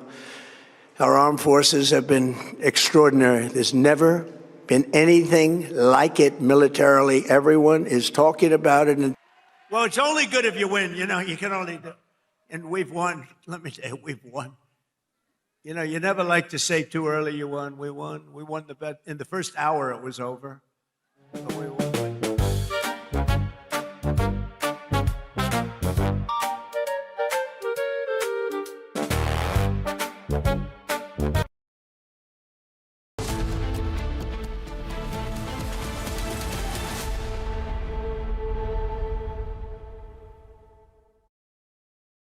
चमकी चाट से क्या बना है? आलू चाट या fruit चाट, स्वाद बढ़ाए चमकी चाट। क्या बात है? स्वादिष्ट पकोड़े और फरसान, अरे चमकी चाट है इसकी जान। असली स्वाद सिर्फ चमकी चाट। केसरिया से मन जोगी हुआ रे, दिल झूमे देखो मतवारा हुआ रे। केसरिया से मन जोगी हुआ। हर पल मनाओ केसरी त्योहार, विमल बोलो जुबान Kesari.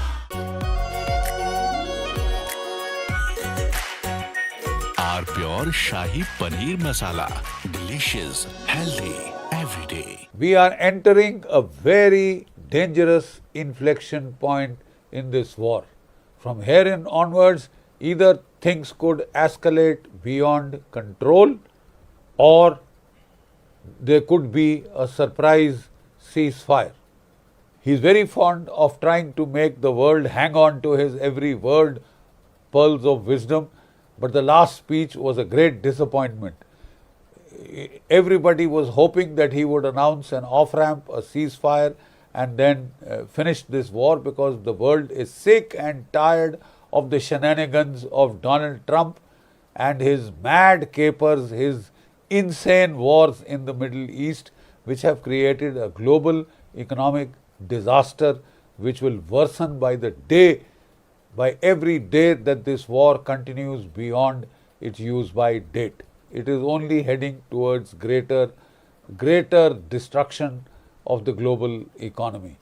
The simple fact is, Donald Trump used the worst expletives possible to show his frustration, to show his extreme annoyance and irritation at Iran as to why Iran was not surrendering.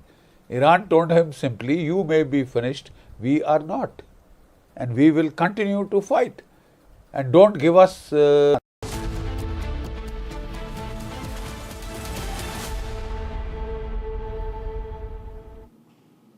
Good evening. We're breaking news that's coming in, and we're going to begin with that. Russia is warning blockade of Strait of Hormuz is going to rattle the global markets.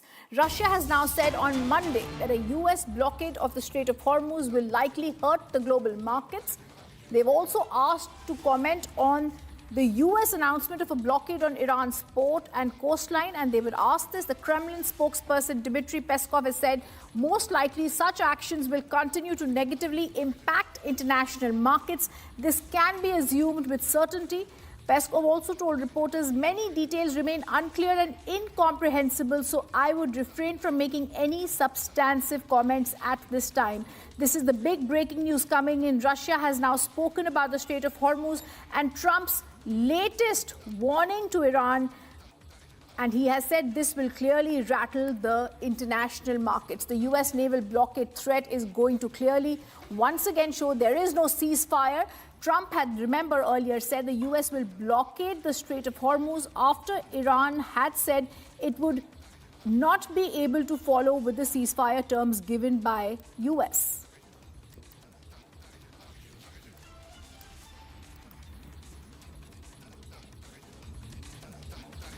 And of course, when US has spoken, Iran is going to hear what Israel also says. Israeli Prime Minister Netanyahu, in breaking news coming in, has said Israel supports Trump's strong stance to impose a naval blockade on Iran. Yet another instance how Iran is being seen two-sided attacks by US and Israel. Remember, viewers, the blockade announcement that was given by President Trump, that US Navy warships will immediately block vessels in the Strait of Hormuz, targeting ships that pay tolls to Iran, had caused alarm. Now we're also seeing Netanyahu backing the stance of a naval blockade that has been given. It's very clear he's supporting Trump. Let's listen in to what he said. אני שוחחתי אתמול עם סגן הנשיא ג'יי די ואנס. הוא צלצל אליי ממטוסו בדרך חזרה מאסלאמבאד. הוא דיווח לי בפירוט, כפי שעושים אנשי הממשל הזה מדי יום, על התפתחות המשא ומתן. במקרה הזה, הפיצוץ במשא ומתן. הפיצוץ בא מהצד האמריקני שלא היה מוכן לסבול את ההפרה הבוטה של ההסכם לכניסה למשא ומתן על ידי איראן. בעצם ההסכמה הייתה שנוצרים את האש ואיראן פותחת מיד את המצרים. הם לא עשו את זה. האמריקנים לא היו מוכנים לקבל את זה. הבהיר לי שהנושא המרכזי שעומד על הפרק מבחינת הנשיא טראמפ בארצות הברית זה הוצאת כל החומר המועשר ולהבטיח שאין יותר העשרה או בהמשך, בשנים הבאות, וזה יכול להיות עשרות שנים, אין העשרה בתוך איראן. זה המוקד שלהם, וכמובן דבר שהוא חשוב לנו, וכיוון שאיראן הפרה את הכללים, הנשיא טראמפ החליט לשים עליהם בלוקדה, זו מילה לועזית, למצור, מצור ימי. אנחנו כמובן תומכים בעמדה התקיפה הזאת, ואנחנו מתואמים עם ארצות הברית כל הזמן. There's more news that's coming in. Pope Leo has now firmly pushed back against US President Donald Trump, saying he does not fear him. He will continue speaking out against the war. He says this also includes the conflict involving Iran. Pope Leo also said that despite mounting criticism from Washington, he spoke to reporters about the Papal plan and plane, and he said, I have no fear of the Trump administration. He defends the Vatican's repeated calls for peace. Pope Leo stresses these appeals are rooted in the Christian teachings, not political messaging. He's clearly said he's not going to fear Donald Trump. Let's listen to what he said. I basically said that the message of the church, my message, the message of the gospel, blessed are the peacemakers. I do not look at my role as being politician. I don't want to get into a debate with him. I don't think that the message of the gospel is meant to be abused in the way that some people are doing. And I will continue to speak out loudly against war, looking to promote peace, promoting dialogue and multilateral relationships among the states, to look for just solutions to problems. Too many people are suffering in the world today. Too many innocent people are being killed. And I think someone has to stand up and say, there's a better way to do this. So, thank you very much for the comment. Thank you. Said that foreign policy was fear of the Trump administration. I have no fear, neither the Trump administration nor speaking out loudly about the message of the gospel. And that's what I believe. I am confident what the church is called to do. We're not politicians. We're not trying to make foreign policy with the same perspective that he might understand. But I do believe that the message of the gospel, blessed are the peacemakers, is the message of the Lord. Thank you very much for clarifying. The United States has openly now questioned NATO's reliability. Donald Trump has also called out the alliance for not standing by when it needed them the most. At the same time, Washington is also turning up the heat on Iran, drawing a firm red line on its nuclear ambitions, and also warning Iran of a sweeping oil blockade aimed at cutting off Tehran's economic lifetime and lifeline.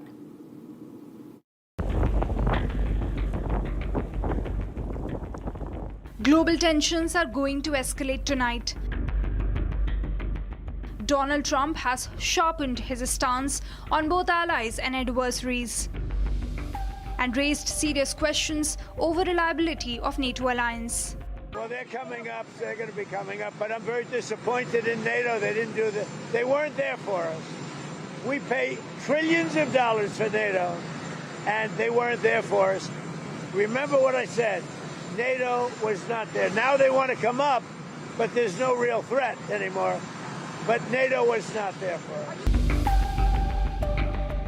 On negotiations, Donald Trump's message was blunt. Oh, I don't know. I don't care if they come back or not. If they don't come back, I'm fine. Their military is gone. Their missiles are largely depleted. The manufacturing capability for missiles and drones is largely defeated. We've been very nice. We haven't ripped down too many bridges. We did one. Only because they broke their word, they broke their promise. But the bigger headline is the hardening US position on Iran's nuclear ambitions and Donald Trump's uncompromising red line that has now been drawn. And just so you understand, Iran will not have a nuclear weapon. Will not have. There is no way that they're going to get. They still want it. And they made that clear the other night. Iran will not have a nuclear weapon. A sweeping blockade targeting Iran's oil exports is all set to take effect at 7:30 p.m. today. That'll be 10 o'clock tomorrow. Other nations are working so that Iran will not be able to sell oil, and that would be very effective. But what we want to do is we want to, and again, we don't need it. What we notice and what we see and what I think is maybe my idea, maybe not, I don't know. But there are many boats heading toward our country to fill up with oil and then go and take it. So they're not going to go through the Hormuz Strait. If there is a full-blown naval warfare, the pressure is not going to be just rhetorical, but it will be economic and immediate. Donald Trump took to his Truth Social platform on Friday to praise Palantir Technologies. The software company, he wrote, has proven to have great war-fighting capabilities and equipment, just as our enemies. It's also asked a big endorsement for the company, considering it came directly from the president. Behind it is the story about how artificial intelligence has moved from writing your emails to the center of warfare. When videos of swarms of autonomous drones lighting up the skylines of Iran and Israel circulate online, one thing becomes crystal clear. The age of conventional warfare is over. All thanks to AI. Enemies' next move will be known even before they have thought of it. So when Trump confidently threatens to wipe out Iran in one night, the entire country can be taken out in one night, and that night might be tomorrow night. the threat doesn't seem impossible. Let me just tell you, we win, no matter what. We've defeated their military. So have you ever wondered which company is behind Trump's skyrocketing confidence about winning the war against Iran? So then it is fed into one of the computers. For example, Palantir is using a system called Maven, M-A-V-E-N. So this is helping the US military in processing the massive battlefield data.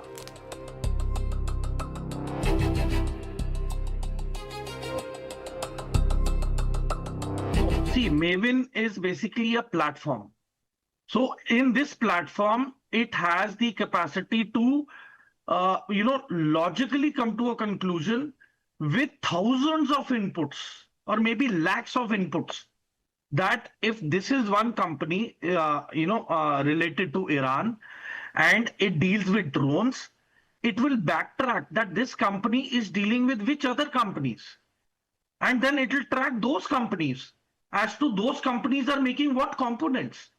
And then once it, homes on to what components they are making, then they do the if then else, the logarithm of logic and decoding.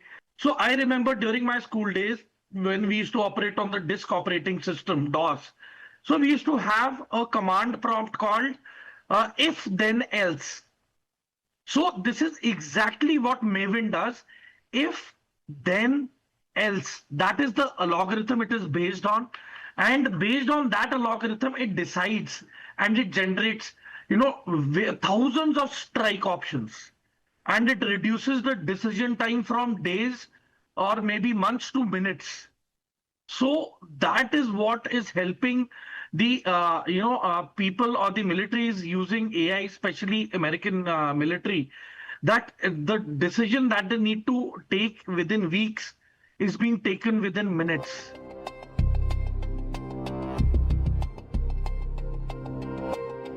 It compiles the battlefield data, and this includes data from satellite, drones, and your signal intelligence, human intelligence. Then this data fusion takes place, in which that is where Maven systems come into place, where they will collate all the data which they have collected from various platforms. And then Maven software does its AI calculation. It's called Claude AI. So the analysis engine, the Claude AI, plus the algorithms, it does the calculation and then it comes up with a certain pattern detection. That if this is the quantity, this is the firm. This firm deals in this line of products. The latest news yesterday was that these drones were used. Now, logically, it will correlate with the components and the data it has gathered. It'll make a pattern. So pattern detection will be there.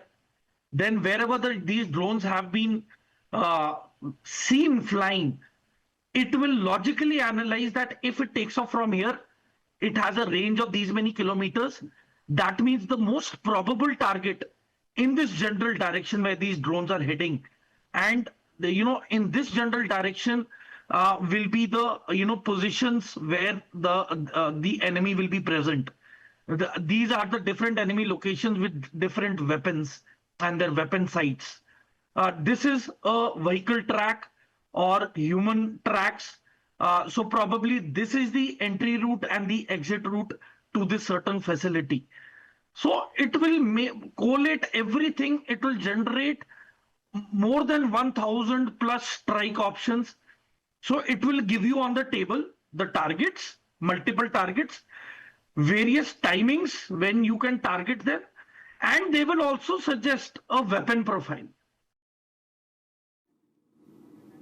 And there's more breaking news coming in. There's a memo to the US Navy. They're saying we will allow shipments of humanitarian aid consisting of food supplies, medical materials, and also essential goods, providing they are inspected. The reports on a US Navy memo say US forces will impose their control in the Arabian Sea and the Gulf of Oman.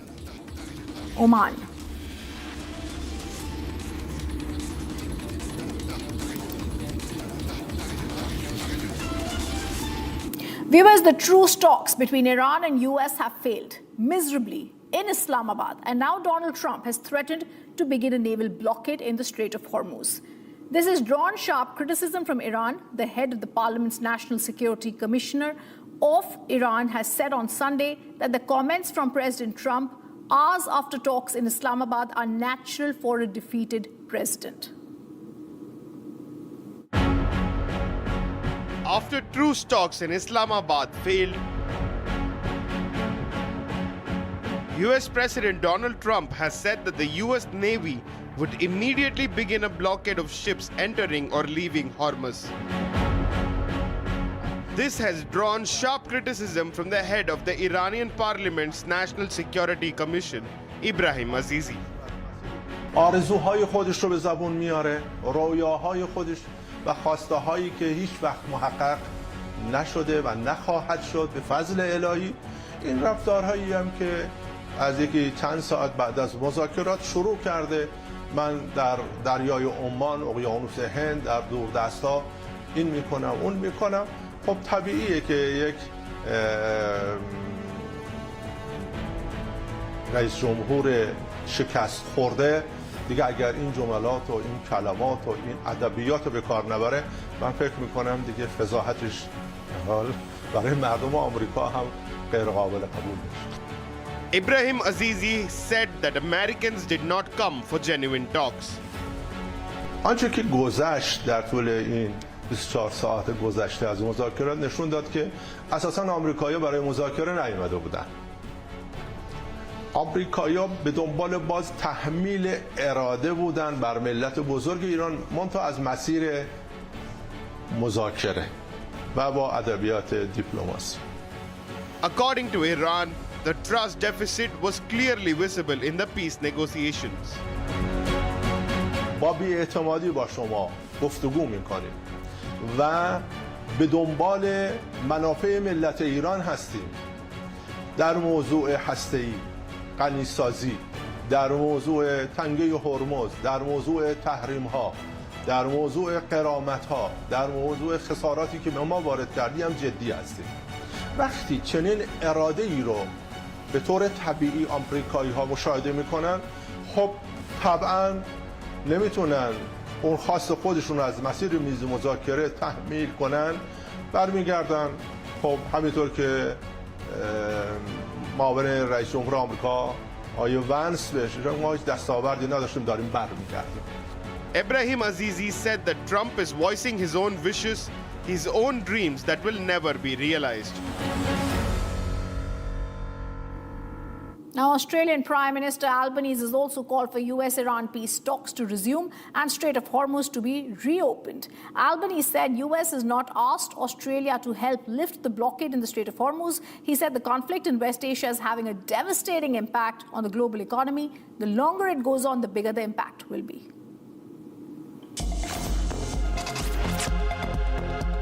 We haven't been asked to help. What we have done is continue to provide support. I've extended the period of service of our Wedgetail aircraft in the Middle East. It's providing defensive support, particularly to the UAE and to Gulf countries that aren't participants in the war but have been victims of it as a result of Iran's unprovoked attacks. And of course there are many Australian citizens, of course, particularly in the UAE, in Dubai and Abu Dhabi, around about 20,000. And so we have very much an interest in providing that defensive support for our friends there, and that's what we were asked to do by the UAE, and that is what we have done. Well, I want to see the resumption of peace talks. We want to see an end to this conflict. It's having a devastating impact on the global economy, and the longer it goes, the bigger the impact will be and the longer the tail will be as well. And so we want to see an end to the conflict. We've made that very clear for some time. Look now, it's what's making headlines across the nation. Nida Khan, the accused in the alleged religious conversion case linked to the Nasik-based company, remains at large. There are 2 teams from the Nasik police that are conducting a continuous search operation to apprehend her. According to sources, her mobile phone is switched off, location cannot be traced. Currently, police teams are conducting raids at every potential hideout. She is expected to be arrested shortly. The Supreme Court issues a notice to the Election Commission of India, the central government and states on a PIL that is seeking directions to implement a finger and iris biometric identification system at polling stations in the elections to prevent electoral malpractices such as duplicate voting, impersonation and ghost voting.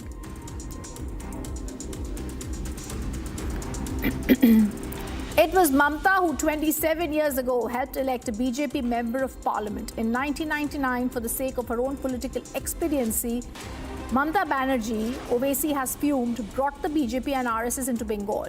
Owaisi now says at that time the Gujarat riots and the Bilkis Bano case did not cross her mind. He also asks now, who are you to lecture others? You need to look at your own face in the mirror.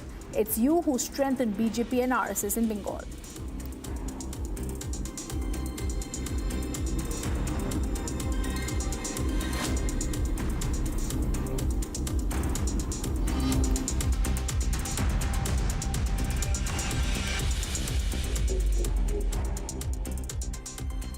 प्यास बुझाए ठंडक लाए सबको भाई जीरा सिर्फ MDH का जलजीरा जीरा सिर्फ जीरा सिर्फ असली रिफ्रेशिंग, असली स्वाद, असली मजा।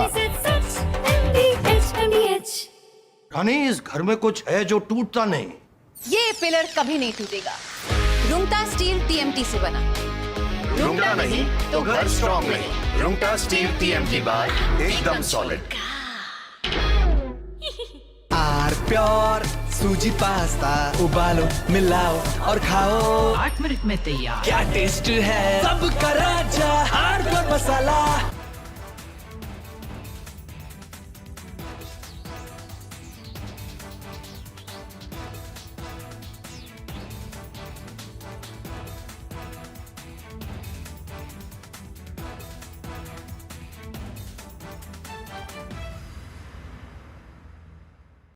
अभी तो कह रहा था कि अभी चीफ मिनिस्टर कह रहे थे, उससे आगे भी सभी लोग कह रहे थे कि मणिपुर में पीस आ गया। ये पीस है क्या? अगर ये पीस है तो हमें ये पीस नहीं चाहिए हमें।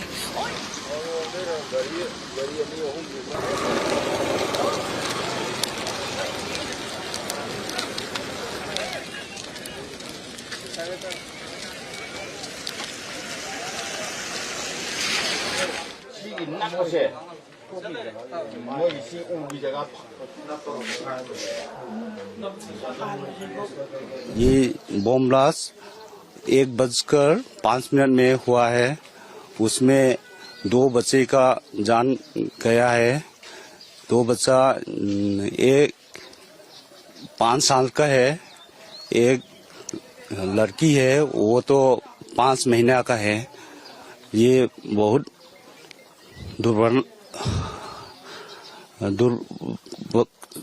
छह इंसिडेंट है। उसका माँ भी अभी भी इंजर्ड है, हॉस्पिटल में ट्रीटमेंट के लिए घायल तरीके से इंजर्ड है। ये आतंकवादी लोग हम लोग को टारगेट कर रहा है, मैतेई लोग को, इसलिए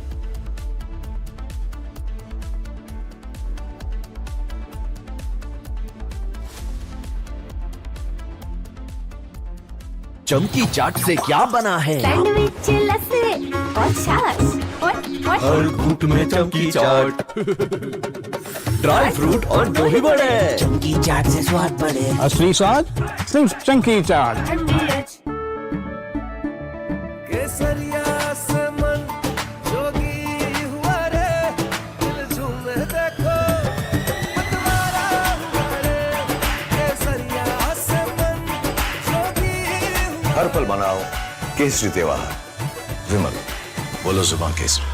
थोड़े में ज्यादा स्वाद, यही तो है इसकी खास बात। वाओ मामा क्या स्वाद है। अरे मेरी राजा, राजा आरती और मसाला।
From Asia's largest news headquarters,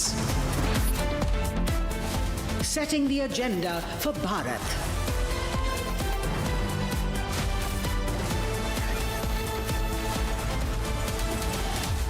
You're watching Republic.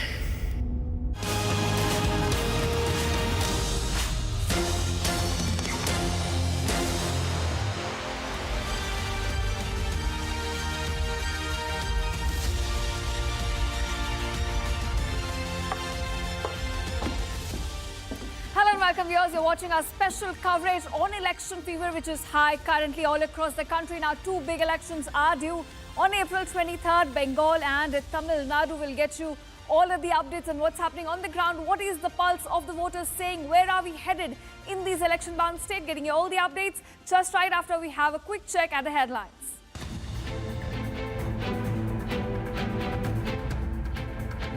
Battle for Bengal heats up as Amit Shah and Mamata Banerjee hold rallies in several areas ahead of crucial polls.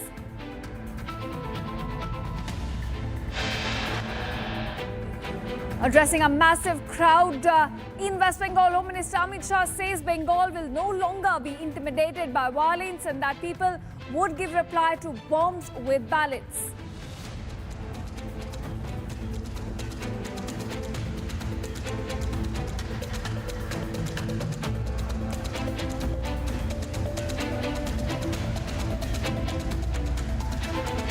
All right, battle heats up in Assam as Hemant Biswa takes on Congress's leader, including Pawan Khera and Gaurav Gogoi.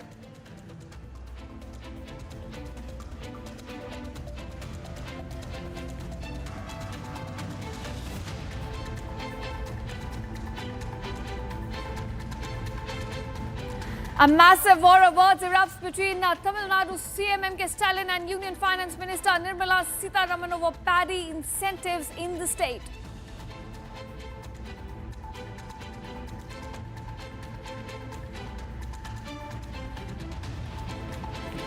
After appointing a new DGP for law and order in Tamil Nadu, ECI now modifies order, assigns DGP Sandeep to the Department of Armed Police instead of law and order.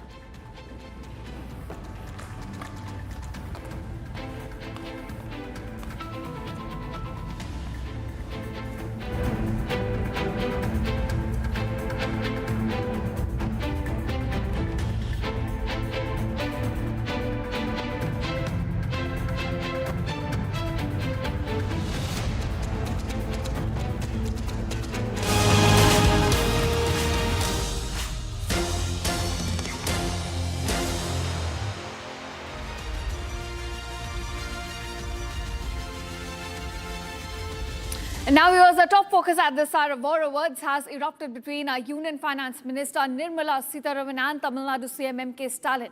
Now, this is over centre's letter issued on paddy incentive in the state. Now, during an election campaign last week, M.K. Stalin had said that centre has advised the Tamil Nadu government to discontinue providing incentive for the paddy producers. In fact, but yesterday, Nirmala Sitharaman rejected Stalin's contention and termed it as baseless and politically motivated. More details in this report about this fiery exchange between the Finance Minister and Tamil Nadu CM right ahead of crucial elections. Take a look.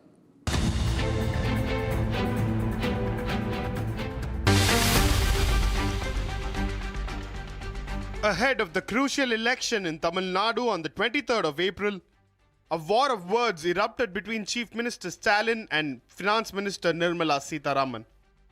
This has to do with the paddy incentives and false narratives and a letter sent by the Union Finance Ministry earlier this year. Stalin took to social media this morning and questioned whether Nirmala Sitharaman was willing to place the letter in public domain. The Finance Minister responded quickly, sharing the letter on social media. She accused the DMK of driving a wedge between the centre and the state and also creating false narratives. She escalated the attack by stating that M.K. Stalin should stop wasting time on the anti-centre rhetoric. Nirmala Sitharaman further slammed the Tamil Nadu Chief Minister, claiming that he had chosen to misinterpret the letter.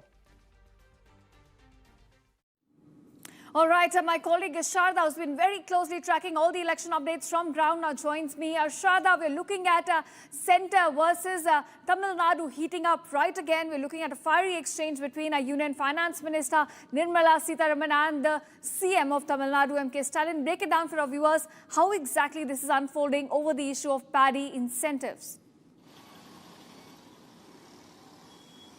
Well, right now, starting with the letter that Nirmala Sitharaman had sent to the Chief Secretary of the State, Dheeraj Kumar, asking if the money given as an extra bonus to the paddy procurement can be stopped for the state of Tamil Nadu.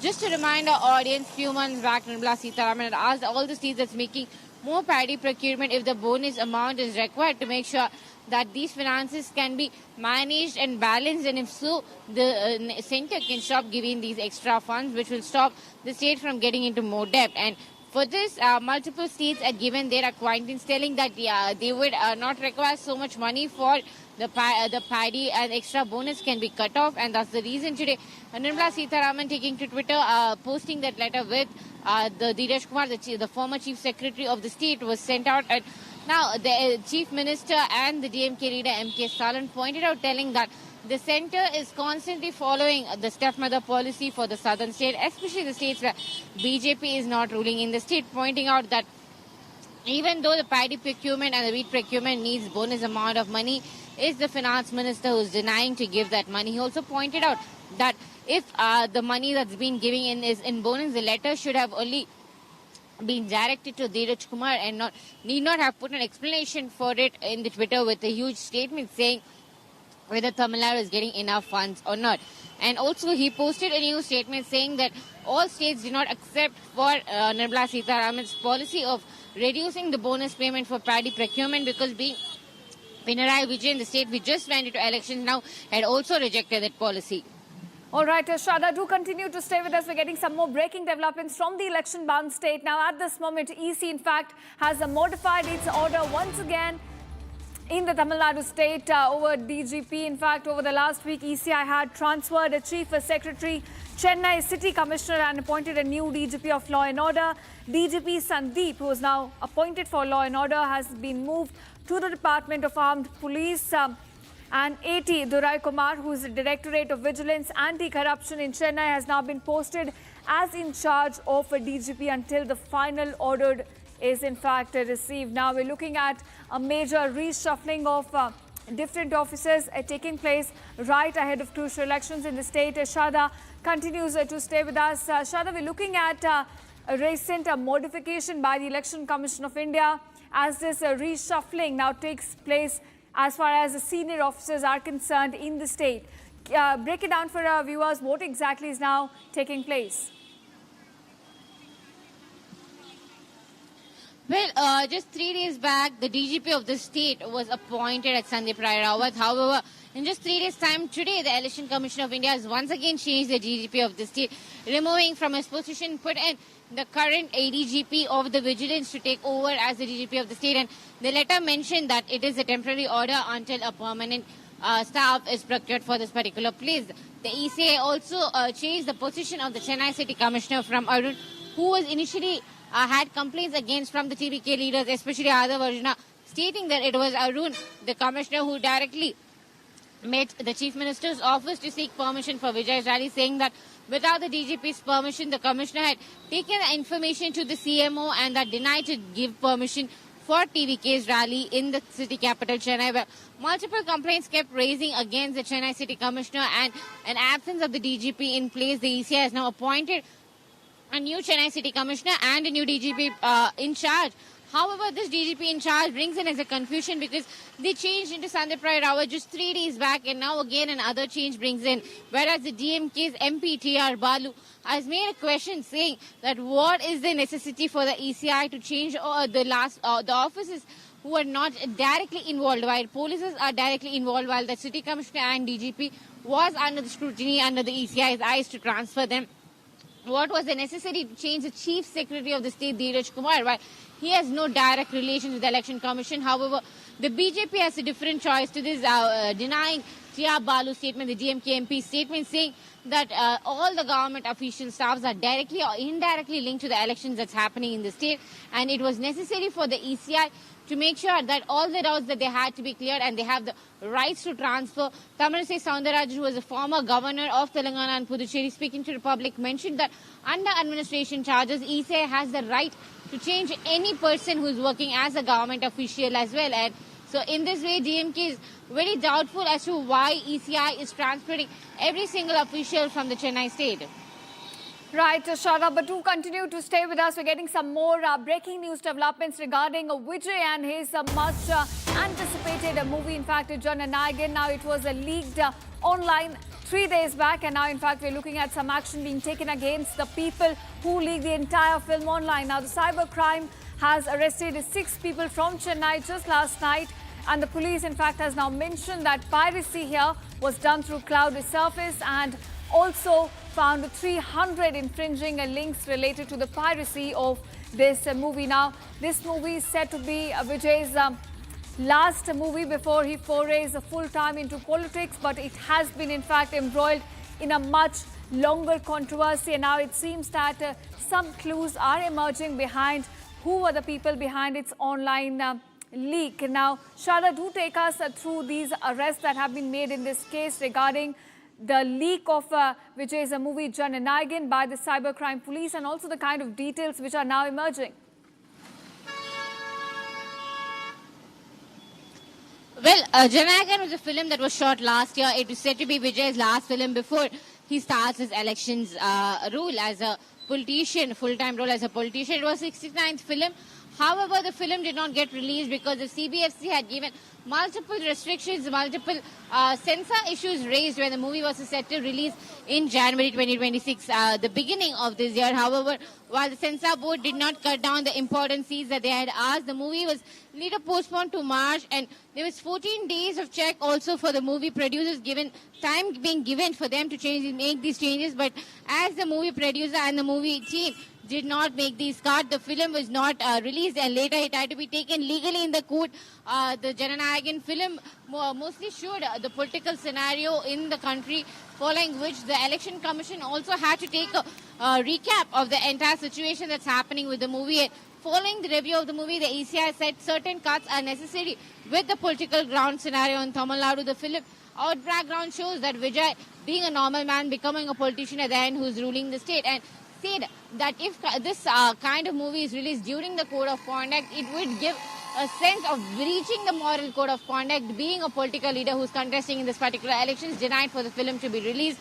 It was earlier expected to be released after the elections in the April last week. April 23rd is the Tamil Nadu elections, and around April 28 or 29 the movie was set to be released in theatres. Meanwhile, now just 4 days back, parts of its films were leaked online, and there were 300 infringement links that are the entire film. Now, following the complaint from the producer and the movie makers and the entire team saying that the piracy was not allowed for the film, and it coming right at the time when the elections is happening, there were blames on both sides. There was one team that's blaming the TVK leader Vijay and his general secretary Adar, telling that it was their own team that leaked the film online to make sure that people's eyes are turned on them, whereas the other saying that the piracy was not an option for the TVK and was DMK's and BJP's doing to release the film and leak the film online to make sure that the producer and the movie team makes a huge loss. While Jananayagan, the film is entirely focused on Tamil Nadu politics. It was not allowed to release right before elections, and now the police have arrested 6 people and have also closed down all 3 infringement links that had the film. However, many people have downloaded the film, so now the police are investigating through cybercrime as to how many people have watched the film online, how many scenes have been leaked, how many still are using the movie download to watch the film, and severe actions are set to be taken even against common people who are following the links. Right, Shada, thanks so much for joining us and keeping us with all the updates that are coming from the election-bound state of Tamil Nadu. Of course, we're inching closer to the D-Day of polling, and then, of course, counting. We'll continue to track all that we're getting from the ground in Tamil Nadu. Thanks so much. And now here's a shifting from one election-bound state to another, the state of West Bengal. Now in a major development in Malda violence case, the National Investigation Agency has stepped up action, arresting 3 people and detaining 7 others.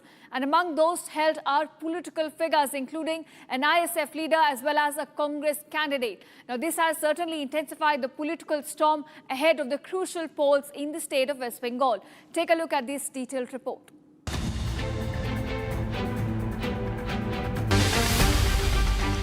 In the latest development on the Malda violence case, the National Investigation Agency has made 3 arrests and detained 7 more. Among the arrested is a leader of the Indian Secular Front, Ghulam Rabbani, who was allegedly involved in the meeting that happened a day before the incident. One Congress candidate was also among those detained. Congress's Syam Chowdhury from Mothabari was picked up while he was campaigning for the election in the Ali Nagar Panchayat area. The NIA on Sunday arrested the ISF member and Karyakarta and the Panchayat leader Ghulam Rabbani on the Malda incident, where the officers were captivated and made hostage in the Kalyachak area of the Mothabari. In fact, the Congress candidate Syam Chowdhury was also detained by the NIA, who was further released by the NIA after being interrogated for many hours. Not only this, the NIA today also arrested 2 Congress Karyakartas and the workers Shahadat Hussain and Asif Ali in the Malda Motiachak area, Kalyachak area, where exactly the incident took place, and the judicial officers were held captivated and they were ghiraved by the locals in the Malda Kalyachak area. It is being stated that the Congress workers were responsible for mobilizing the crowd and ghiraving the judicial officers in that particular area. Now the NIA has made the first arrest of the ISF Panchayat leader, Panchayat worker Ghulam Rabbani, Rabbani, and the interrogation is underway. It is being stated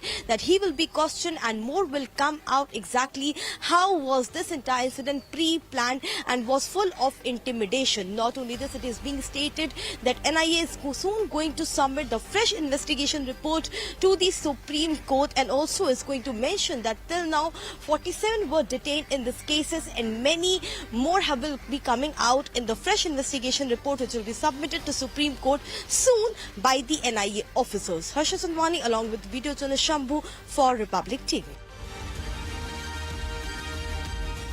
Now we are staying with more developments coming to light from the state of West Bengal. Now Union Home Minister Amit Shah and Chief Minister Mamta Banerjee held back-to-back rallies in Birbhum, from the allegations of violence and intimidation to claims of welfare and governance coming in from both the sides.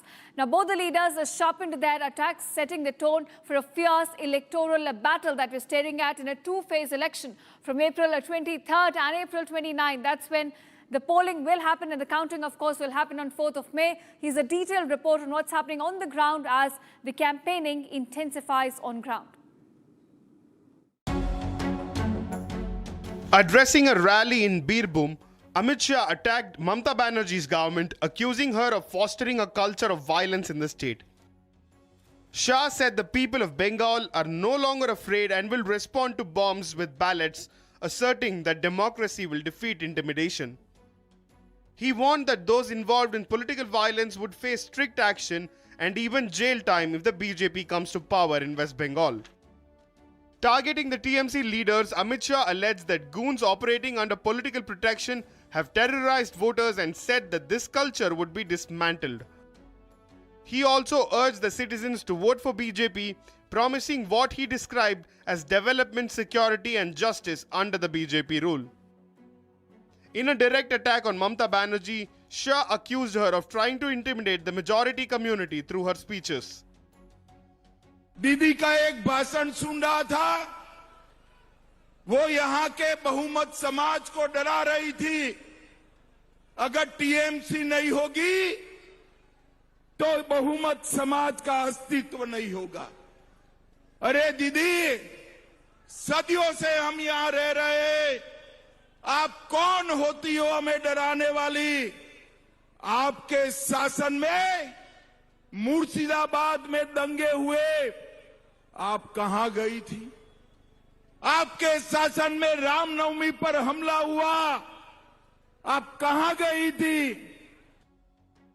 He also cited incidents like Murshidabad violence and the Ram Navami clashes, accusing the TMC of failing to maintain law and order. Meanwhile, Chief Minister Mamta Banerjee also hit back strongly during her rally in Birbhum, projecting herself as the defender of Bengal's people. Mamta said she is single-handedly fighting for the welfare of the common people, highlighting her government's social schemes and grassroots connect. She accused the BJP of trying to divide society along communal lines and warned voters against what she called outsiders interfering in Bengal politics. She also attempted to counter BJP's narrative on law and order, asserting that her government remains committed to peace and inclusive development. With both leaders throwing sharp accusations, the Birbhum rally has emerged as a key battleground in the Bengal election.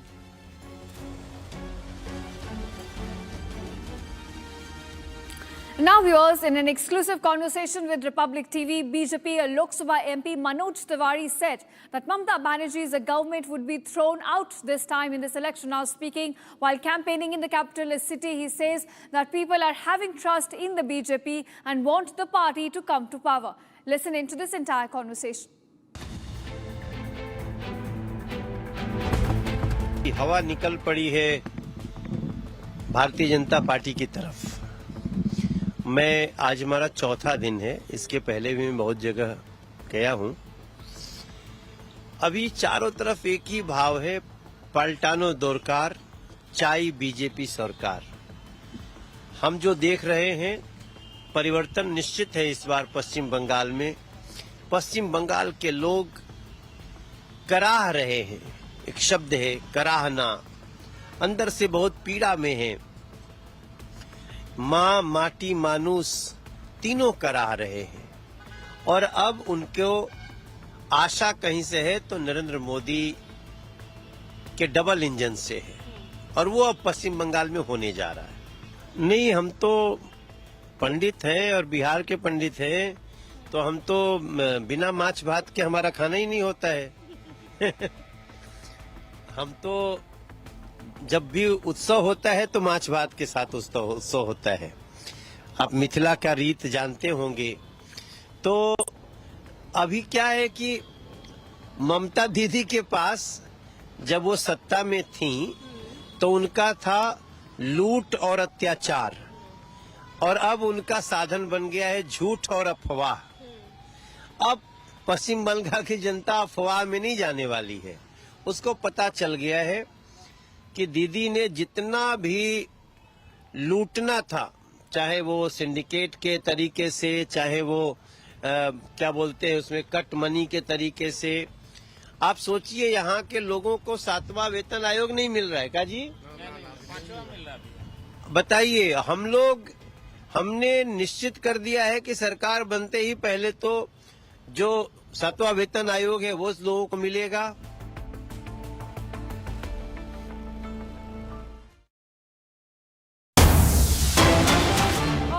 Viewers, let's also take a look at what's happening on the ground. Since we are talking about West Bengal elections, we are looking at election campaigning intensifying. In fact, as Home Minister Amit Shah is now holding a mega rally in Durgapur. We're getting you live visuals of the color of elections on the ground. In fact, as Home Minister Amit Shah now holds a mega rally, you're looking at top stalwarts from all the political parties now pushing for that final big, in fact, push on the ground. And as you can see, Home Minister Amit Shah right now holding a mega rally in TMC. TMC is a bastion, in fact, as we are inching closer to the D-Day in elections in West Bengal. You have April 23rd, the first phase of polling. April 29th is the second phase of polling and the final one, in fact. And as we inch closer, election campaigning intensifying on the ground, and right now getting you live visuals from Durgapur in West Bengal, where Home Minister Amit Shah is holding a mega rally as he tries to mobilize more support for Bharatiya Janata Party. Now remember, it has become an election, a high-stakes election for both TMC and BJP.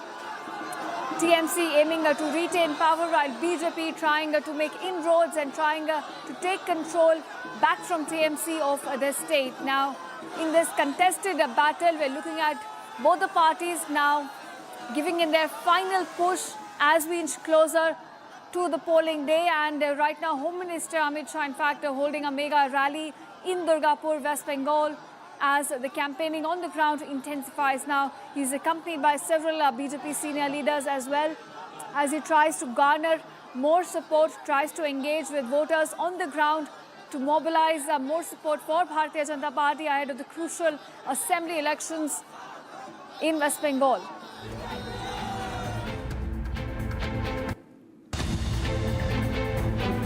All right, viewers, now slipping into a very short break, but don't go anywhere. On the other side, we get you all the updates from the election-bound state as Amit Shah holds a mega rally in Durgapur.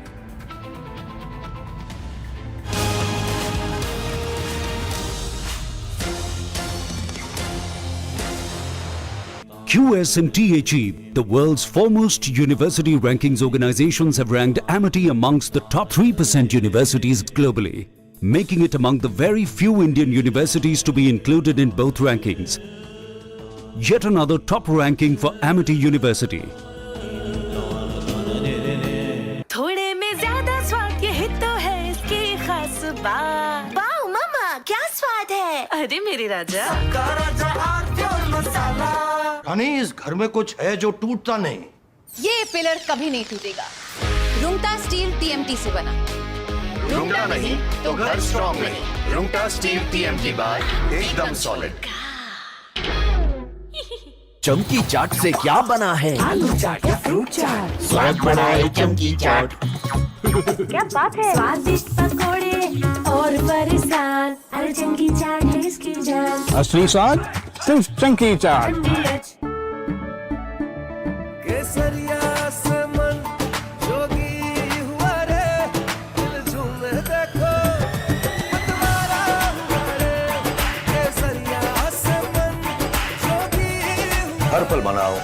Kesari त्योहार विमल बोलो जुबान केसरी।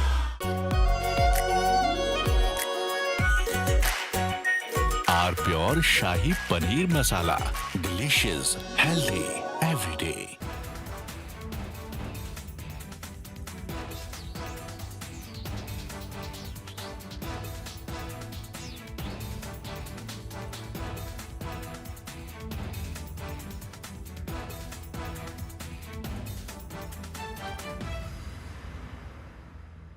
प्यास बुझाए ठंडक लाए सबको भाई जीरा से MDH का जलजीरा जीरा से। जीरा से असली रिफ्रेशिंग, असली स्वाद, असली मजा। अभी तो कह रहा था कि अभी चीफ मिनिस्टर कह रहे थे, उससे आगे भी सभी लोग कह रहे थे कि मणिपुर में पीस आ गया। ये पीस है क्या? अगर ये पीस है तो हमें ये पीस नहीं चाहिए हमें।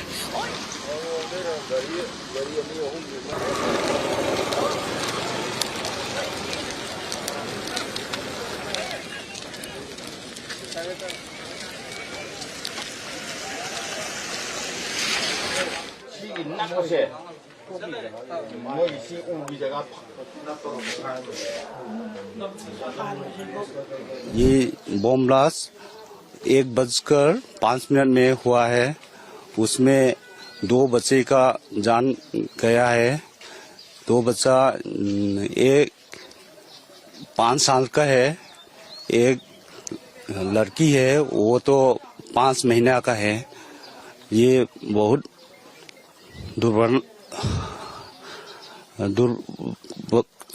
छह इंसिडेंट है।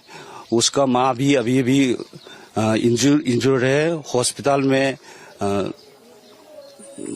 ट्रीटमेंट के लिए घायल तरीके से इंजर्ड है। ये आतंकवादी लोग हम लोग को टारगेट कर रहा है, मैती लोग को। इसलिए सरकार से विनती है जल्द से।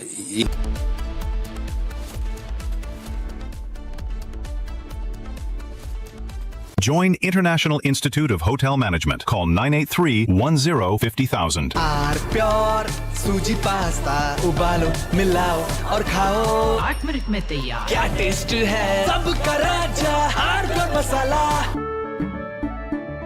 केसरिया से मन जोगी हुआ रे, दिल झूमे देखो मतवारा हुआ रे। केसरिया से मन जोगी हुआ। हर पल मनाओ केसरी त्योहार विमल बोलो जुबान केसरी। चमकी चाट से क्या बना है? सैंडविच, लस्सी और छाछ हर घूंट में चमकी चाट। ड्राई फ्रूट और दही बड़े, चमकी चाट से स्वाद बढ़े। असली स्वाद सिर्फ चंकी चाट।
From Asia's largest news headquarters,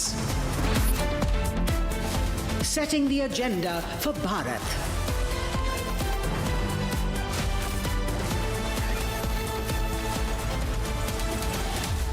You're watching Republic.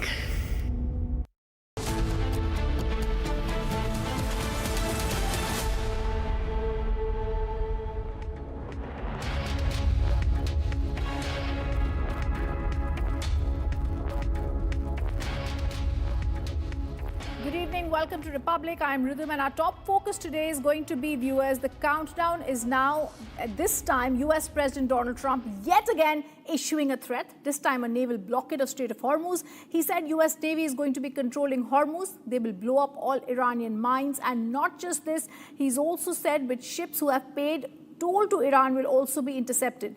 The big question here is of Trump's isolation, because the global responses were not in their favor. We'll also tell you now, viewers, Australian Prime Minister, viewers, also on the war today, we're going to get you Trump's global isolation of Hormuz threat, as multiple nations now say they won't back Trump's blockade move. And lined up next is Iranian response to Trump's threat. Iran reiterates it's ready for war. If threatened, Iran will blow up all ports in the Gulf. And viewers, we're also going to end this bulletin with Trump launching a sharp attack on war and the Pope hitting back. Viewers, the countdown is now, this time US President Donald Trump yet again issuing a threat, this time a naval blockade of the Strait of Hormuz. He said US Navy will be controlling Hormuz. They will blow up all Iranian mines. And not just this, Trump said all the ships who've paid toll to Iran will also be intercepted. The big question now is of Trump's isolation, because the global responses were not in Iran's favor.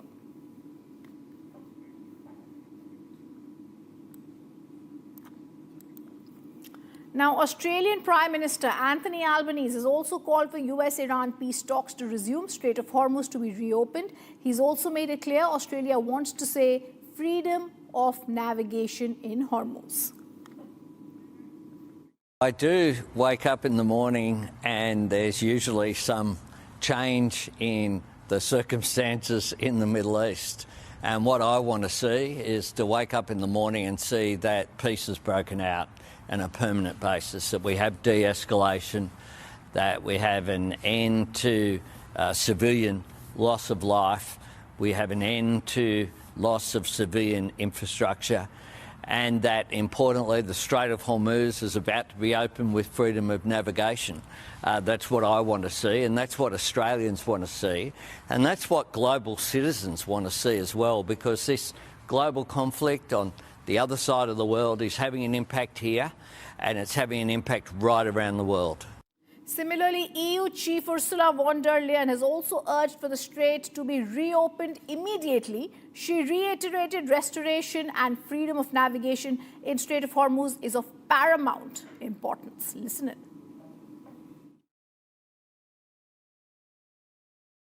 The European Union, as we all know, since 44 days now, once again, the Middle East has been engulfed in war. And these past 6 weeks have reminded us that peace cannot be taken for granted. In recent days, it seemed as if a pause was emerging. A ceasefire has been announced. You all witnessed that. Allow me to say a word of gratitude to Pakistan for the important role they have played to get to this point. But we also know that negotiations have been stalled now, and we have to see how things go on.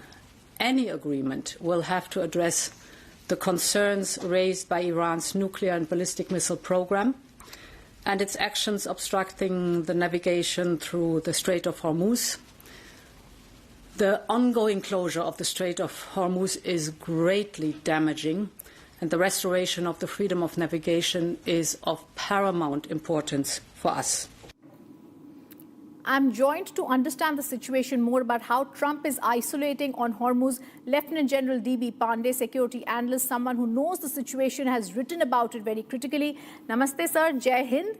The big question here going to be on the Strait of Hormuz. In fact, I was going through what you've yourself written on the platform X. This is exactly what United States wants. Explain this, sir, for our viewers. Yeah, so when I wrote this comment, it is more about directing towards creating a situation of asset denial of energy, essentially to China. That is one part, I guess.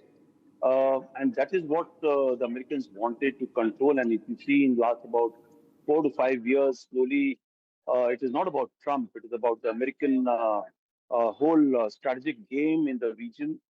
Firstly, ensuring that the Russian gas and oil is cut off to the Europeans. They were isolated through the Ukrainian war, and thereafter you saw how the Venezuelans were taken out of the scene, wherein about 90% of the oil of Venezuela was going to China.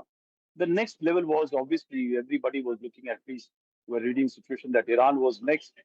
So this whole Iranian attitude towards nuclear enrichment for weapons program, the ballistic missile system, trying to change the regional balance of power, in which there was very tenuous balance in the Iranian, in the Persian Gulf, in that area, which was to be actually would have shifted in the favor of the Iranians in case they had got the weapons, nuclear weapon program finishing, and they were quite near to it, which is very evident because their own people have been claiming about it, and then ballistic missile program was, of course, going gung-ho.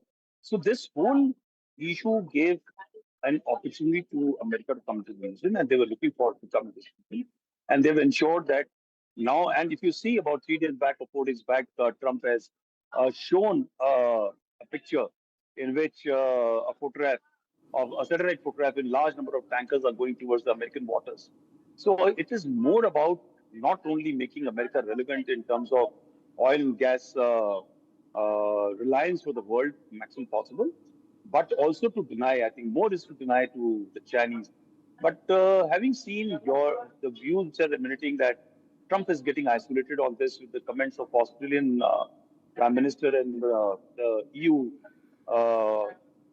President, when you listen to the comments and the comments which are going out, they are not anti-Trump action. Actually, they are very open-ended.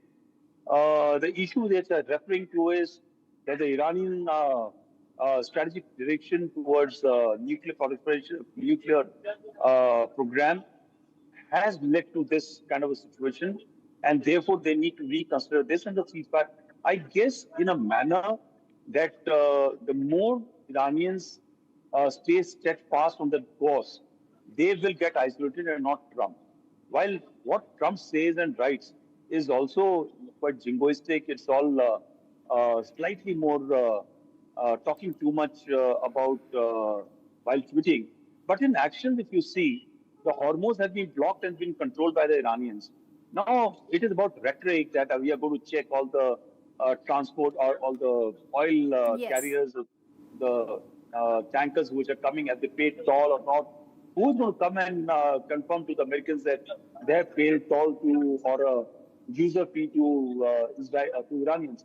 So I guess this is all very ambiguous. What is being treated is different. What is happening substantially on the ground?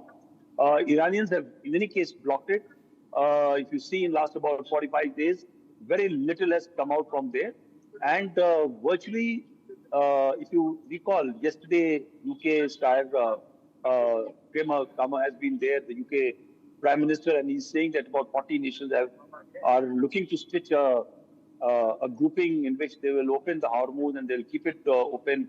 The Japanese have started looking at that they will participate into opening of Hormuz. These are all, I think, world pressure is not being brought about on America.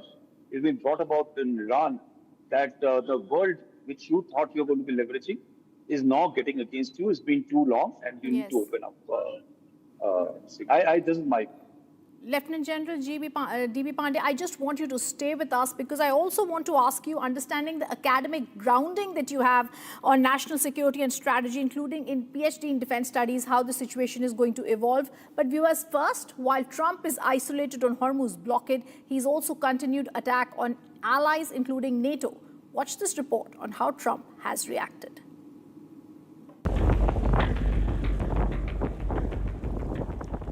Global tensions are going to escalate tonight. Donald Trump has sharpened his stance on both allies and adversaries and raised serious questions over reliability of NATO alliance. Well, they're coming up. They're going to be coming up. But I'm very disappointed in NATO. They didn't do that. They weren't there for us. We pay trillions of dollars for NATO, and they weren't there for us. Remember what I said. NATO was not there. Now they want to come up, but there's no real threat anymore. but NATO was not there for us. On negotiations, Donald Trump's message was blunt. Oh, I don't know. I don't care if they come back or not. If they don't come back, I'm fine. Their military is gone. Their missiles are largely depleted. The manufacturing capability for missiles and drones is largely defeated. We've been very nice. We haven't ripped down too many bridges. We did one only because they broke their word, they broke their promise. But the bigger headline is the hardening US position on Iran's nuclear ambitions and Donald Trump's uncompromising red line that has now been drawn. And just so you understand, Iran will not have a nuclear weapon. We'll not have. There is no way that they're going to get. They still want it. And they made that clear the other night. Iran will not have a nuclear weapon. A sweeping blockade targeting Iran's oil exports is all set to take effect at 7:30 p.m. today. That'll be 10 o'clock tomorrow. Other nations are working so that Iran will not be able to sell oil. And that will be very effective. But what we want to do is we want to, and again, we don't need it. What we notice and what we see and what I think is maybe my idea, maybe not, I don't know. But there are many boats heading toward our country to fill up with oil and then go and take it. So they're not going to go through the Hormuz Strait. If there is a full-blown naval warfare, the pressure is not going to be just rhetorical, but it will be economic and immediate. And viewers, of course, Trump's warning did not go unanswered. Iran has reiterated it's ready for war. It's attacked if no other port will be spared in the Gulf.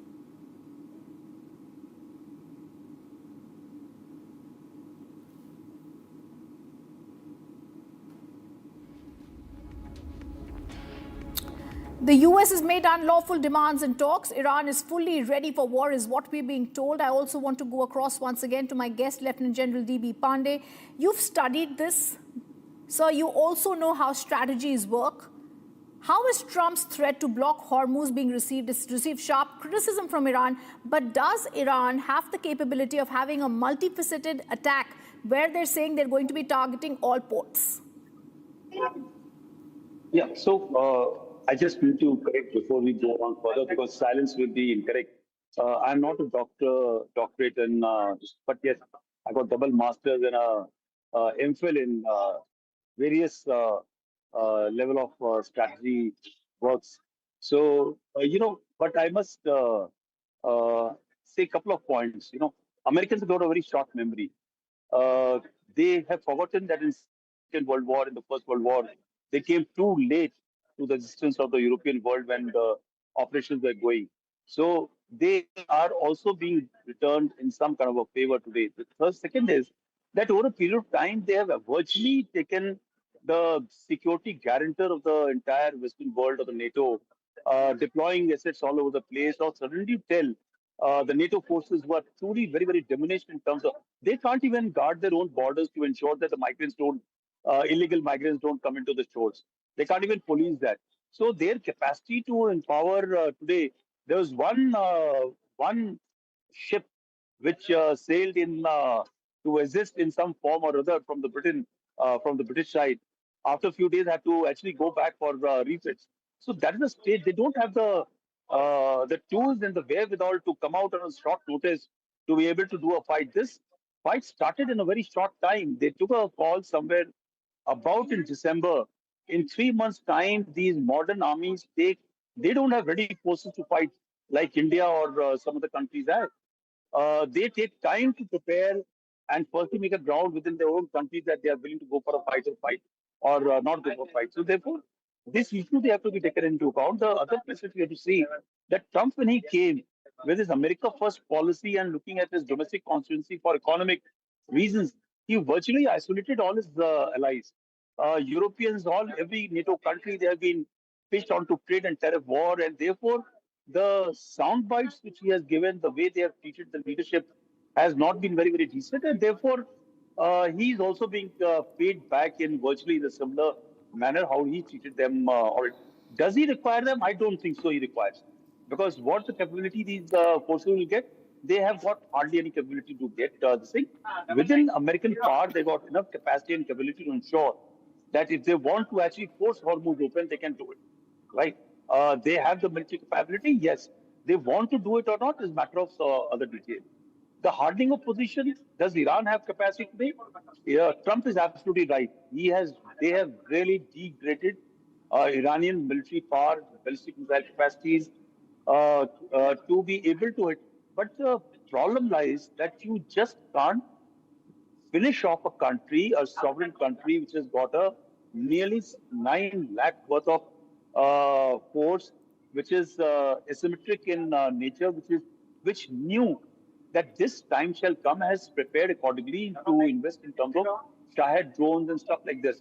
So will it be able to hit with large number of ballistic missiles the other ports in the Persian Gulf? May not be true. If you see, the UAE has virtually been able to take out 90% of them. And as the time passes, everybody is investing into interceptors and they will be able to be ready again to take on. But Shahed drones, yes, because of the nature of the Shahed drones, they'll be able to reach out anywhere in the region of about 22,000 kilometers and strike at will. But will that have a substantive damage? Yes. Again, that answer comes out, no. It will have some damages, but it will not break an oil infrastructure or port infrastructure, which is far more resilient and can actually recuperate very fast. So, given the condition today for Iran, it will. And Lieutenant General D.B. Pandey, just because I'm a little bit out of time, I thank you for being with us. It's very, very clear with what your perspective is showing. The US is making these unlawful demands in talks, and also we have to see how ready Iran is for war. Now, viewers, we're moving on to breaking news that's coming in. We've got an exclusive interview with Amit Shah, Home Minister from West Bengal. Take a look.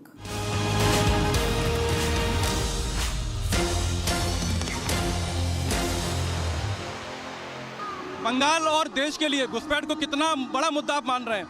देखिए, बहुत महत्वपूर्ण मुद्दा है, राष्ट्र की सुरक्षा से जुड़ा हुआ मुद्दा है, मगर मुझे पूरा विश्वास है कि 5 मई को यहाँ पर भारतीय जनता पार्टी की सरकार बनेगी और हम न केवल बंगाल, देश भर में घुसपैठ को रोकने में सफल होंगे। त्रिपुरा में भाजपा सरकार है, असम में भाजपा सरकार है और बंगाल में भाजपा सरकार आने के साथ ही हम घुसपैठ को पूर्णतः रोक पाएंगे। एसआईआर को लेकर हम देख रहे हैं कि जो नाम कटे हैं, तो उसमें मैंने आपका भाषण सुना, आप कह रहे हैं कि एसआईआर की जो प्रक्रिया है उससे घुसपैठिए भी कम हो रहे हैं।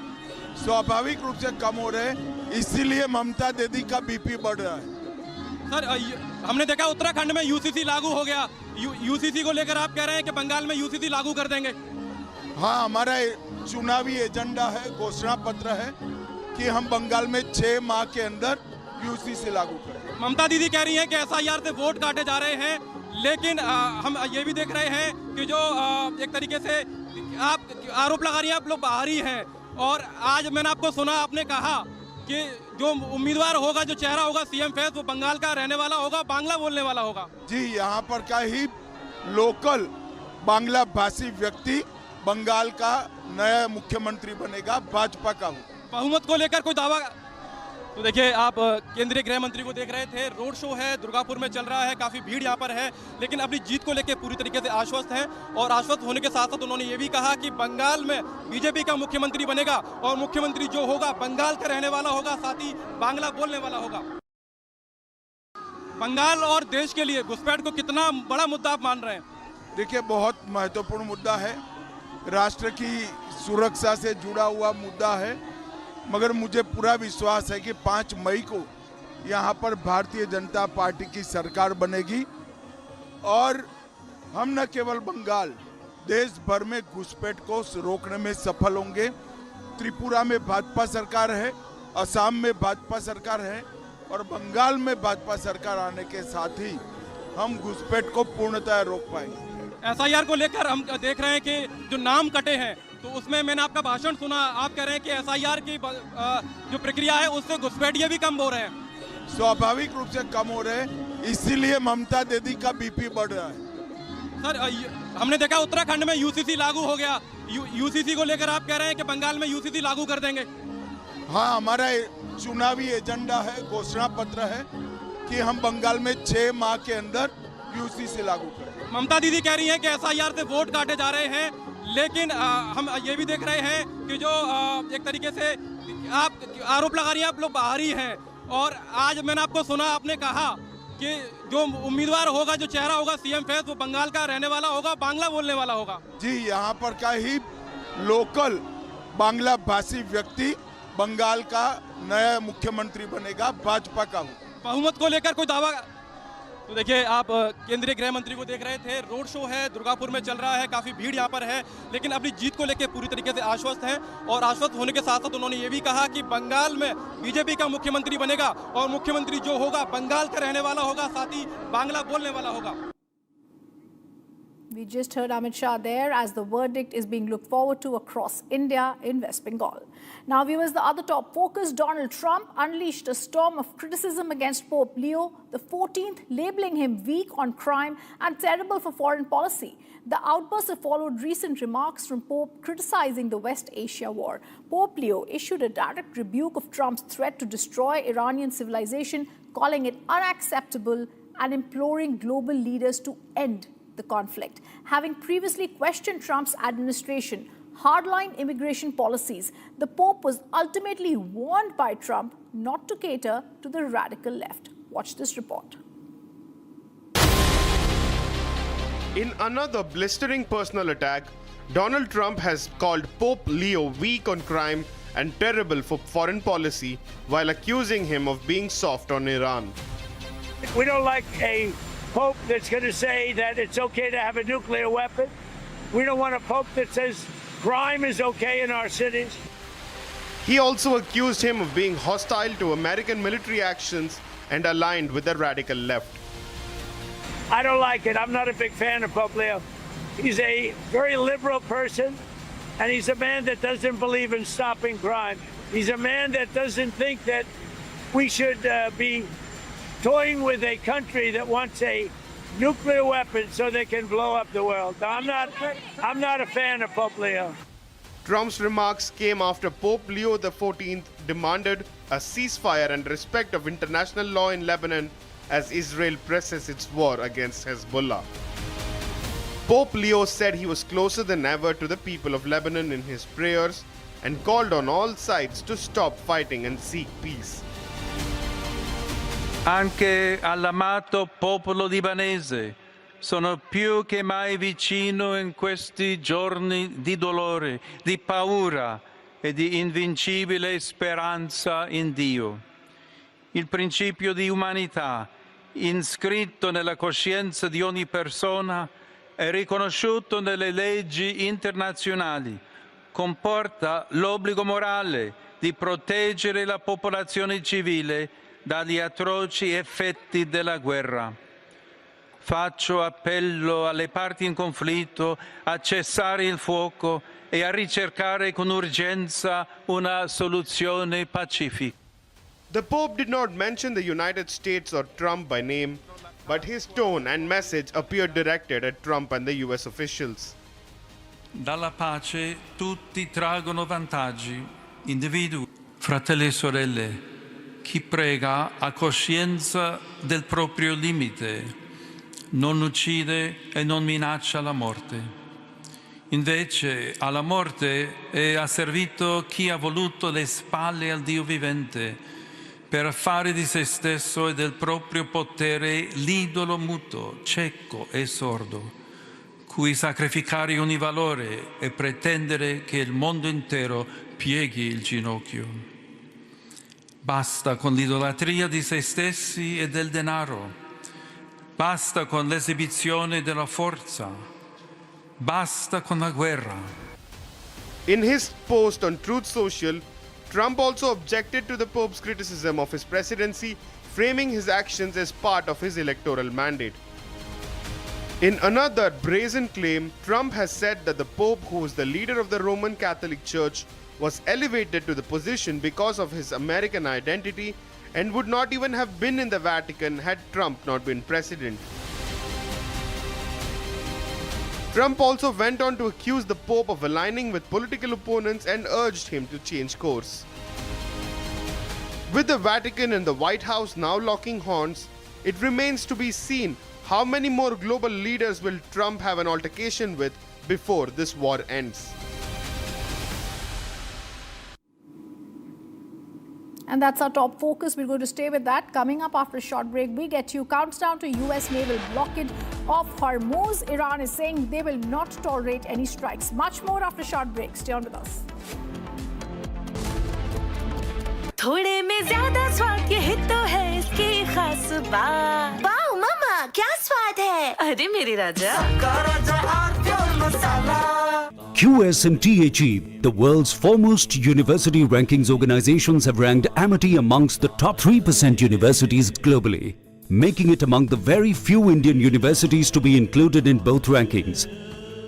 Yet another top ranking for Amity University. चमकी चाट से क्या बना है? सैंडविच, लस्सी और छाछ हर घूंट में चमकी चाट। अब बताओ स्वाद आया? आया। असली स्वाद सिर्फ चमकी चाट।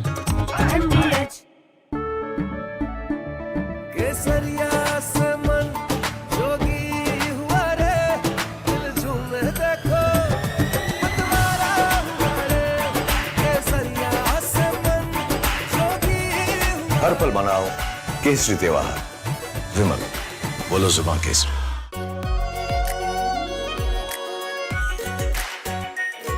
Pure shahi paneer masala, delicious, healthy every day.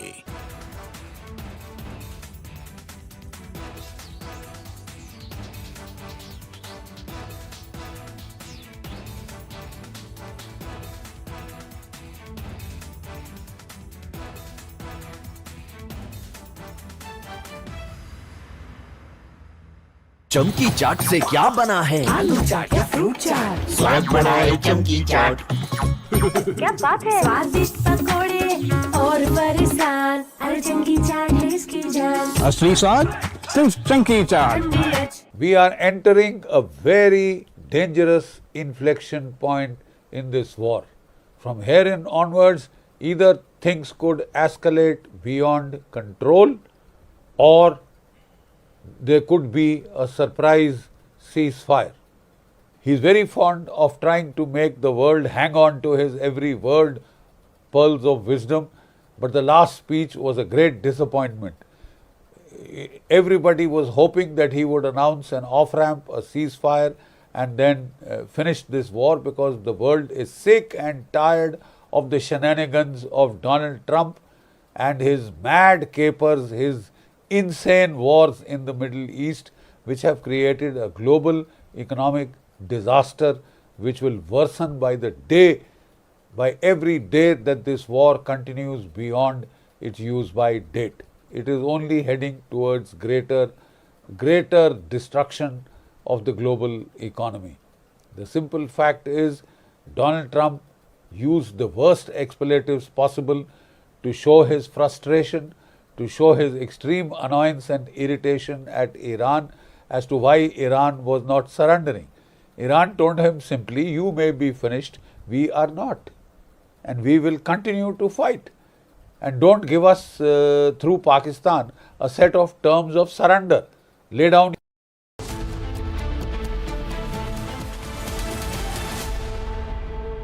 Join International Institute of Hotel Management. Call 983-10-50,000. Pure suji pasta उबालो मिलाओ और खाओ 8 मिनट में तैयार। क्या टेस्ट है सबका राजा आर प्योर मसाला। केसरिया से मन जोगी हुआ रे, दिल झूमे देखो मतवारा हुआ रे। केसरिया से मन जोगी हुआ। हर पल मनाओ केसरी त्योहार। विमल, बोलो जुबान केसरी। प्यास बुझाए ठंडक लाए सबको भाई जीरा से, MDH का जल जीरा जीरा से। जीरा से असली रिफ्रेशिंग, असली स्वाद, असली मजा। रानी, इस घर में कुछ है जो टूटता नहीं। ये पिलर कभी नहीं टूटेगा। रुंगटा स्टील TMT से बना। रुंगटा नहीं तो घर स्ट्रॉन्ग नहीं।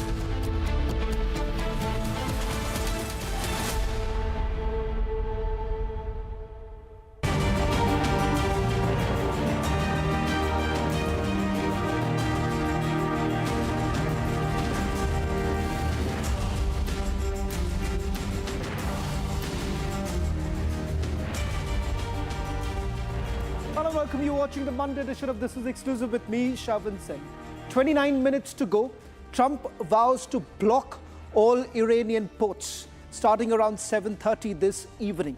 Now, was this a plan that was done at the last moment, or was this a plan devised by the Pentagon much earlier? And this is one option that is now being played right now. In fact, over the next couple of minutes, we're going to take you through all the details, all the options that are basically available before the Pentagon at this point in time. And what does this essentially mean? Does it aggravate the energy crisis? Joining us tonight on This Is Exclusive is a top American voice, a man who was with the Pentagon in the past, who is now essentially indicated that this was always a plan available before the Pentagon. All this and much more. Up first, let me take you through the headlines we are tracking at this hour.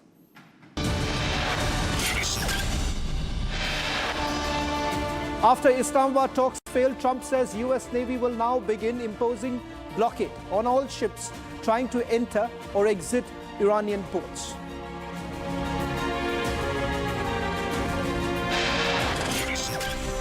Trump launches an attack on the Pope, says he's weak on crime and terrible for foreign policy.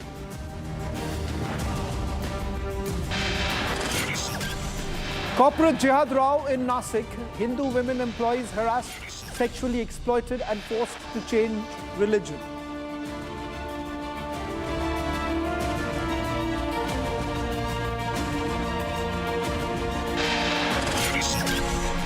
हम न केवल बंगाल, देश भर में घुसपैठ को रोकने में सफल होंगे। त्रिपुरा में भाजपा सरकार है, असम में भाजपा सरकार है और बंगाल में भाजपा सरकार आने के साथ ही हम घुसपैठ को पूर्णतः रोक पाएंगे। Amit Shah speaks to Republic ahead of Bengal poll, says confident BJP will come to power in Bengal.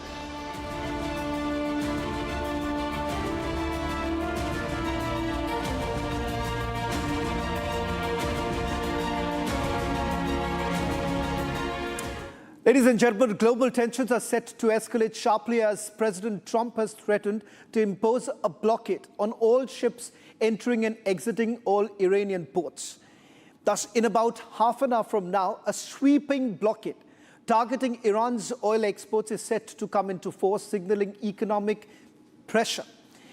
Meanwhile, Iran has issued a counter threat, signaling attacks on ports all across the Gulf if its ports come under attack. Now, the move could have far-reaching global consequences, especially in the volatile Strait of Hormuz and Bab el-Mandeb, two critical arteries for global energy supplies. Now, let me take you through what are the immediate impact that we are really looking at. The impact of the blockade on Iran's oil flows is now coming into sharp focus. Now, before the war, Iran was essentially exporting around 1.84 million barrels per day, with shipments holding relatively steady at about 1.71 million barrels per day in April, even amid rising tension. Now, what's critical here, most of that oil is heading to China, making Beijing the primary lifeline for Tehran's energy revenues. The Strait of Hormuz, one of the world's most vital energy choke points, carries roughly 20% of the global oil supply. Now, that's close to 20 million barrels a day moving through a narrow maritime corridor. Now, any disruption here doesn't just hit Iran, it sends shockwaves across the global markets. And we are already seeing that impact with oil prices spiking and supply chains tightening. Now, that's the impact of the blockade that we are basically looking at. Let me also bring in my colleague Gesu right now to take you through what are the options, what are the possibilities that we are essentially talking about. Is it just about the Strait of Hormuz or the Bab el-Mandeb, which has always been one critical artery that was always an option before the Iranians, and the fact that Houthis could actually come into play. Let's look at the possible scenarios and what are the options really available, because in a short while from now, Gesu, this is the question I also asked one of the former secretary from the Department of War. And they said that this was always an option available before the Pentagon, and that has now been exercised. Let's now take our viewers through which are the ports which are basically at risk, Gesu. So we're going to be looking at two different waters here. We're looking at the Persian Gulf, and these are a number of Iranian ports that remain under strike also amid the ongoing escalations, and also the ones that could possibly be struck. We have seen Lavan being struck time and again over their oil refineries. We've seen Bandar Abbas not just being struck, but also key military leadership being downed in Bandar Abbas. We have seen the Karg Island, one of their most vital ones, come under attack. We've seen Bushehr also come under attack. Khurram Sheher has also been struck in the ongoing war that began on the 28th of February. Apart from that, in the Persian Gulf, we have Mashhar and Imam Khomeini. These are the islands that we have in Persian Gulf. And of course, near the Strait of Hormuz remains the Chabahar port, one of the key ports for all oil imports and exports from Iran to the world. Let me just quickly add, what you're essentially looking at this entire narrow part, which is now the most critical aspect of the war, because this is what is being blocked right now, and any vessel which is essentially passing through here would be paying a tax. Now that's what the Iranians have proposed, that this was also part of the condition that was laid out by the Iranians during this entire talk that was taking place in Islamabad. And also this is just 33 kilometers at its narrowest point between Iran and also Oman, and their navies take control of this entire region. But yes, like you said, let's take a look at the scenarios of what these blockades can mean. Well, let's begin with the Strait of Hormuz blockade. Now, this is one aspect which has been seen as the most contested in this entire war. And the reason why, for the long time, the Iranians have largely argued that all this while, this was essentially international waters, and that is the reason why it was free to move around. But this is exactly why they believe that this is the turning point in the war, because they believe that unless they control this, they're not going to be able to take this forward or perhaps put more pressure as far as the Americans are concerned. Definitely, and also it's important to look at the numbers of what happens when the Strait of Hormuz is blockaded. If we go forward in the scheme of these graphics, we also realize that 20 million barrels have already left the waters of the Strait of Hormuz, and this already puts the markets in a frenzy. And now a prolonged shut could drive Brent crude up to $170 per barrel. Now, Shravan, we remember that Brent crude surpassed about $120 per dollar per barrel, and now we're eyeing at another surge in case there is a blockade that lasts longer. Traffic has dropped by 95%. Fertilizer prices have shot up by 40%. Is there also a change in the movement of the traffic? Because, Gesu, you have been tracking this very closely. What do you really see from the maritime real-time traffic?